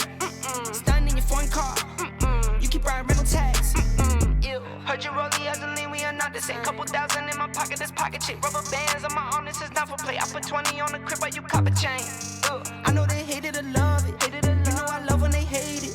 Last year was living basic. Haters on the other side. 3 up, read between the lines. Know I got some angels with me. Made it through some evil times. Late night on some demon time. Pour the Sprite, I need love. I can't lock and see the line. Free time. Brainstorm, you can assume with your chains on. I can see none with the lights off. Cap, you been the main one. Coolin' when I got my mains on. Show money, but those aren't the same ones. I been told you that it was game on. Been winning since I was on game one. Telling me how to live like you made me. Go a dog, man, I blame you made me. Money longer than a grown-up baby. Got crazy in a new Mercedes. Thinking that's 550. 5 seats, fit the kids in there. Prawn steak on my dinner plate. Nike tag for the dinner wear. Flex up, never playing dress up. Never gonna let up. Never, ever, ever, set up. Play on my fam, get wet up. Go, go, go, won't let up. Never, ever, ever, haters on the other side. 3 up, read between the lines. Know I got some angels with me. Made it through some evil time. Late night on some demon time. Pour the Sprite, I need a line. I can't lock and see the line. Free time.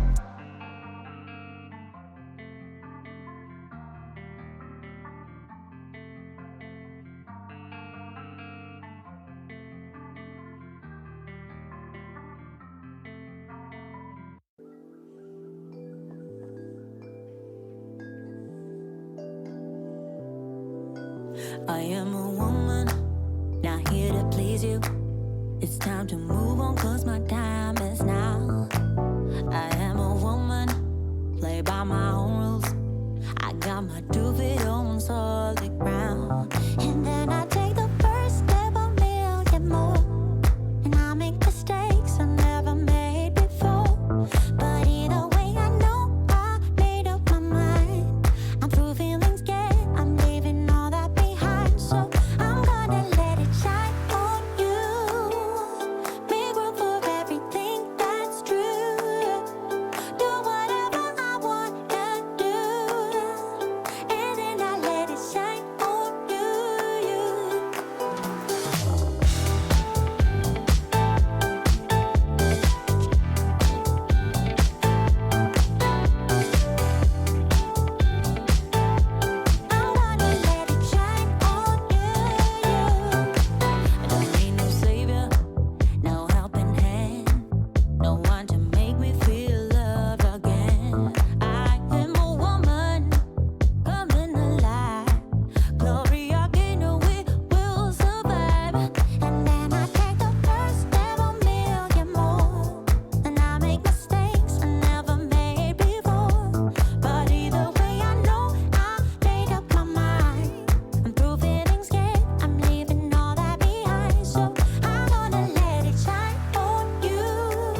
Something that I'm breathing, telling me to sleep in. Fix behind my lids like nothing gets done.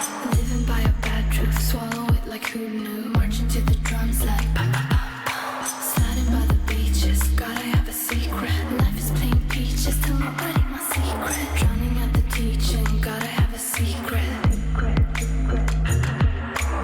I'm just a fake silhouette, avoiding every threat. I wanna stay like a silhouette, but I can't do that, no I can't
if the sun don't shine. Not gon' trip, you know I get mine. 2020 vision, I want all the loot. 2020 vision, I want all the loot. Not gon' trip if the sun don't shine. Not gon' trip, you know I get mine. 2020 vision, I want all the loot. 2020 vision, I want all the loot. I'm talking Beamer all clean, fit too mean, finger all shiny on my baby's diamond ring. I was on a high till I caught onto the scene. Swear I lost my heart when I fell in love with things. Rookie year went broke like Jalen Rose. Got the price, sold my soul to the things I own. Switched up, locked in and got my mind right. Prioritizing, got my business and my time right. Wristwatch, no TikTok, you know the crown. I get guap, then flip stocks, you know it now. My baby's loyal and she holds it down. Play with my fam and I might blame you, but it's going down. Not gon' trip if the sun don't shine. Not gon' trip, you know I get mine. 2020 vision, I want all the loot. 2020 vision, I want all the loot. Not gon' trip if the sun don't shine. Not gon' trip, you know I get mine. 2020 vision, I want all the loot. 2020 vision, I want all the loot. 2020 vision, I want all the loot. Windows tinted, never rented, but I've been accused. Numbers up and we need no recruits. Leather loafers for the tailored suits. Making moves that you could never do. You sure I'm cool, but I'm never amused. When I cop it by the tools. The weather change, I change the views. I drop a record and I watch it boom. You see me working like one on a Zoom. Was that since I left the womb? I'm staying silent when I'm in the room. From the soil, now you see me bloom, zoom, and it's to the moon. Stop making promises you never keep. Out of touch and never out of reach. Dot the I's across the T's. Not gon' trip if the sun don't shine. Not gon' trip, you know I get mine. 2020 vision, I want all the loot. 2020 vision, I want all the loot. Not gon' trip if the sun don't shine. Not gon' trip, you know I get mine. 2020 vision, I want all the loot. 2020 vision, I want all the loot. Ay, ay, ay, ay, ay, ay, ay, go crazy. Ay, ay, ay, ay, ay, ay, yeah, go crazy. Got picked twice a day, my type of 2 a day. Woke up with no plans, what I'ma do today. These are not the same, I got new shoes today. My baby missed me, wishing it was 2 of me. And I'm like, if I'm not doing it's the real deal. I've been up and down Pharaoh. Free on bro, you did a real kill. Off the liquor and some pill pills. I've been at it since a church. Work. Tell little baby, make it twerk. Twerk. Ay, ay, ay, ay, ay, ay, ay, go crazy, yeah. Ay, go crazy. Bro, pass me the rock. I've been moving out the box. Top speed going top. 101 going pop. Getting hot. In the paint, never flop. At the rim like who? Get the crown like Brian. Yeah. Make it some and I'm spending some. What's the plan? Bet I get it done. It's me, yeah, neighborhood. It's me, yeah, Kimmy son. Wifey icy, yeah, freeze up. New friends, I don't need them. Checks coming by the spins. Kids eating off the reruns. If I'm not doing it's the real deal. I've been up and down Pharaoh. Free on bro, you did a real kill. Off the liquor and some pill pills. I've been at it since a church. Work. Tell little baby, make it twerk. Twerk. Ay, ay, ay, ay, ay, ay, go crazy, yeah. Ay, go crazy.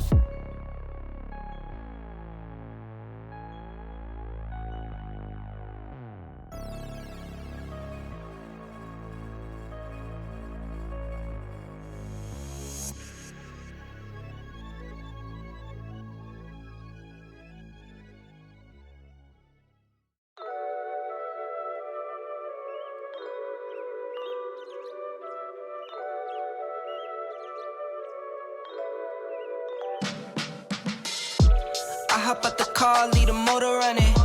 Why you always talking like you know something? Why you always talking, gon' show 'em something? No stunt double, I do my own stunt. Could take a year, I'll still have that paper coming. Put like 10 on the 90, I keep it so on it. All in the club, we don't do no clubbing. Throw like 10 on the 90, I keep it so on it. Orange label, I might pop me too. I was getting money, but they didn't have a clue. Caught the Porsche coming powder blue. Hit the top, we don't need the rule. Fools know we made the rules. I'm with the club, posted by the marina. Eating fruits, looking at views that you never could dream of. Getting served all this paper, I'm not talking subpoena. Gotta flow like a river, but you won't find one that's cleaner. No stunt double, I do my own tricks. I got hits on hits, this like my bat flip. Mind on my money, low where my palm itch. Took the slow lane cruising, now look we all rich. I hop out the car, leave the motor running. Why you always talking like you know something? Why you always talking, gon' show 'em something? No stunt double, I do my own stunt. Could take a year, I'll still have that paper coming. Put like 10 on the 90, I keep it so honey. All in the club, we don't do no clubbing. Throw like 10 on the 90, I keep it so honey.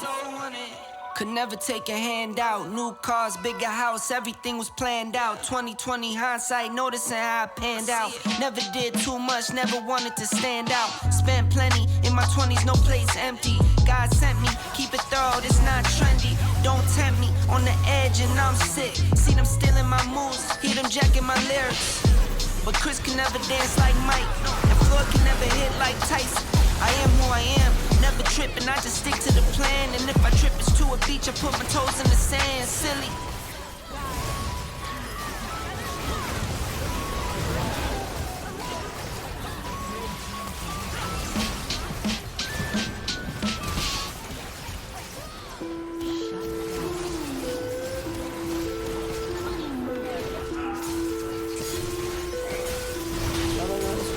I just wanna lie.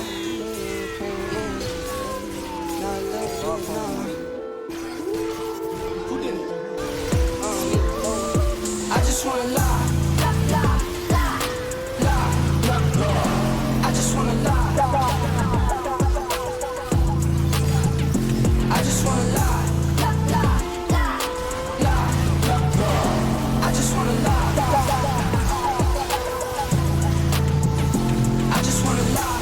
Wobble up the spot, no dance, not drunk, cause money in my pants. I just wanna lie. Sip a drink and it got me in a trance. Take the money, baby, I don't wanna dance. I just wanna lie. Got a salary up in my cargo. Push one button, make the car go. Bet I've been a man since top speed. Best kept secret, but it's time I need a spot. I just wanna lie. I just wanna lie. I just wanna lie.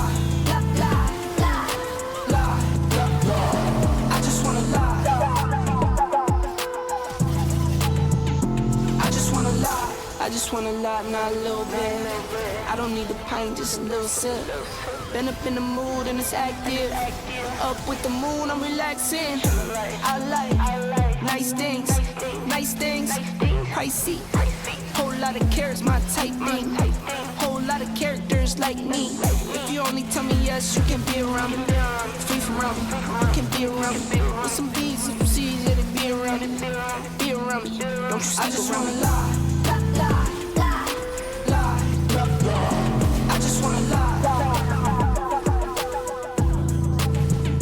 I just wanna lie. I just wanna lie.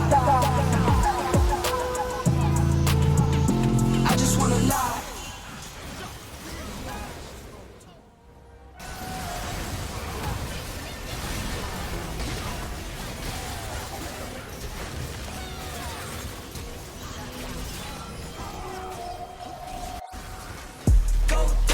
Go beast, oh no, I go beast. Go deep, I OD, oh no, I OD. Apply pressure, put heat, oh no.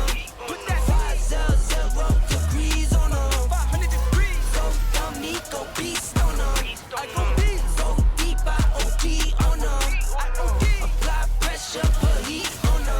Put that 500 degrees, oh no. 500 degrees. Countdown, levitate, going up, elevate. Watch me demonstrate. On time, never late. I grind, celebrate. No pump, fake, hesitate. I've been scoring every day. Champagne Perrier. Since 9-3, been in the box, now stepping up to home. Like straight out the sandlot, now I'm plotting on the globe. I work hard, I show love, that calm and steady growing. Got this far, I go hard, let God take control. I was starving. starving skinny, now my weight up. Got no energy for haters. See you trying, see you later. I'm shooting for the stars, need no laser beam blowing like the greatest, but it's one who's always greater. Yo, go dummy, go beast, oh no. I go beast, go deep, I OD, oh no. I OD, apply pressure, put heat, oh no. Put that 500 degrees, oh no. 500 degrees, go dummy, go beast, oh no. I go beast, go deep, I OD, oh no. I OD, apply pressure, put heat, oh no. Put that 500 degrees, oh no. 500 degrees, smell good, skin clear. This here my year. Hey, look up here. This here my tier. Same fit 4 days. I grind 4 ways. I play no games. All me, no blame. On the wave, my own way. Can't stop my shine. In the lane, my own lane. Can't stop my grind. 40 yard in the V12 and like 1.5. At 19, I cleared 19 in a month, no lie. Oh God. I was starving skinny, now my weight up. Got no energy for haters. See you trying, see you later. I'm shooting for the stars, need no laser beam blowing like the greatest, but it's one who's always greater. Yo, go dummy, go beast, oh no. I go beast, go deep, I OD, oh no. I OD, apply pressure, put heat, oh no. Put that 500 degrees, oh no. 500 degrees, go dummy, go beast, oh no. I go beast, go deep, I OD, oh no. I OD, apply pressure, put heat, oh no. Put that 500 degrees, oh no. 500 degrees.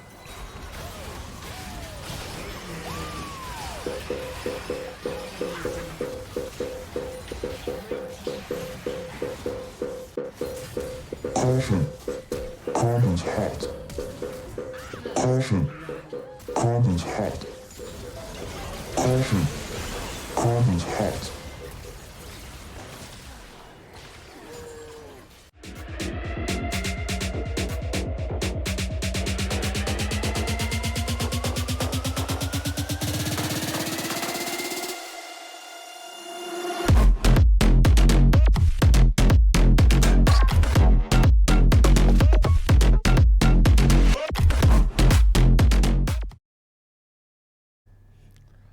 Hello there, everybody. Welcome back to Amazon University Esports Masters playoffs. Just now, we saw AIX qualify for the grand final to be played live in a location TBD, possibly not in the Roman Colosseum, despite Shaki's request. But in the other semi-final that was playing at the time, ETT fell down 2-0 to Dr. Boomen Academy. So, Bloxer, that means that we are going to be heading for an all-German final. All German final indeed. Germany has really sent a very strong lineup this time around. AIX showing up last year, but Dr. Boomen Academy, something brand new. Both of them 2-0ing their opponents, and so it really seems like it could be anybody's game. Honestly, we've had such fun games so far. I can't wait to watch more of it, but we still have some third place games to play, and these two teams, despite the fact they got 2-0'd, they are no slouches either. Not at all, and I think it just builds into the strength of the German teams that we've got coming through, right? I think collectively, Dr. Boomen Academy and AIX have dropped one game throughout all of Amazon University Esports Masters this year, at least in the League of Legends. So very strong performances from them. But like you were saying, we've got ETT, Esports Team 28, coming through from Netherlands. Last year's winner, unfortunately not going to be able to make it to the live event this time around, but can still rescue some pride and a little bit of money if they're able to win this third place match against PG. Yeah, just a tiny bit of money, you know, only €1,000 right here. Sure, you're fighting for a lot more up in the top end, the first, second place. Germany taking home a combined €6,000 at the end of the day, but still $1,000 to play for. Like we said earlier, it's a lot of pot noodles. It's a lot of money for some probably broke university students. It's kind of the way that being in university is. All the money's gone on the gaming PC. Yeah. I can't afford a bus pass, but new keyboard. Yeah, it's looking pretty good. If you play at this level, you probably do actually need the new keyboard. That's how it was like back in the day. You win the LANs to pay for the trip to the LAN. That's how it ends up working out. Exactly. Luckily, this time around, you know, a little bit more money floating around in the scene. And so, between these two teams, absolute powerhouses, PG, ETT, both of these squads were in the playoffs last year. So they are great squads from great universities who churn out good talent year on year. But the fact that Esports Team 20 got 2-0'd by Dr. Bruman Academy, now that's scary. That's a very scary proposition. Well, it is because ETT have got one of these kind of like superstar rosters. It feels like there are a few universities every AUEM that'll bring a couple of players that are just randomly very, very good in the ERLs, and ETT have done that consistently. Gaboosh coming out of the jungle. I'm going to be keeping my eyes squarely on this guy. Oh yeah, he is absolutely insane. Little story for you, at the finals last year, it was live in Spain. He comes up to us as a caster desk before the games, was like, hey, how you guys doing? And just chatting, and he's like, what do you want to see? Like, what would you like to play? And we're like, well, what do you want to play? He was like, I think I should play some Shaco, and then does. Just picks it in the finals, thousands of pounds on the line, more than happy to play it, and he smashed on it. It was a brilliant game too. The confidence that comes from this man and the entirety of Team 20, you've got to think, even in this third place match, they are still going to be playing with absolute confidence. Yeah, and I think third place matches, they can sometimes get a little bit of a bad rap just because it's the final that you kind of don't want to be in. You really want to be in that grand final fighting for first place spot. But when there's a little bit of money on the line, and it means that you don't have to get on a plane, and I'm collecting the money. Well, I'm probably not. I'm probably losing, getting knocked out before I can even make it to this point. But there are some guys in the Netherlands that really want to win some money. Yeah, exactly. They're going to be doing fine for themselves. Over on the other side, though, we just saw PG get kind of smacked around. And so will they be able to pick themselves back up? Both of these teams are going to have to dust themselves off. We've seen them play before, and so what is this one going to shape up to? Vi coming off the board straight away. Rakan as well. Grombard not going to get that one. And mechanics are pretty damn good, so no Zeri for him in that bot line. That pairing up with QTKT, it can just introduce some chaos randomly. They're both like really good players, but they've also got some strange picks they could just chuck down on you should that need to occur. We are going to be best of 3 for this series, as we have been for the full length today. So the result of this game, whilst maybe indicative of who's going to be the winner, doesn't decide it all. No, not necessarily. We've seen some of these go to that 3 game. That matchup between Turkey was really impactful. This time around, though, see what's actually going to come out. Milio taken off of the board, so a lot of focus onto Grombar. Grombar and Harry did not have a particularly good time, but then again, they were versus a very high-powered bot lane from that German squad. Blitzcrank off of the board. That's something that we've seen floating around, and it's always fun whenever it gets picked. Yeah, well, it's a key to Katie pick, like fundamentally. Nautilus as well. I think Hook Champions are really where that player finds a lot of their strength. And interestingly enough, actually seeing the Jinx taken off the board, so Harry could default back onto the Ezreal, but the initial pickup here for PG is going to be that Gragas. Remember, multi-role threat can go into any position on the top side of the map. Yeah, you can kind of put it wherever you want to. You could technically even put it down towards the support if it works in the composition. Keeps things very open. A great first pick on blue side. Going to be responded with this Xayah. Not going to be able to pair it up with the Rakan, though. That was actually banned out by ETT themselves. They clearly thought the Xayah could be first pickable. Gaboosh, you're so good, and I know you're going to make it work, but this champion... Oh. I would Flashing the Shaco. Flashing the Shaco. Come on. I mean, this is potentially the last time we're going to be seeing ETT. There we go. Thank you. Thank you, Gaboosh. Okay, we're going to have something crazy next game, okay? Okay. I believe you. I believe you.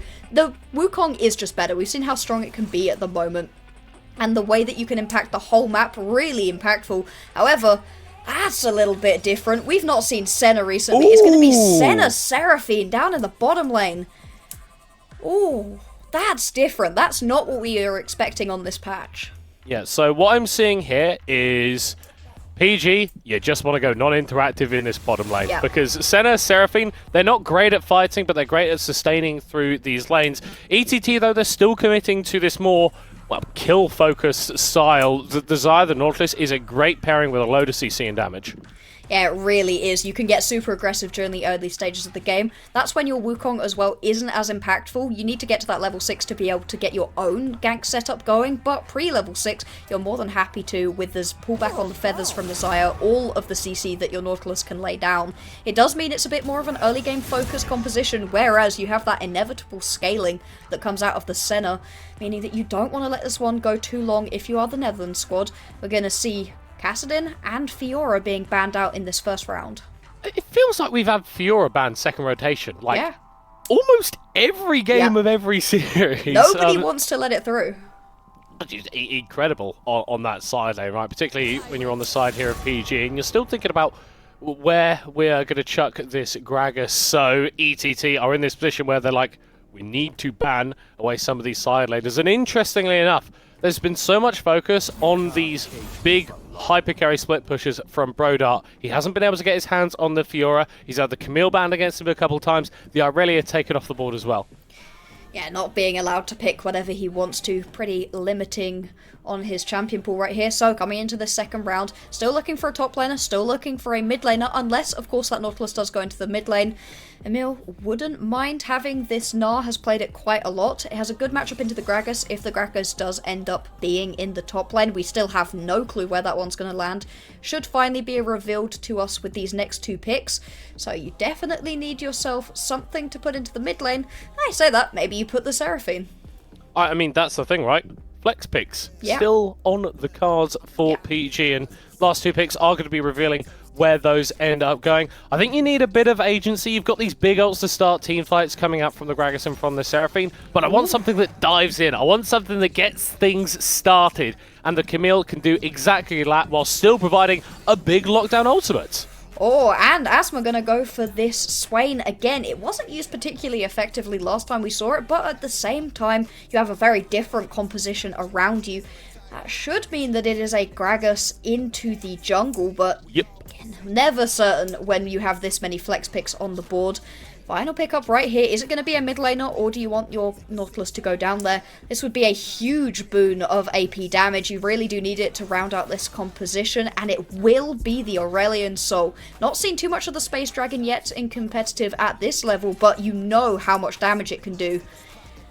Just ridiculous. I just want to sit on the concept of Space Dragon for a bit. Yeah. That's so cool. He's so cool. It, like, Beautiful 8-year-old me splash art too. is just in awe of the concept of a Space Dragon, just completely here. Yeah. But it fits into what ETT have got for themselves, like you're sort of alluding to there. You've got this bruiser-based frontline coming out from the Wukong, the Gnar, and the Nautilus, all champions that are tanky, but not super-duper-duper tanky. And then you've got your backline, your range damage coming through from the Xayah, and then the Aurelian that's spitting fire as well. Yeah, just dealing so much damage, and he's really good at getting away from ganks. You know, Pietra does have the ability to jump in with that body slam, but he can just jump away. It is a very safe pickup in the mid lane too, super oppressive. Actually, both of these champions in the mid lane deal a lot of drain damage over time, so it's going to be interesting to see if either of the junglers actually decide it's worthwhile to put their time there. Yeah, we have had a fairly slow style of teamfight emerge over the course of this day, right? There's been a lot of split-up skirmishes where it's not about just piling all of your abilities onto a key person at a key point in time. I think we've had like 2 team fights that just ended in complete wipes, but aside from that, it has been a lot more spaced out. It's been about finding these isolated members of the opponent's team that you can take out early in a team fight, and then you can snowball the rest of it. So I think that's going to be really intriguing to track, and there is a lot of pick potential on these teams. Yeah, there really is. The only team who didn't play that was the Turkish squad of Yanımızda. Everyone else has been looking to start out their fights with a pick, like you said, and it's going to be a 5-man stack towards the bottom side for the Netherlands squad. Okay, we've had a couple of these so far today, and they've resulted in nothing. This one is resulting in Harry! a flash hook onto Harry! 5-man route there with the beat drop. Mechanics flashing over the wall, ghosting as well! First blood for ETT. Mechanic's going to pick that one up, dealing a ton of damage to Grombar as well, so he's going to be in a pretty bad position. Are they going to dive this? They're going to dive this. No way. Cutie Katie doesn't even have the flash. They're going to get a hook down onto the tower. The flash back away. Asma gets the kill onto the Nautilus, and Clonky gets executed. 2 for 1. I guess this favors ETT? I mean, sure. I can understand the reasoning. Clonky just gets executed as well, so it's not the end of the world. And most importantly, your Space Dragon and your Xayah have both picked themselves up an early kill and then been back to base. So this is not gold that's just sat in your back pocket, but you can't actually spend it. You do actually now have an advantage in your lanes, and because you managed to send both of the bot laners of Harry and Grombar back to base, this bot lane is in a relatively even space. It's not massively far ahead for one or the other. I'm interested to see what goes down in terms of the XP here, because if Mechanics misses out on any, then he's going to be in a rough spot. No, I think he was able to just pick up that last bit of XP from the melee minion as it died, so we're not going to be seeing massive level differentials in the bottom lane, but QTKT, it feels like every time there's even a sniff of a hook, they're going to go for it. Double longsword when your opponents have a Thoran's ring? Yeah, that feels bad. This bot lane for Mechanics and QTKT is super strong right now. Any hooks that land should result in at least summoner spells, and oh wait, there's none of them left, so kills aplenty are a possibility down in this bottom side. You can understand why both Gaboosh and Picha have decided to roam their way down towards this bot side. But if we're going to sort of swap locations on the map for just a moment, let's hold on. Getting a bit of a invade here. We have seen PG do this a couple of times, and Gaboosh is going to get caught out.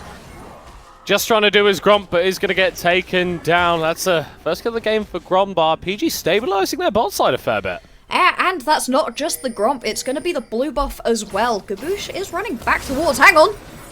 He's just breathing on him. Oh my god. Conky just breathes on Asma and takes him down. As bot lane, more fighting. Okay, we're going to have chaos here in the third place playoff game. Hook from QTKT under the tower. Harry taking solo. Mechanics slow as well. Ladies and gentlemen, that is why you pop your pop. Yeah, always pop your pots right here. Pitcher going in. Oh, he's just trying to get an auto onto Mechanics. He's not going to get it. The beat drop's coming out. The high notes as well. The hook under the tower. QTKT with a magnet on the end as it's a shutdown for Asma.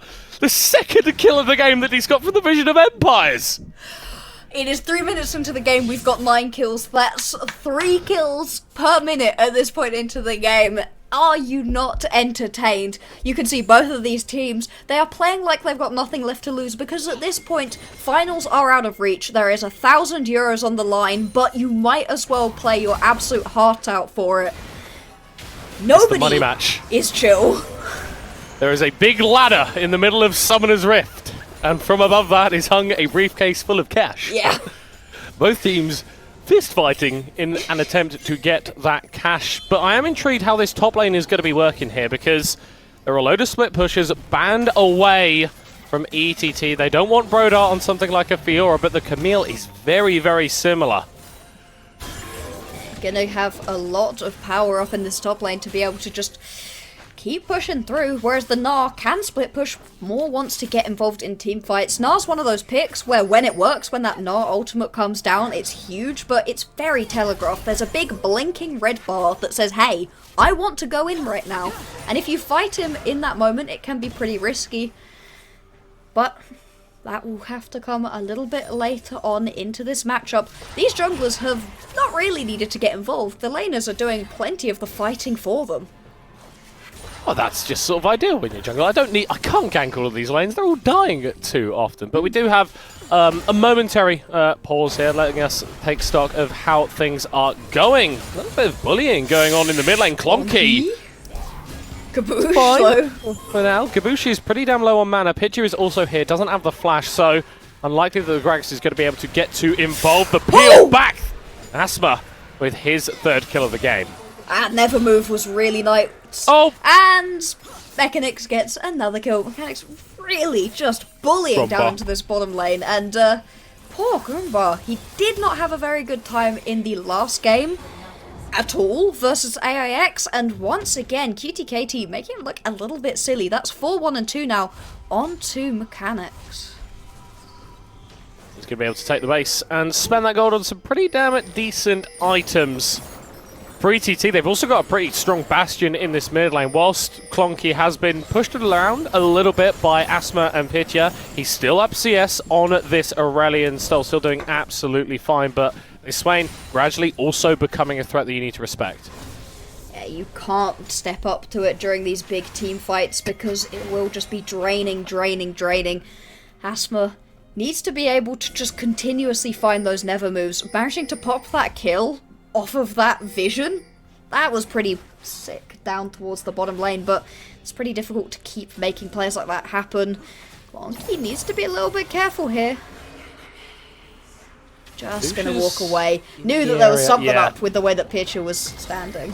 Yeah, it's just, you're stancing weird, bro. I don't want to fight you.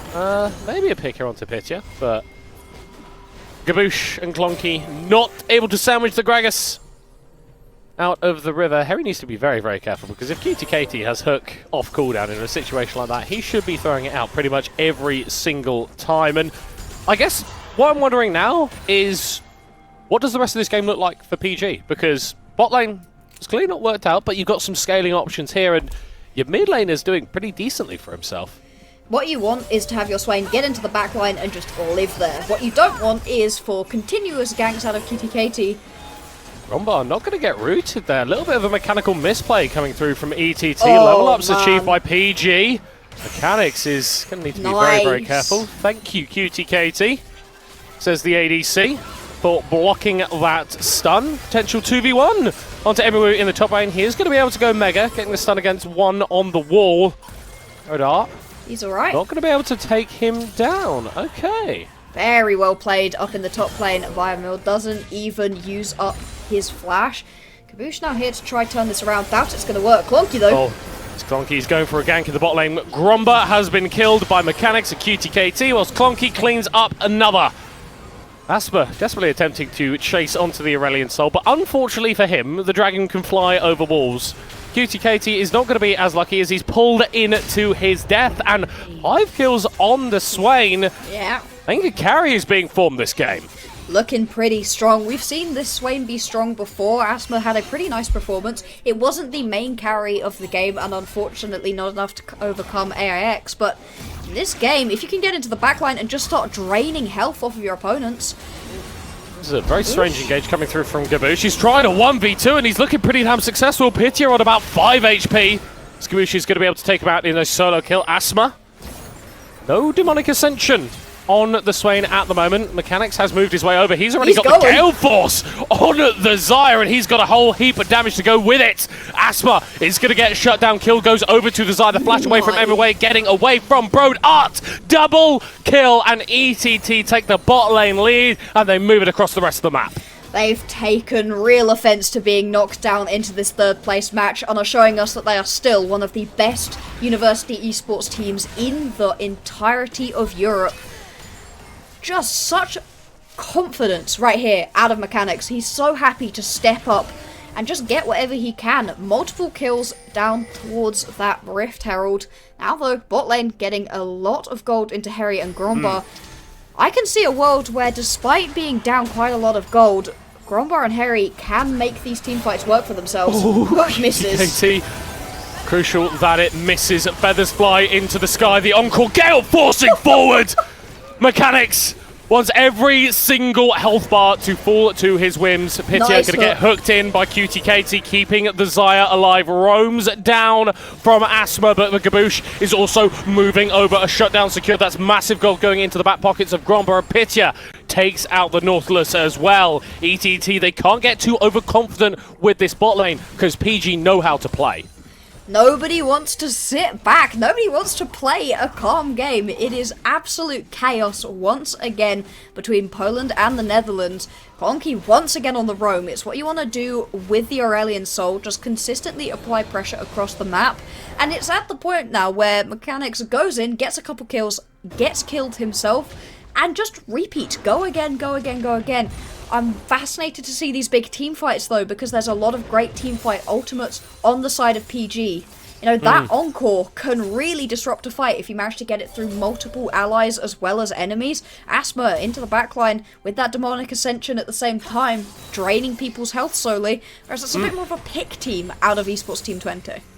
Yeah, and it feels like if they're in a situation where Mechanics gets Explosive Cast away from the fights, there's just nothing that he can really do. He's going to be fine to walk this out. He's got MOA backing him up, rotating down from the top side. We haven't really talked about top lane too much. We are seeing a small lead open up for Brodart here, and once that Camille gets towards the Divine Sundra, she's going to start to become very, very scary.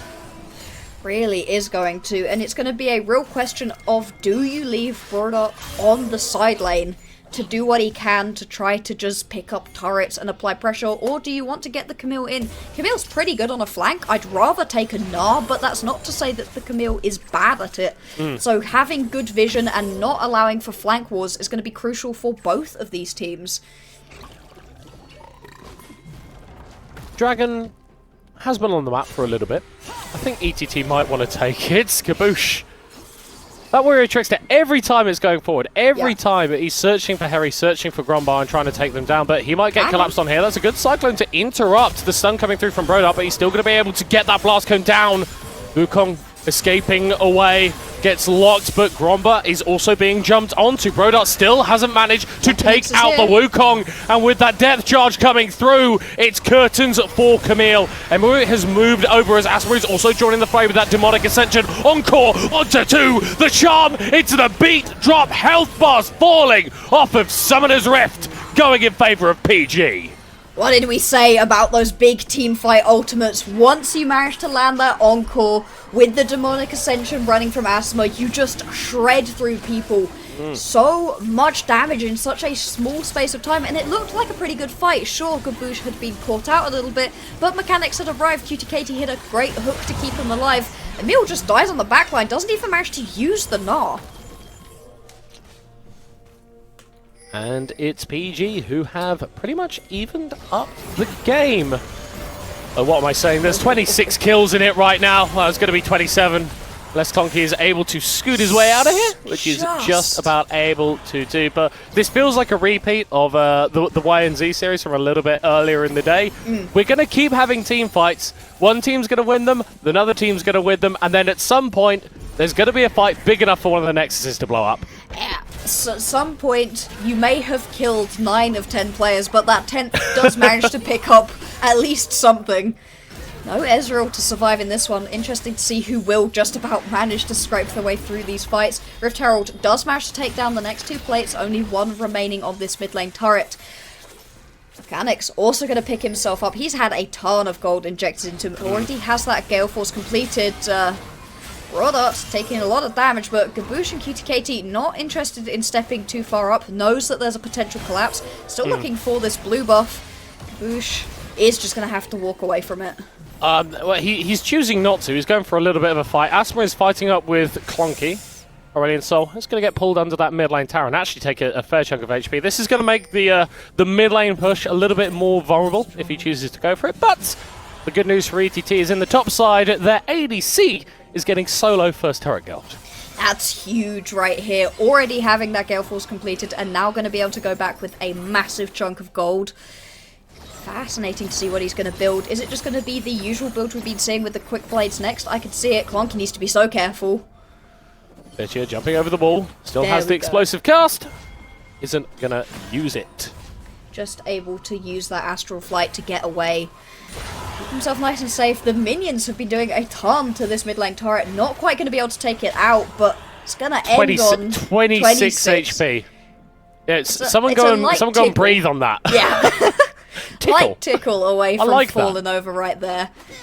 You can see just Clonky was scared to step up to take it. Yeah, well, it cost to take those 2 tower shots, and hopefully, from ETT's perspective, that mid lane tower is just a case of they get a wave shoved in, they take it down without too much drama. So I'm intrigued to see how much, how many resources PG are going to put into trying to keep this tower standing, because if it's there, it can buy you a little bit more pressure, even if it's on about 3 HP.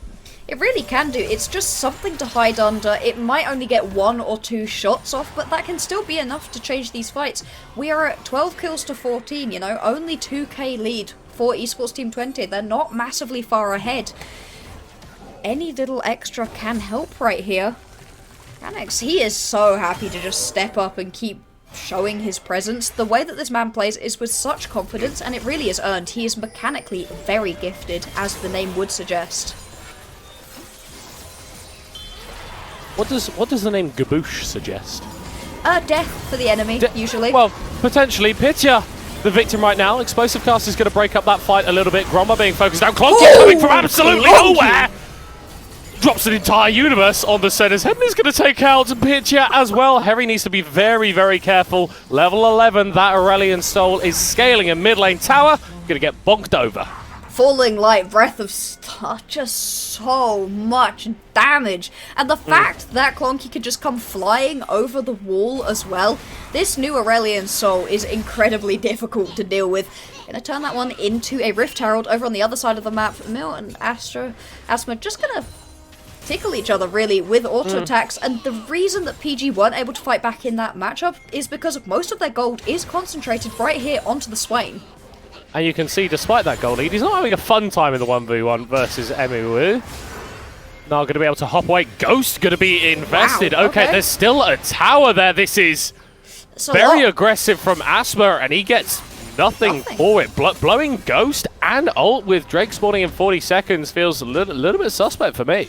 Yeah, definitely not as much as he was hoping to grab, and this is the issue. Asthma has shown us what he can do with the lead, and unfortunately, it wasn't that much. You know, able to find good pressure, but not solo carry his team. He's not quite in a position to need to do so right now. Their team fight, full 5v5 team fight, as PG is much better than Esports Team 20, but clearly, 20 are finding the picks that they need to keep themselves ahead in this game. Expanded that gold lead from 2k to 4k. And they're now going to be looking at this next Drake spawning pretty soon. Clonky! It's very difficult to get on top of this Aurelion Soul. I think PG may have just managed it. Scrubboss still loses half of his HP bar to be able to do it. Down towards the bot side, looking to make Broadart pay for Clonky's overstep. That charge going to be invested initially. Broadart still has the ult if he wants to get away, but he's not going to get a chance to use it. Mechanics has got 2 and a bit items, and he does 1 million damage. So ETT going to be able to knock down this bottom lane tower with the Rift Herald charge as well. Maybe even look for a second. Yeah, just going to keep pushing forwards. Why not? If you can get full control of this bot side jungle, you can go back to pick up this Drake whenever you want it. Second turret too. Those now give increased gold as well. A trap being laid for Pitya. Knocked into the skies by the Cyclone. Emu jumping over to kill him as well. ETT pulling that trap in the jungle. Get a couple of towers. Got position on Drake if they want to move towards it. Dragons haven't really been focused too much in this game, so I think a soul is not really a win condition that we're going to look towards. But hey, a little bit of whatever Cloud Soul gives you, I'm sure is going to feel great. You might as well, at this point, as the Netherlands, you might as well just grab it. It's going to be the Mountain Soul, so genuinely pretty useful for both of these teams. You've got enough squishy members that they'd love a little bit of an extra shield, but just pick it up because it's there. It's an extra bit of gold, it's an extra piece of objective, and as you can see in that bottom side river, Esports Team 20 have more than enough wards covering that bottom side river. It is lit up like a Christmas tree for them, and so you're more than safe enough to just do it, head back to base, and get even more items into your back pockets. That's a Bloodthirster completed for Mechanics. It's 20 minutes into the game, and he has 3 full items plus boots. He is so strong right now, and I gotta be honest, he's not even the member I'm most worried about. That is this Aurelion Soul. Yeah, Clunky's got 2 items, and that's pretty much a death sentence coming out from the Aurelion Soul. That champion does so much damage, but also can split up team fights in such a dramatic way. The Voice of Light really is like the cannon barrage on steroids in terms of how difficult it is to maneuver around that ability. And he could just keep wandering about while he does it. Boosh jumping onto Pitya again. He keeps opening up with the Cyclone and taking down this Gragas. Mechanics is the one that's going to be able to get the kill. Harry opening up with the Encore, but it doesn't buy too much time for the rest of his team as PG gets swatted out of their own jungle like flies. And post 20 minutes, Baron is a certainty.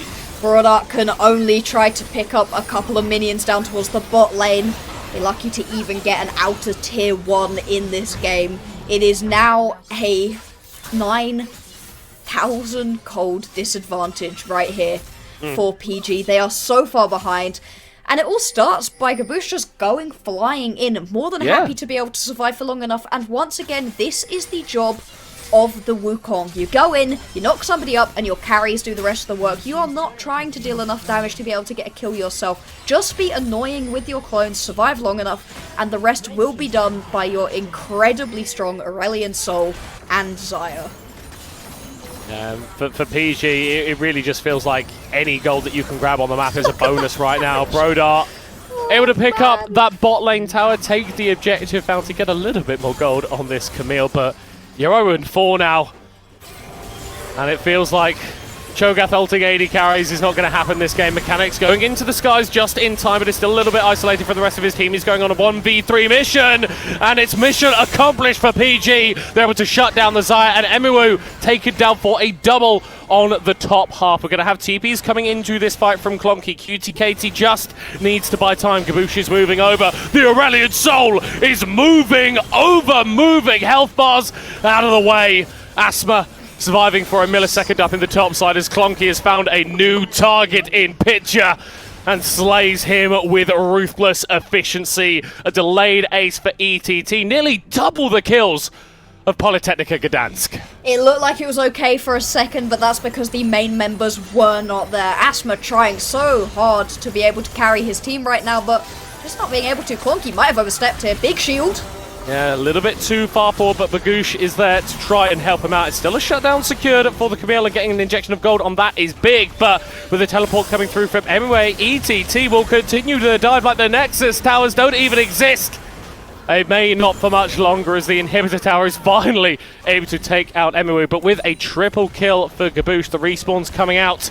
Will he look for a pentakill? I mean, he is 3 levels up on Pitcher. You need a couple more hooks landing through QTKT if he's going to be able to get that going, though. He's still going forward with the crushing blow, a legendary kill for himself, and now it's a 2v1 versus the Swain. He's draining, but it is not enough. Mechanics has turned up. The hook comes through. It's a delayed pentakill for Gabush, and ETT are going to take game 1. What a ridiculous game right here out of Esports Team 20. They have taken being knocked to the 3rd place match to heart. They're going to pick themselves up 1 Nexus turret. Not going to be able to finish the game, though. The defense coming out from PG Mechanics. How many people can you 1v3? Wait! Okay, that's 2. Bro, Oh, he has to flash away defensively. Harry, don't jump back away. What is he doing? What is he doing? Oh, Mechanics is going to burn down for the Leandri. Surely. No, you can't do this. You can't do this. You can't do this! Mechanics is absolutely insane right now. This man is feeling himself, more than happy to keep it up. This game continues on. PG hanging on by a thread right now. How much longer can they do so? 1 Nexus turret remains. 3 TT. kills. I think all you got to do is waltz into the base. Yep. And say, fight me. Because at this point in time, that's something that PG cannot do. Mechanics is still respawning. Gabush is going for a little bit of a 1v4 ace, but you're not going to be able to do that. Feeding a shutdown over. Clock is coming over! Okay, the Aurelion Soul is really disgusting at this point in the game. A double kill for himself. Zemiwu buying time up against Asthma. Aurelion Soul diving forward. Clonky is going to get charmed up there by the Encore. QTKT also around, but Emily able to get over the wall. There goes the Mikhails to remove the stun, and ETT are getting a little bit silly, okay? Yep. Yeah, they are. I love these guys, but they are a bunch of trolls. They will like me saying that. They like that about themselves, and they know that they're in a very strong position in this game. I've seen comebacks from crazier positions, but not very often. They should have this one in the bag. They're up by 11,000 gold. It's an almost insurmountable gold lead. Trying to fight right there without Mechanics was a little bit too aggressive, I'd have to say. But still, the amount of damage that Clonky was doing with that Sky's Descent, just ridiculous. And it means that there's very little you can do. However, Asthma is clawing his team through this game. He wants to keep playing, wants that third place. £1,000 on the line right now, and Asma is playing like it. Absolutely is. Pitcher has been caught out though. Wow. It's another kill for Mechanics. Who else is going to be grabbing it? And for the rest of PG, like, you've got 3 items on Harry. This is where a Seraphine should be able to play a bit more freely. Grombar has also managed to found himself a decent point on this center, but you look at them compared to where Mechanics is at, and there just isn't a comparison. ETT, no Baron for 30 seconds, nothing like Flash. a soul or anything. We're just flash hooking people to try and end the game. Gabush getting access onto Harry as Mechanics is being a little bit isolated, a little bit fought up here by Asma, but the gold lead just a little bit too much at this point, I fear. The Swain still in the Demonic Ascension and not dropping down. The health was pretty low here for ETT. Pitcher full Huge HP. barrel. He's going to get the cask back, but it's just going to push Gabush towards Prodart. PG, though, they stand firm once more. The game is still going on. Mechanics, though, he's feeling himself. He's feeling himself. He's running away, but Prodart is able to shut him down and does way too much damage. Hold on. PG just got an ace, and Baron is available. PG is still available, so there is a smite. 30 seconds on Gabush.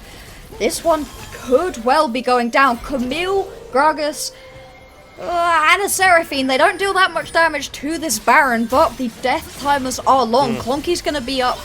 Emil's going to be up. Both of them have teleports. Are they just going to decide to use that one? I don't see any wards in the base, so you're not exactly in a position to just I'm seeing pings go going try down. end. They're teleporting Not sure. behind. Oh my word, I'm not sure contest is a possibility, but maybe you can look for a fight after.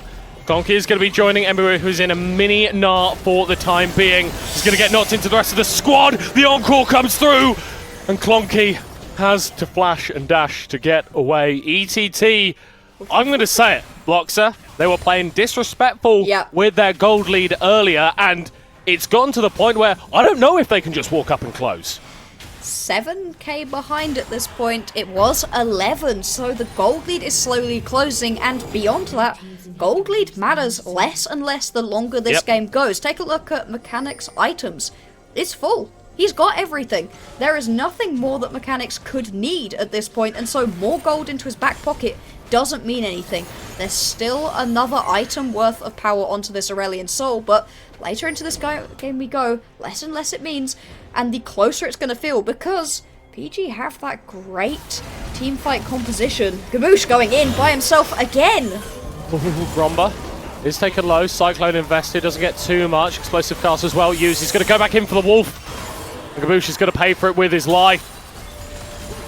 And Brodart, we haven't said his name too much this game, but 2 items on the Camille, rapidly getting towards the third. ETT need to be very careful to pick onto Clonky, and I'm not sure that you're going to win the 1v1 versus the Camille Mechanics. Dashing forward, Gale forcing to try and save the play. Still going to get charmed up. Gromba is going to drop a little bit of damage on him, but Mechanics is just too fed. He's just too fed. Harry is dead. Triple kill for the Xayah. And Emaway dueling up with Asma. The Swain not able to get into the fight, not able to ruin the day of ETT. And surely they could just push for the end. Certainly should be able to, but we've been saying that for the last 10 minutes, it feels. Mechanics seems to be done with playing around with his food, moving his way forwards, just going straight towards this inhibitor. Gonna pick up that kill quickly. As we're going gold and just trying to buy time, not that it should matter. Expose Nexus. Still 4 or 5 seconds on the next respawns. It's not going to happen. PG, they showed a lot of spirit in that game, but ETT are 1 win away from 3rd place in Amazon University Esports Masters. That was the most esports Team 20 game ever. They get themselves a massive lead, playing mechanically brilliantly, and they troll for a little bit, you know, just make it a little harder than it needed to be. Hey, they aren't going to have any more games beyond this series. Why not make the most of the time you're on stage? Enjoy them. It very, very, very clearly felt like they were enjoying themselves. Maybe a little bit too much in that game, but I think part of that, again, shows the quality on this roster. Despite a couple of those incidents that occurred in the mid-game, it really just took Mechanics to turn up to the fight as it was starting, and it was pretty much over. He was just on opposite death timers to the rest of his team, and so every time they all fought, couldn't quite finish out the fight, and then he came in, tried to clean up, got a couple more kills, died himself, never really actually with each other. Ships passing in the night, finally they managed to meet up, and at that point, finally, Esports Team 20 take game 1. They are now 1 game away from €1,000 worth of prize money and a 3rd place finish in this University Esports Masters. Hey, top 3 back-to-back. Doesn't sound too bad, but I think we can't discount Polytechnica Gdansk, because whilst bot lane did get a little bit out of control in terms of ETT, once we got into those fights, and it wasn't all about this hyper-fed Xayah, they were playing it out just fine, and the longer this game was going, the more items were dropping onto the Seraphine, dropping onto the Senna, onto the Camille, and there was an element of, hold on, but not enough in the end. Yeah. I worry just slightly that PG need a carry somewhere, and Asthma got himself ahead, was dealing plenty of damage, was playing these team fights really well, and he just wasn't quite enough to be able to carry. I don't know whether or not it's the champion that isn't enough to be able to fully carry his team, or whether it's him. Hoping very much for the former, get him on something different and show us what he can really do, because those early few levels were incredibly impressive. Just wasn't quite enough to overcome the fact that the rest of the map was just a little bit falling apart. A little bit. And we'll see if, for ETT, they can continue causing a collapse of the map on the PEG side, and if they're able to take this 3rd place in a 2-0, or whether Polytechnica Gdansk are going to send us to a 3rd game. We are going to be going for a short break, but we'll be right back with game 2. 30 seconds until I'm just a fake silhouette, avoiding every threat. I wanna stay like a silhouette, but I can't do that. No, I can't do that. No, I can't do that. No, I can't do that.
sun don't shine.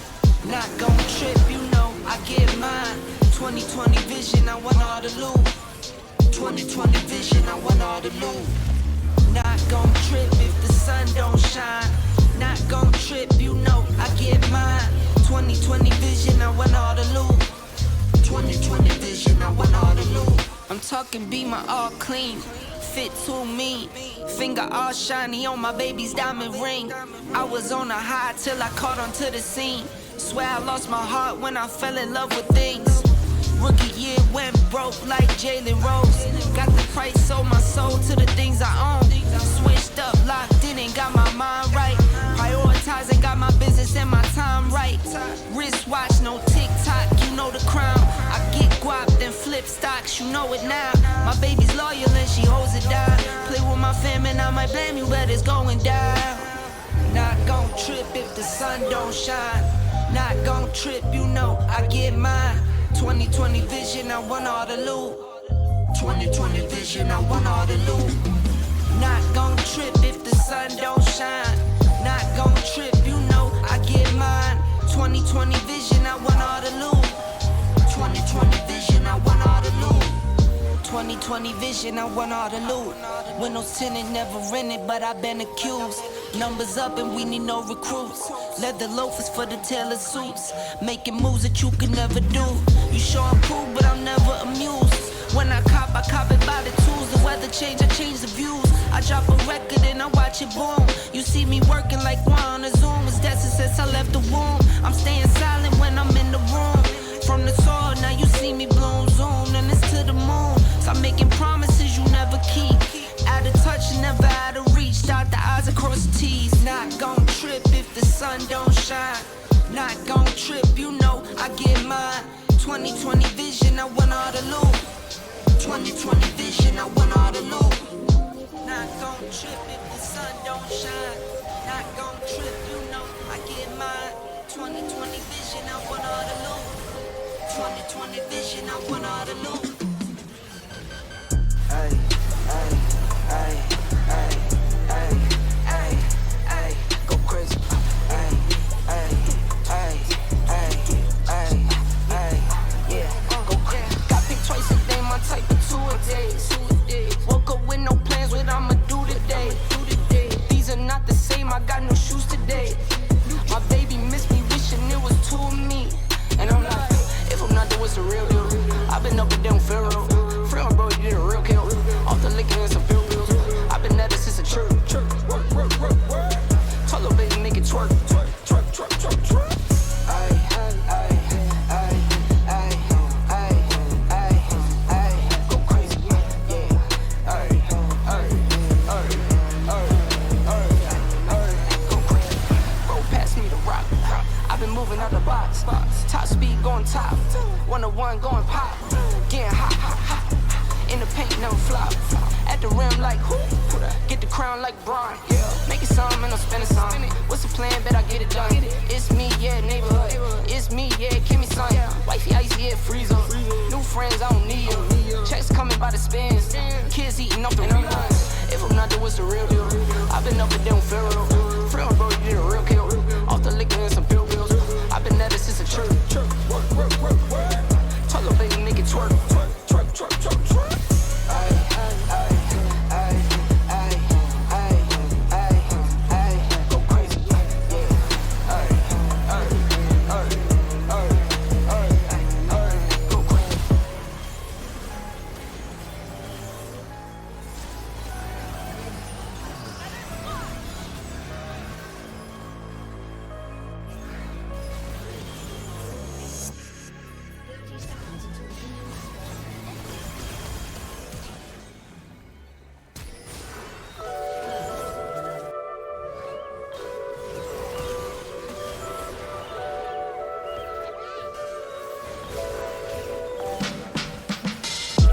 I hop out the car, leave the motor running.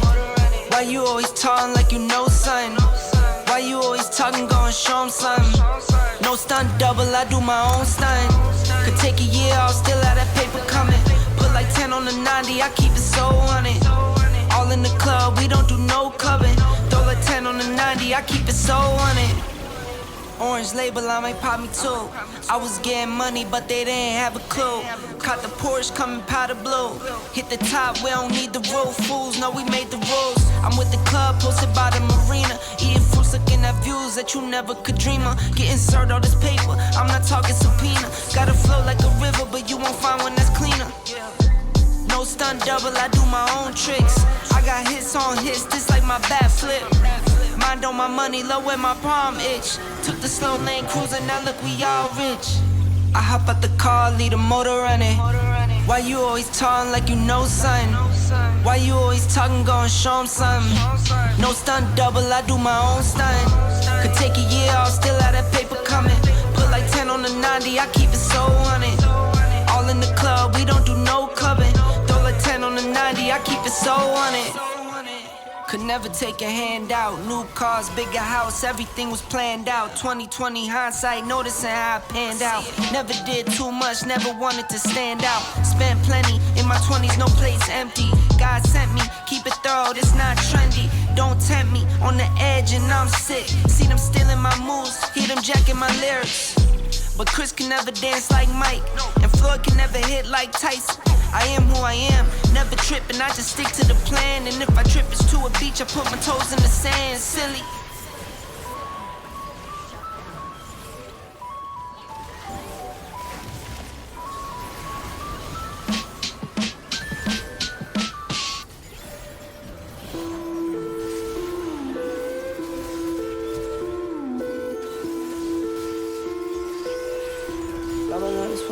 I just wanna lie. Yeah. Nah, I love it. Nah. Who did it? Me. I just wanna lie. Lie. I just wanna lie. I just wanna lie. Lie.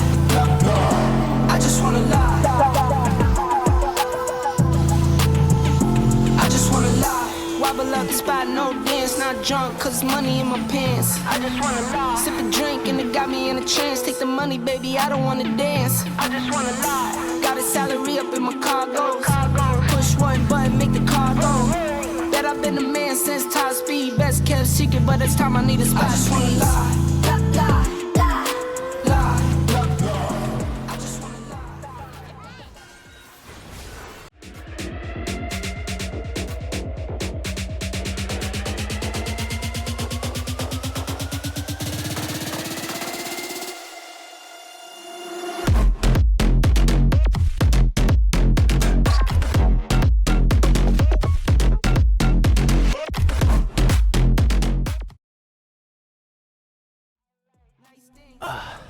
Hello there, everybody. Welcome back to the Amazon University Esports Masters playoffs for potentially the final time today. We are in the third place match between Esports Team 20 and PG. The team from the Netherlands able to take game one, and now they are one Nexus away from 1,000 euros in their pockets. Bloxer, can they do it? I think they can. I predicted this team to win the whole thing. I'm shocked that we're seeing them in this match right here. Germany have clearly sent some absolute powerhouses of teams. The finals are going to be intense, but this third place match has been incredibly... I'm not going to say close, because it was closer than it should have been, because 20 kind of didn't want to end the game for an extra 10 minutes. They were having fun, enjoying their last little bits at the tournament for this year, but it was certainly explosive. Oh, yeah, absolutely explosive. And whilst it wasn't close, bot lane differential kind of emerging pretty significantly in the early stages. As the game got later, we were starting to go, actually, hold on, Polytechnica Gdansk, they are scaling. They're coming back into this game. They had a couple of very, very nicely executed fights, defending their base, keeping themselves in that game. So, for me, I'm looking at this matchup going into Game 2, thinking if Esports Team 20 don't find another early advantage, maybe PG have got a better chance than we're giving them credit for. We are into the champion select. PG going to be on the blue side this time around. ET on the red. Relatively similar bans for the minute. Zeri coming off of the board, Rakan, and the Wukong is not being given back to Gaboosh. Yeah, don't give Gaboosh something like the Wukong. He showed up in a really big way last time around, and I can imagine that he would do so again. Gaboosh loves champions like that, like the Wukong, like the Xin Zhao, anything you can go flying into the backline with, so his champions pool still plenty open. Thresh coming off of the board, Milio coming off of the board. There's a lot of supports that are no longer available. Correct. Still got a fair few ADCs, particularly that Xayah for mechanics, and I wouldn't be surprised to see him pull that one out again.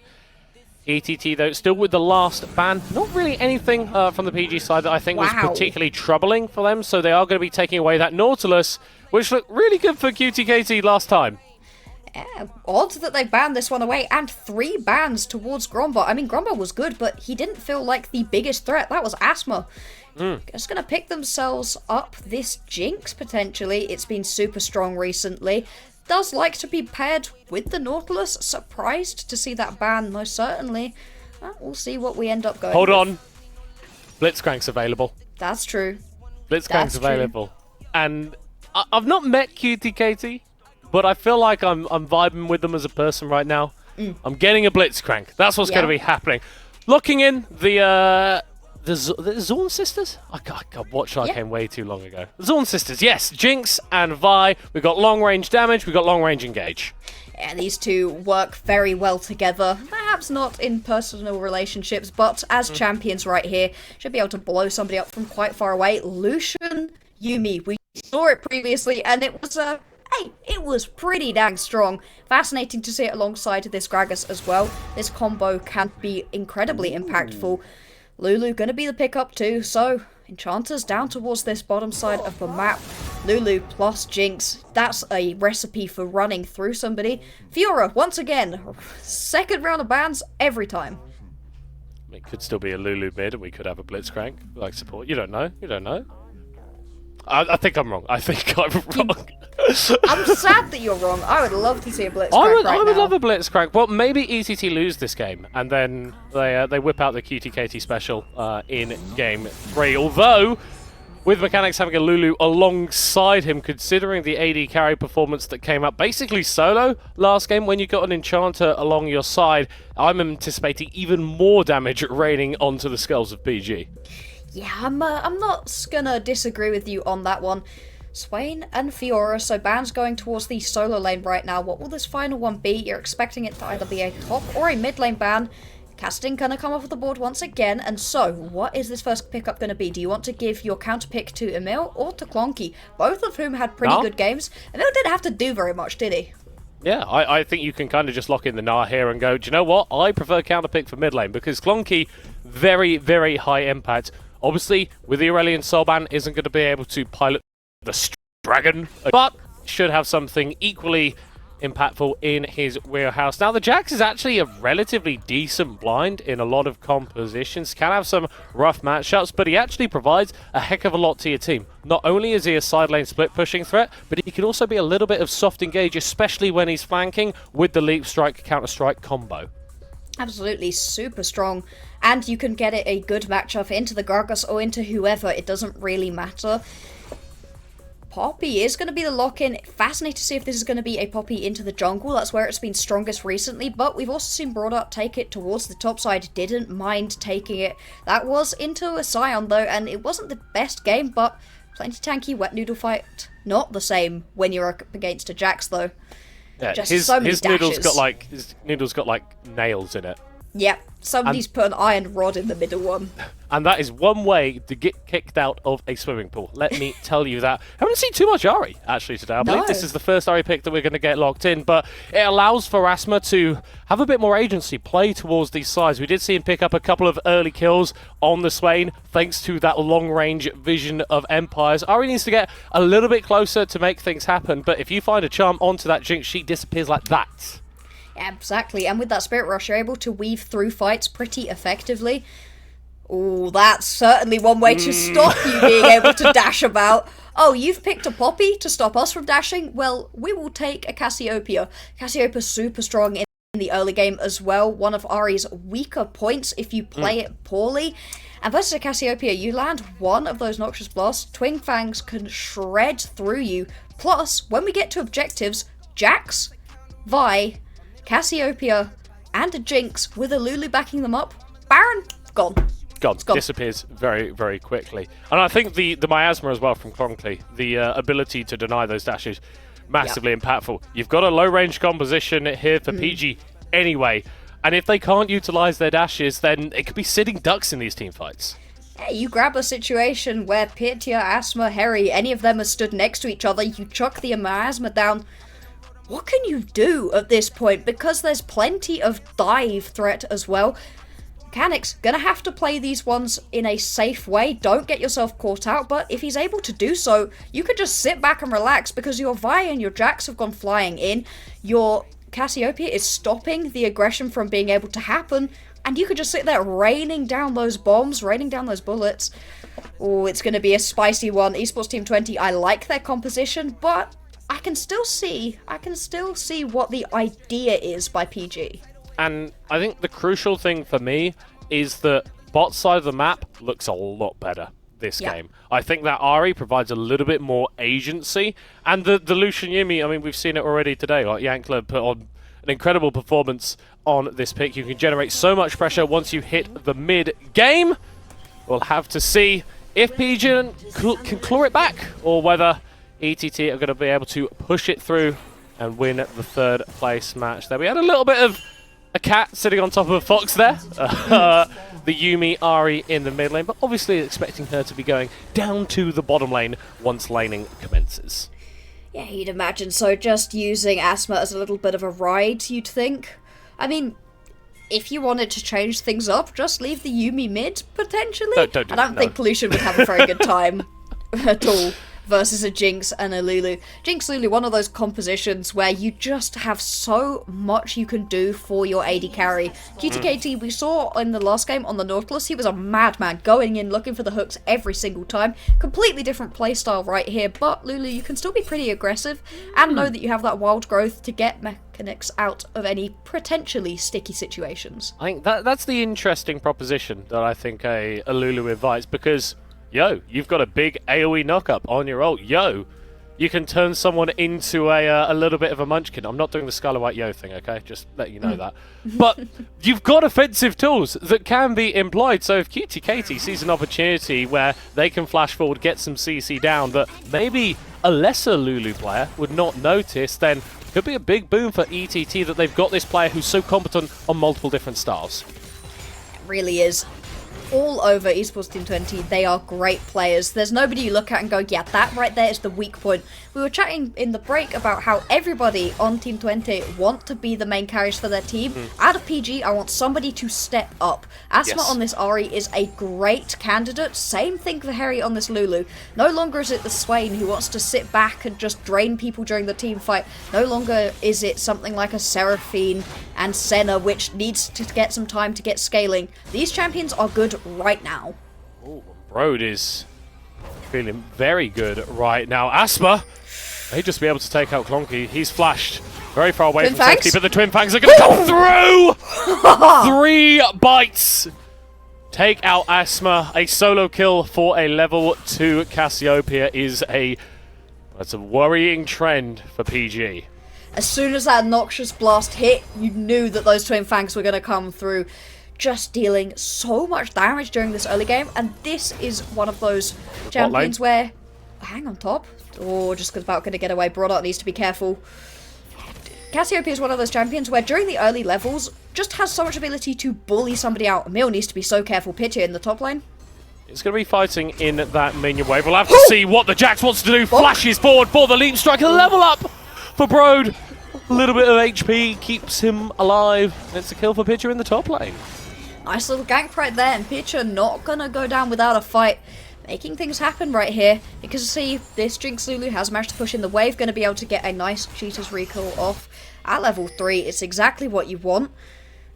Now, back in a situation where both of these junglers would like to find ganks, but Kaboosh yet to be able to find anything at all because his bot lane's been pushing in, his mid lane got a solo kill, and his top lane unfortunately went down. Well, in mid lane, I think he's just flashed on top of Asma. He's going to get belly bonked under the tower. There we go. And he finds a... I'm going to say that is like a 0 out of 10 gank. In terms of outcome, at least. Yeah, that one did not work particularly well. Going quite aggressive, and sure, Clunky in a 1v1 does a lot of damage, but unfortunately, you know what deals more? Towers. Towers deal quite a lot, and unfortunately, it's just not quite going to work out. Kitty walking around, going to get a little bit of extra vision, trying to keep mechanics safe right here. Pitya, another gank top.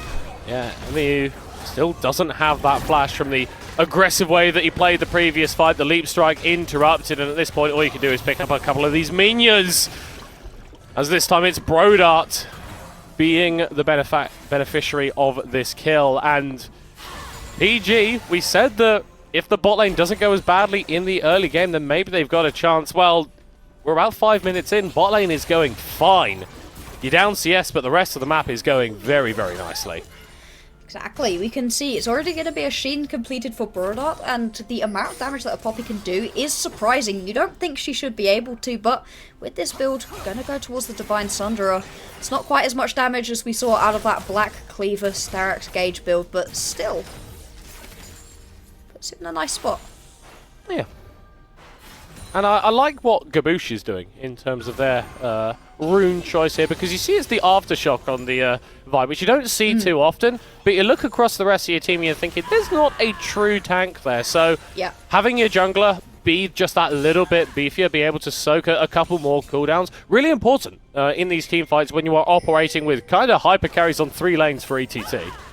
And the niche that Vi usually fills, which is leap into the back line, punch the AD carry until they die, is just a little bit taken over by Mill. You're going to be more effective as a Jax to be able to do that, and so be the tank for your team. It allows your Jax to go more aggressive in the build and just absorb more pressure, because once you are in the back line, opposition has nothing to do but to hit you, and it takes pressure away from Clunky, away from mechanics.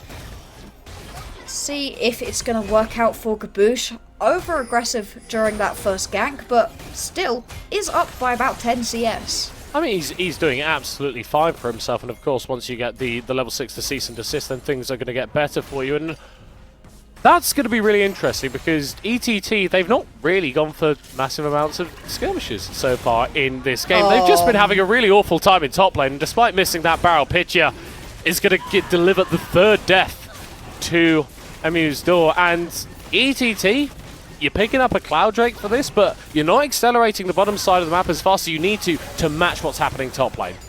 Really are not. I'm expecting Gaboosh to start picking up these fights a bit more once he has got that ultimate, but still, you're letting the top end of the map kind of go to hell. Pitya, 2-0-2, that's a very strong Gragas right now, and Gragas surprisingly tanky while stealing plenty too. Means that it could be a little bit worrisome. KT stepping up, but because you're on this Lulu, you can't find those same aggressive plays to make your own fortunes. You're kind of reliant upon your jungler. Gaboosh does now have the level 6, so he's getting that little bit closer to actually being able to hopefully help his team. Clunky, kind of the only point on this map where I'm like, yes, this is absolutely fine. Yeah, because there have been no plates taken on the side of ETT, whereas Polytechnica Gdanska have been able to tickle, well, at least the top lane tower that little bit. We've got to remember, though, Poppy is not a pure carry. Gragas can be in the right situations, and forgive me, Bloxer, I feel like maybe I've been casting too much League of Legends today, because I'm pretty sure I've seen this play before. You might be dreaming the same thing. It's one of those repeating nightmares right now for Mill. Every time he steps up beyond barely even halfway, just getting a ton of damage. Oh, hang on! Flash Stun onto Clunky. Oh, Explosive no. Cast is going to be used, but the Petrifying Gaze is buying time. Pitya desperately attempted to get on top of the Cassiopeia, but he is not required. Brodart saying, okay, you don't think Poppy's a carry, how about I get another kill? And this is the worry. You're like, sure, it's fine. Our Jax isn't having a good time, but the rest of the map's all good. And so Clunky wanders on up there, probably not realizing quite how bad it has gotten. Culling just gonna go way wide. That's a little bit of a wasted ultimate. PG picking themselves up this Rift Herald, wanting to send us to a third game. Kaboosh finally looking for a gank. He's making his way into bot lane. The flash on top of his head from Harry. Slow's coming through from QTKT. There's not too much damage onto Lucian just yet. He's able to reply with a little bit more. The heals from the Yumi ult. And Harry's going to have time to read a few more chapters getting out of that bot lane. What? Stop! It's bullying! No! It's cyberbullying what you're doing to everyone right now, but he's trying to turn it around desperately. He's not going to be able to do it. That was 17 HP. Oh, Kaboosh dodges. Still has the ult on the Ari mechanics. Firing out shots, the flash for the stun. You need to get the CC, and you get the kill on mechanics. Finally, Mechanic's going to be able to pick himself up a kill after scrap after scrap after scrap. Asthma trying to get a little bit too aggressive, so nearly killed Kaboosh, but the way that Vi works, as long as you're hitting abilities, you're going to get shields constantly popping up, just about able to survive using that Vault Breaker to get the shield procced. It's fine margins right now, but the top side of the map is so strongly in the favour of PG that I worry immensely come team fights, because at the moment, sure, you're doing okay when you're versus the Ahri and the Lucian, but that's not where all of the gold is. Yeah, as soon as Brodart decide that killing someone bot lane is a good idea, then things are going to go badly. I mean, it's still like doing fine in terms of CS as Clonky's being called out into the mid lane, the barrel into the charm. Clean combos coming out from PG. You can see the amount of return damage that Clonky was able to do, but it does not matter. Not when Pitya is so strong. Got that Night Harvester already, has picked himself up a Dark Seal. Now that's a sign of confidence right here. More than happy to spend that gold, bet on himself not dying. Potential collapse in the mid lane. Kaboosh does have ultimate. He's going to be able to charge up the Vault Breaker, but doesn't seem like we're going to be able to get too much of an engage. Pitcher has the flash. He's going to be able to use it to get over the wall. PG, they're going to pick up a few of those plates in the mid lane. Oh, teleport out from Asthma. Had to just use it to get away.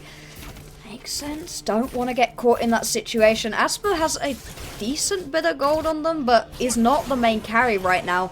Instead, all eyes on Broda and Pitya. I can see why Esports Team 20 went so hard in on trying to get onto them. Oh, we were asking what would happen when Brodart and Pitya joined the rest of the map. Well, able to take QDKT pretty damn low, but ETT, they haven't done any damage to the Poppy, to the Gragas. And here comes Asthma. Pitya continues their rampage across Summoners with their fourth kill, and Asthma spirit rushing forward to fish for these charms. What has happened in the last half an hour, Bloxer? Because this is a completely different PG.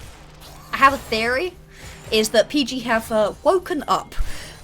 Beforehand, it felt like they were barely playing the game. Not as an insult, just they didn't really know which avenues to get into. This time around, we asked for carries, and by God are we getting them. Even Harry and Grombar, sure, they haven't had the most flashy bot lane performance, but it hasn't mattered because it's been absolutely fine. They haven't given a ton of kills over to Mechanics and QTKT. That's all you need when the rest of your map is winning.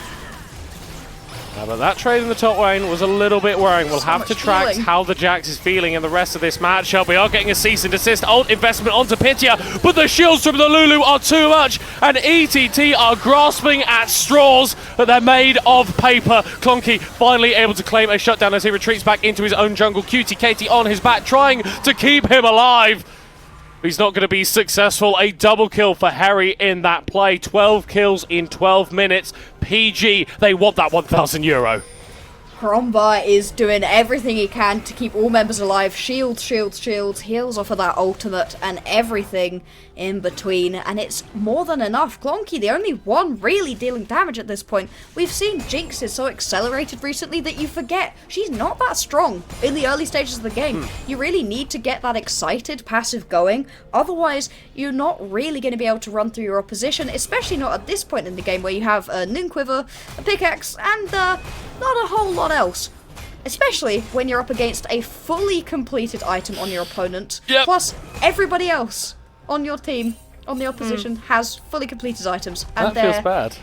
Yeah, it feels really, really bad, actually. I mean, the gold lead for Harry isn't actually as much as maybe you'd you'd want. I think topside is really where the gold lead has been blown open, particularly in that jungle. Pitya, 2k up on Gaboosh on an AP Gragas. That's going to spell disaster for the squishy backline carries on ATT. Really is. You need to be very careful as Esports Team 20 that you don't step too far forwards. Go for this Drake right here. Gonna get it very low. The single target damage is insane. Any objectives that you try to get as Team 20, they are going to melt. And so picking that one up is nice. Potential gank here. Gaboosh going over. Harry needs to be so careful. Hasn't been spotted out. Still has flash, but no culling. I think a little bit wise to the potential of an engage. Emery now has that Divine Thunder, and so the Jax is going to be a heck of a lot more favoured in that 1v1. The flash forward from QTKT to get the knock up, but Gaboosh taking a whole heap of damage in return. He needs to get out of there. Here comes Pitya. Party Cask! Getting the kill onto the Vi, and the rest of ETT will die. Clean up in the bottom lane for PG. Emil manages to get a solo kill top lane off of the overdive from Broader, but it doesn't feel like it matters. Gaboosh, Mechanics, QTKT all getting taken down. Over aggressive on the dive. Harry and Grumba able to survive. The amount of healing that comes off of that ultimate from the Yuumi right now. Hang on. Ooh. Clonky very, very glad that he isn't under tab. But here comes Pitya. No flash, but he dodges away from the petrifying gaze. A 7th kill of the game for Pitya, really making the AP Gragas work. It feels like rocket. Okay, so Asma doesn't have flash anymore. That's at least something, you know? Yeah, anyone who was watching the minimap there was in for an absolute treat. If you don't watch the minimap during dull moments, what are you doing? What are you doing? Well, Gaboosh is trying to generate fewer dull moments for us. Charm going wide, Everfrost not going to be the case. Another kill for the Gragas. PG, this gold lead is getting to the point where it's a little bit silly. QTKT can't walk through there in mid. Harry just uses every single dash in his kit and even a little bit more to take him out. 18 kills to 4. Teleport right here into the mid lane out of Emil. You can feel the desperation right now. Team 20, they want to end this one right here, right now. They do not want to have to go to a game 3, but PG, they are dragging us towards this third game. €1,000 on the line, saying you've come third at the University Esports Masters. Sure, it feels bad to not be in the finals right now, but you can say for certain you are the third best university team in the entirety of Europe. It's a great honor, and both of these teams playing like they want it. Oh, Emery being jumped onto once again. The Jax interacting with the Poppy and the Gragas goes about as badly as it has done for the past 16 minutes of this game. And it's good that PG keep doing this, because if Emery is allowed time on the side lane, he can still scale into a threat. Certainly can do. Gaboosh going in, going to use the cease and desist. Clonky is going to be able to drop down the miasma, but not quite in time to take out Harry. And this mid lane tower keeps staying alive. Top lane tower emphatically not alive, though, and members of ETT are going to be able to rotate over, so Inhibitor shouldn't be falling down. But PG, I love what they're doing. They've taken this lead that they've got in the early game, and they haven't frittered it away by going for silly kills. They're making plays, and they're making it work. I have no clue who you're referring to. Donkey trying to just survive here isn't going to be able to. Asma manages to take him down. I wanted carries from PG. Every single last member has stepped themselves up. And it's just a situation where the top lane began to fall down, and it was never going to be easy, but at the same time, Emil, dive, Gaboosh, dive, and then you've drafted yourself into a Yuumi, who is just peak anti-dive. You use that last chapter, and you can't keep running at her. Oh no, Mechanics. Oh boy. You're not allowed to stand in mid lane, honey. It's going to be able to pop the Ghost, but there's just so much chase potential coming down. Not enough to take him out, though, so burning the Summoner spell, it's not going to feel great. But you're still alive at least. The fact that that is a good play for Esports Team 20 tells you something about the state of this game. They are down by 8,000 gold. And I don't know who's going to be able to carry them right now. Finally, first items have come through, and so that is something. But at this point, you are waiting until 40 minutes in the game to be back at an even state. Unless Team 20 can pull some magic out of somewhere. I'm not entirely sure where that will be. Emery Being charmed up, focused down, leap strikes away. Hang Gabushi on. is here. They go for a CC chain onto the Ari. They're going to be able to take her out. The Jax is still alive. But ETT don't know when they're beaten. They get 2 kills on the solo laners of PG. Pull some magic out of the top lane, perhaps. It's where everything began to go wrong for Team 20 in this game, but pulling it back, managing to find those 2 quick kills, and that's pretty huge. Any little bit of gold right now is everything, especially when you're able to put it into some of those under-leveled carries like Kaboosh, like Emil. Wonky still does plenty of damage, but he needs to be allowed to do it, and right now the front line melts far too quickly. Dragon getting to around about 5,000 HP in ETT. We're going to move on to it instead. Smite is here for PG. Oh my word, that was a lot of damage. Okay, we're diving on top of the Gragas. We're trying to one-shot him and getting him out of this fight as quickly as he can, but he's going to survive! Woo! But not before the ults from downtown. The charm onto Clonky is going to prevent him dealing damage for a fair bit as Harry is taking over. Gaboosh trying to provide a frontline to Mechanics as Emu. A little bit lost here on the side. And is going to be sacrificed. So ETT, they keep the Infernal Soul hopes alive, but they pay a hefty price. You can see multiple members hanging around for a bit too long there. The fact that Team 20 felt confident enough to walk into that pit, bully off PG, and pick themselves up that Drake is pretty huge. They are now 1 Drake away from Get Soul. It would be Infernal Soul too. That would be huge. Gaboosh, he does not care. He's feeling more than happy to go toe-to-toe versus Asthma. There is a teleport available. Just steps up, survives for a while, and walks off. That Black Cleaver build surprisingly tanky. Building HP is going to do that for you. Pretty strong for himself, but for ETT, that Infernal Soul is going to be spawning in a few minutes. Okay. No way. That's aggressive right there. That's a super aggressive call. Will be spotted out. Clonky going to place a ward over. And they know it's happening. Can there be a response? Kaboosh is in the area. Should be able to get hit in time. Melting down below half HP. As the Flash, we've had a couple Baron steals today.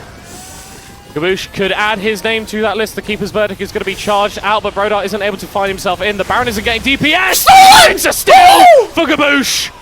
And ETT, despite the massive gold deficit that they find themselves facing, they have got a Baron. They are 1 Drake away from Soul.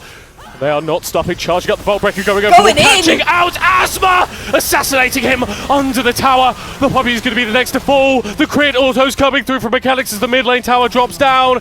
And ETT, apparently it doesn't matter when they're 8,000 gold behind, they're going to go for the plays, they're going to go for the kills no matter what.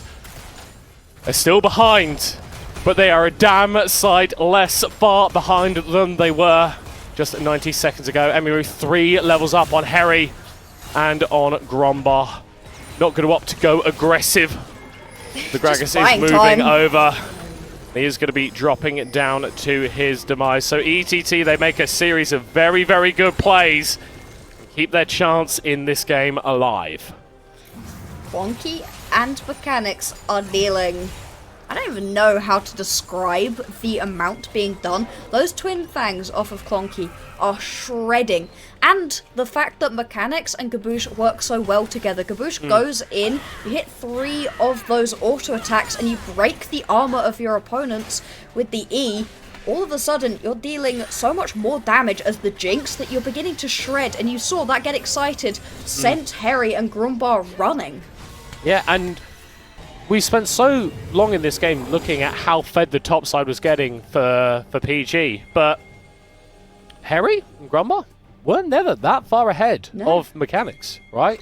Yes, they're in a decent spot, and there was a momentary period where we had 2 items on the Lucian, 2 components on Mechanics, but look at the AD carries now. Yes, you've got 3 items on carry, but that Runan's AoE is going to be so effective, and as the game gets later, Jinx just keeps getting stronger. This is a situation where you do get outscaled here. In the late stages of the game, I would prefer to have a Cassiopeia and a Jinx, really providing so much as well. Still though, massively far behind. We cannot talk about that enough. 6,000 gold down, but we know what this team can do, even in a deficit. Once again, Gaboosh looks like he might be looking for the fight. Decides not to, is just going to walk away. That Vault Breaker, just to get closer into the cease and desist. That combo has been spelling a disastrous end to whoever he decides to click it on, whether or not they have the Yuumi. And you look towards these side lanes, I think, as the places ET are really finding their advantages, because Brodot can't match against Emu, and there is no one that can match against Clonky, at least on their own, and that means that PG are able to, well, they're not really able to move outside their own jungle as much, and despite being down in gold, ETT still able to assert a little bit of map pressure. Clonky just waiting on the back. He has popped that ward, so he is going to be able to spot out PG as they rotate over, and they'll decide against chasing down the Snake Lady, but it's that side lane pressure applied, and now ETT, they can come back, get a little bit of a shove in the mid lane, rotate over to the river. They are pulling PG around the map, and that shouldn't be happening right now. No, absolutely not. It feels like it's actually Team 20 that are having the tempo in their favour, that are dictating which bit of the map is being fought over. Now, just keeping Brodot busy at this point, and sure, he's taking a lot of damage for his trouble, but at the same time, it's keeping Brodot away from this big fight. Clonky gonna teleport down here, drop the miasma, and that This is stops an it. Infernal Soul. Pigeon needs to get in the pits to steal It's this one gone. away, but he's not going to have the opportunity. Infernal Soul for Esports Team 20, and with that extra buff, with that extra power, they might as well just be able to take the fight as well. A double knockout coming through. got it, they Everyone's got on it, the they side! And it's super mega death for multiple members of Polytechnica Gdansk. Emu chasing under the tower is going to be able to get that stun. The gold lead still 4,000 in PG's favour. But the top of your screen is telling a lie right now. This game is all ETT. Gabush not quite able to get the stun under the tower. Harry turning it around, a legendary kill for himself, the AD carry. Staying alive, getting a kill onto MUA. But with mechanics at this point into the game, this fed on the Jinx with an Infernal Soul. It's the team with a 15 kill advantage that I'm looking at and going, how do you play this out? Look at the build path for both Emil and Gabush. Both of them have Black Cleavers. Black Cleaver deals with tanks, does not deal with squishies. They don't care that every time Harry survives, Harry yet to die in this game, they don't give a single dang. What they want is to kill Brodot, kill Pitya, and then the rest of the fight is good enough for them. They'll turn around and take an objective instead. It's a fascinating way to play, because any other team in this scenario will go, no, let's kill the carry.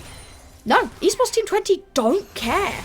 And it's a different approach to playing out from a deficit. For UDL, it was all about you put as much gold as you can onto Kasimi in the bottom lane, and despite losing early game, you just hope that things are going to work out well for you. ETT specifically have attacked PG where they are strongest, and they're still winning.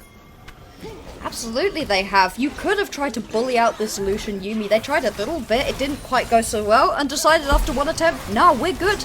And this is working. Barrel. Explosive cast, but Clonky into the Zonyas. He's going to be able to get that Petrifying Gaze off in time. The Wild Growth is going to buy some more time for himself. He's still the alive! Cassiopeia is still alive, but Mechanics has been completely booted out of this fight, which is going to leave MOA in a 1v5 that he does not win at all. That Keeper's Verdict with massive value, keeping PG in this game and giving them position around Baron. I cannot believe the fact you just said the words keeping them in this game, and you're right. Mechanics! Oh, Mechanics. One charm, that is all it takes. Charm. Yep. And they're going to turn straight onto the Baron. Kabush is around. He's nicked the Baron before. He can do it again. This time around, though, Clonky not with them, has basically no health. It's just Cutie Katie and Kabush. Still a fair bit of damage, though, on the Vi, which you need to respect. He's going to use get this that kill. cease and desist, gets the kill onto Asma. And it's only half health. He can still go. Can he get vision into the pit? Brodot is behind him on the pop. He can run interference. It's going to be so difficult for Gabush to get into the pit. I don't think it's going to happen. Not back there. Oh. Smite goes down. Over the wall comes Pitya. Voltbreaker charged up. A little bit of speed from the Whimsy as well. And Gabush should be able to walk this one out. Might look for a kill onto Brodot here as Emu is also making his way over. He's and back. Clonky has been able to push out massively in that bottom lane wave. I think PG just going to be giving up their top laner for the Ghost. Leaving that for Cutie Katie, which is maybe not a good idea. The Lulu is not going to win the 1v1 versus a Poppy. But Mechanics is able to get the kill instead. Meanwhile, Gabush and Emu is still chasing off Pitya on the top side of the map. Middle cut. Calculated. Yep. Calculated. That's a situation where my brain is creating question mark pings for me in front of my very eyes. It's all good though. Mil might have overstepped right here, taking a lot of damage, and it's very difficult to walk away from a Yumi Gragas. He's going to be able to use that Grand Masters. Might pops out the counter-strike to take a bit less damage, but still more than enough to finish off. 10th kill of the game for Pitya. And I'm going to be perfectly honest with you, Bloxer. I've got no idea who's winning this. It feels a little bit like a mirror of the previous game. You know, Esports Team 20 get ahead, then manage to lose the lead, just about claw it back for victory. PG get ahead, begin to lose the lead. We'll see if it's going to play out, if history will repeat itself. If so, we get a third game of this, and boy would I like that. It's been great stuff. We've had a lot of kills going down. Maybe not favouring the team that you would expect, but for the next minute and a half at least, PG got this Baron buff, and that's going to overlap with the spawn of the Elder Drake. And if they can pick that one up, Elder better than Infernal. Oh, huge! Moosh able to get a pick here onto Harry. The Lucian still hasn't died. The Lucian still hasn't died. Opening up with the culling, so much damage being thrown into the Vi. Asper is on the backside. They've been able to kill Gaboosh. Clonky still surviving though with the Twin Fangs. Mechanics on the back line as well. Get the slows with the tap, just a couple more. He's got it, Harry will do it. They take him down. And Brodart tackles forward to his doom. Mechanics absolutely popping off, getting a triple kill. This is such a small detail, but in that fight, Asma was over the wall in the chicken pit, ready to use that Spirit Rush to get over the wall, and Clonky dropped the miasma on him. He had to walk around and was so delayed in getting to the fight that the backline of Mechanics and Clonky were able to survive. Tiny things like that are the reason that Esports Team 20 are gonna win this game. They're still down 3,000 gold.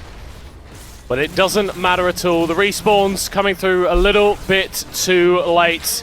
And Esports Team 20, it may not be first place, but that's 1,000 euros in the bank account. That's third place at Amazon University Esports Masters.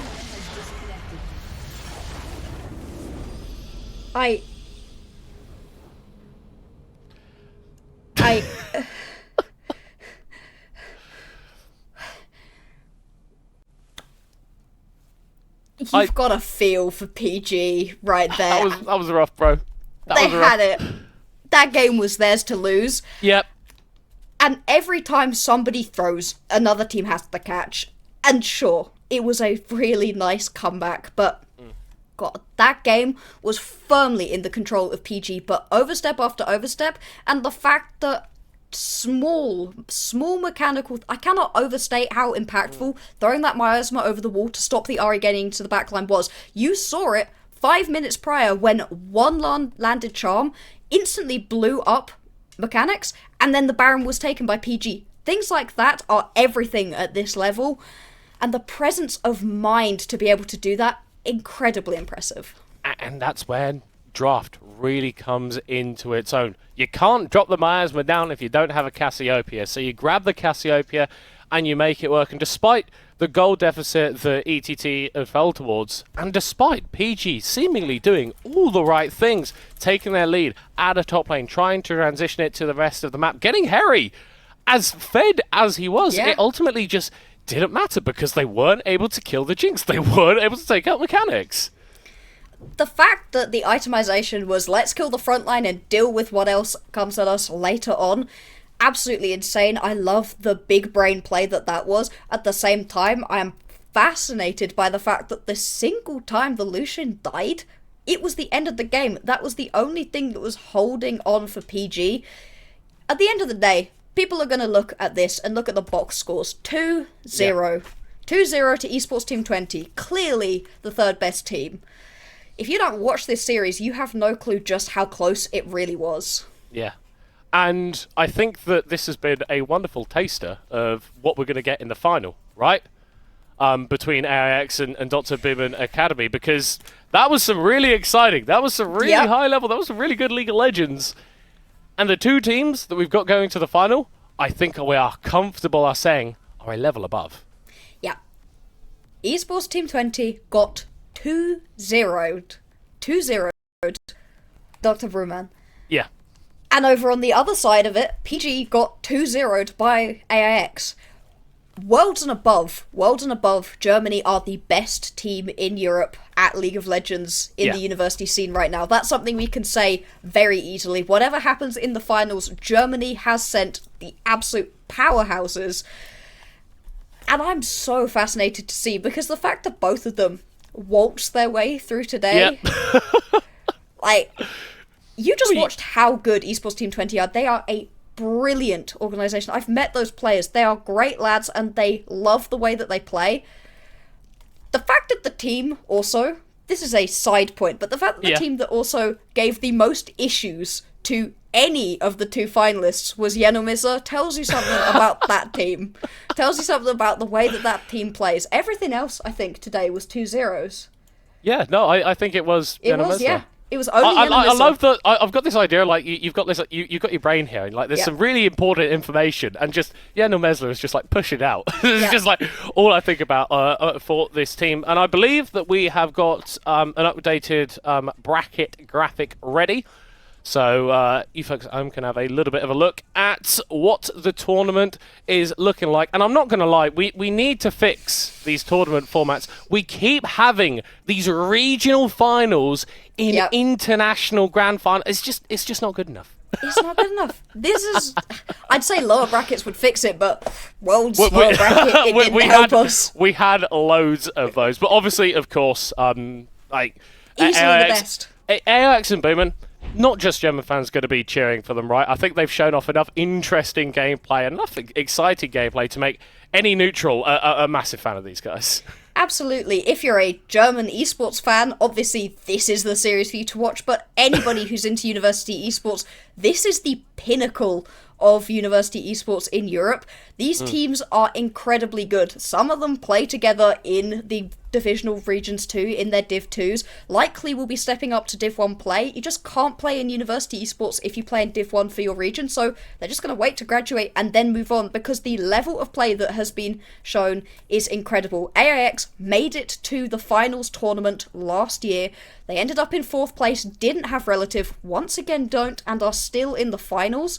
And then Dr. Bruman Academy, brand new team, hadn't seen any of them before, and yet the way that they played, the fact that they dealt with Yedomizler and then just demolished Esports Team 20, both of these teams are playing at such a high level. It's tiny things that are going to make the difference. And I think that we've also seen a lot of tenacity. Whilst we can look at the undefeated run for Axra and then Dr. Boom Academy only dropping that single game, you can look at that run and go, wow, these teams have just stomped over everything. And yes, they have killed a lot more Nexuses than they've had explode on them, but those games have been close. And there have been a lot of teams that have pushed these rosters very, very far. That's why looking at box score never tells the whole story. It's been so incredibly close. If you don't understand the way that these teams play, you just don't quite get how close everything has been. And the brilliant thing about seeing teams back again year on year, you can see the way that they develop. These universities should be very proud of their players. It's great to see some of them playing on scholarship even for what they're doing. Huge amount of prize money is on the line too, and this finals event is going to be insane. It's very unfortunate that we have the entire month of June with no university esports. Yeah. I remember looking at the calendar at the start of the day. I'm looking at June, giving it a little bit of side-eye, to be perfectly honest. How dare June not have any? I mean, I'm not going to lie. June was kind of... I did have a few exams in June when I was at university, so I could understand maybe going, actually, we won't schedule our big live finals that you really, really want to go to right in the middle of your exam period, because that doesn't end well. No, that definitely doesn't end well for anybody. This gives these teams plenty of time as well to take a breather. You know, they've played a lot so far. Sit back, relax, maybe don't play League of Legends for a little bit, and then get back on the grind, because winning this tournament, it's the ultimate bragging rights. Yeah, and whilst the real winners today were, of course, AIX and Dr. Boomin with their qualification through to the grand finals, also got to give shout out to ETT and their MVP for that third place playoff match. Who else is it going to be but Mechanics? Absolute disgusting amounts of damage being dropped by this guy in both times that we've seen him today. It just is such clean play every single time. And the fact that Jinx was able to make that game work, you're down so far. You're against a Lucian Yuumi. who's dealing metric tons of damage, but still, once you get that first kill onto the front line, get excited, you can keep going, keep going, keep going. It's such a perfect champion for mechanics, and I hope to see him more in some ERL divisions. We deserve more of him. Him and QTKT together. QTKT, gotta say, showing off both the very aggressive play with the Nautilus, much more defensive with the Lulu, both of which were great, really allowing mechanics to shine, and shine he did. Yeah, and maybe, you know what? Even if we don't see any more of these players at AUEM, maybe we start to see them at EMEA and stuff like that. We could have all these acronyms, all these letters flying around that desperately attempting to keep track of. But the important things for you people at home is July 8th. It is July 8th, right, Yes. Boxer? That is Yes, it is. July 8th!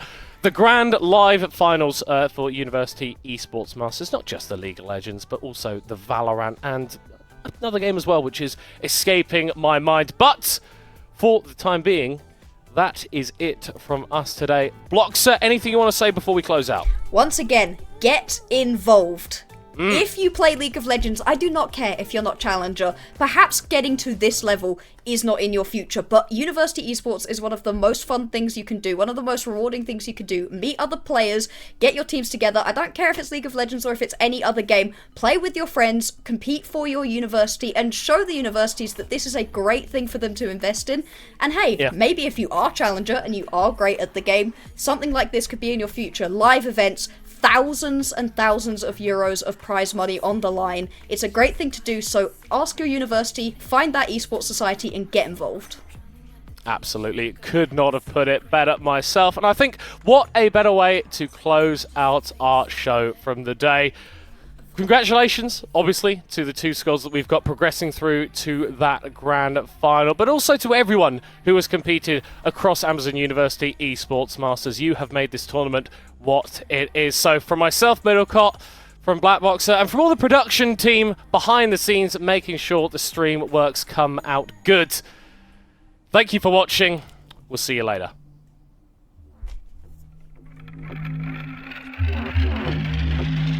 How can I keep this every day a recess? Hiding my weakness behind my black sheets. Life take a range, yeah, 'cause I'm not in shape yet. It's like I'm punch drunk out of this game. Standing by the beaches, gotta have a secret. Life is playing preaches, so I'm hiding my secret. Drowning out the teaching, gotta have a secret. I'm just a fake silhouette, avoiding every threat.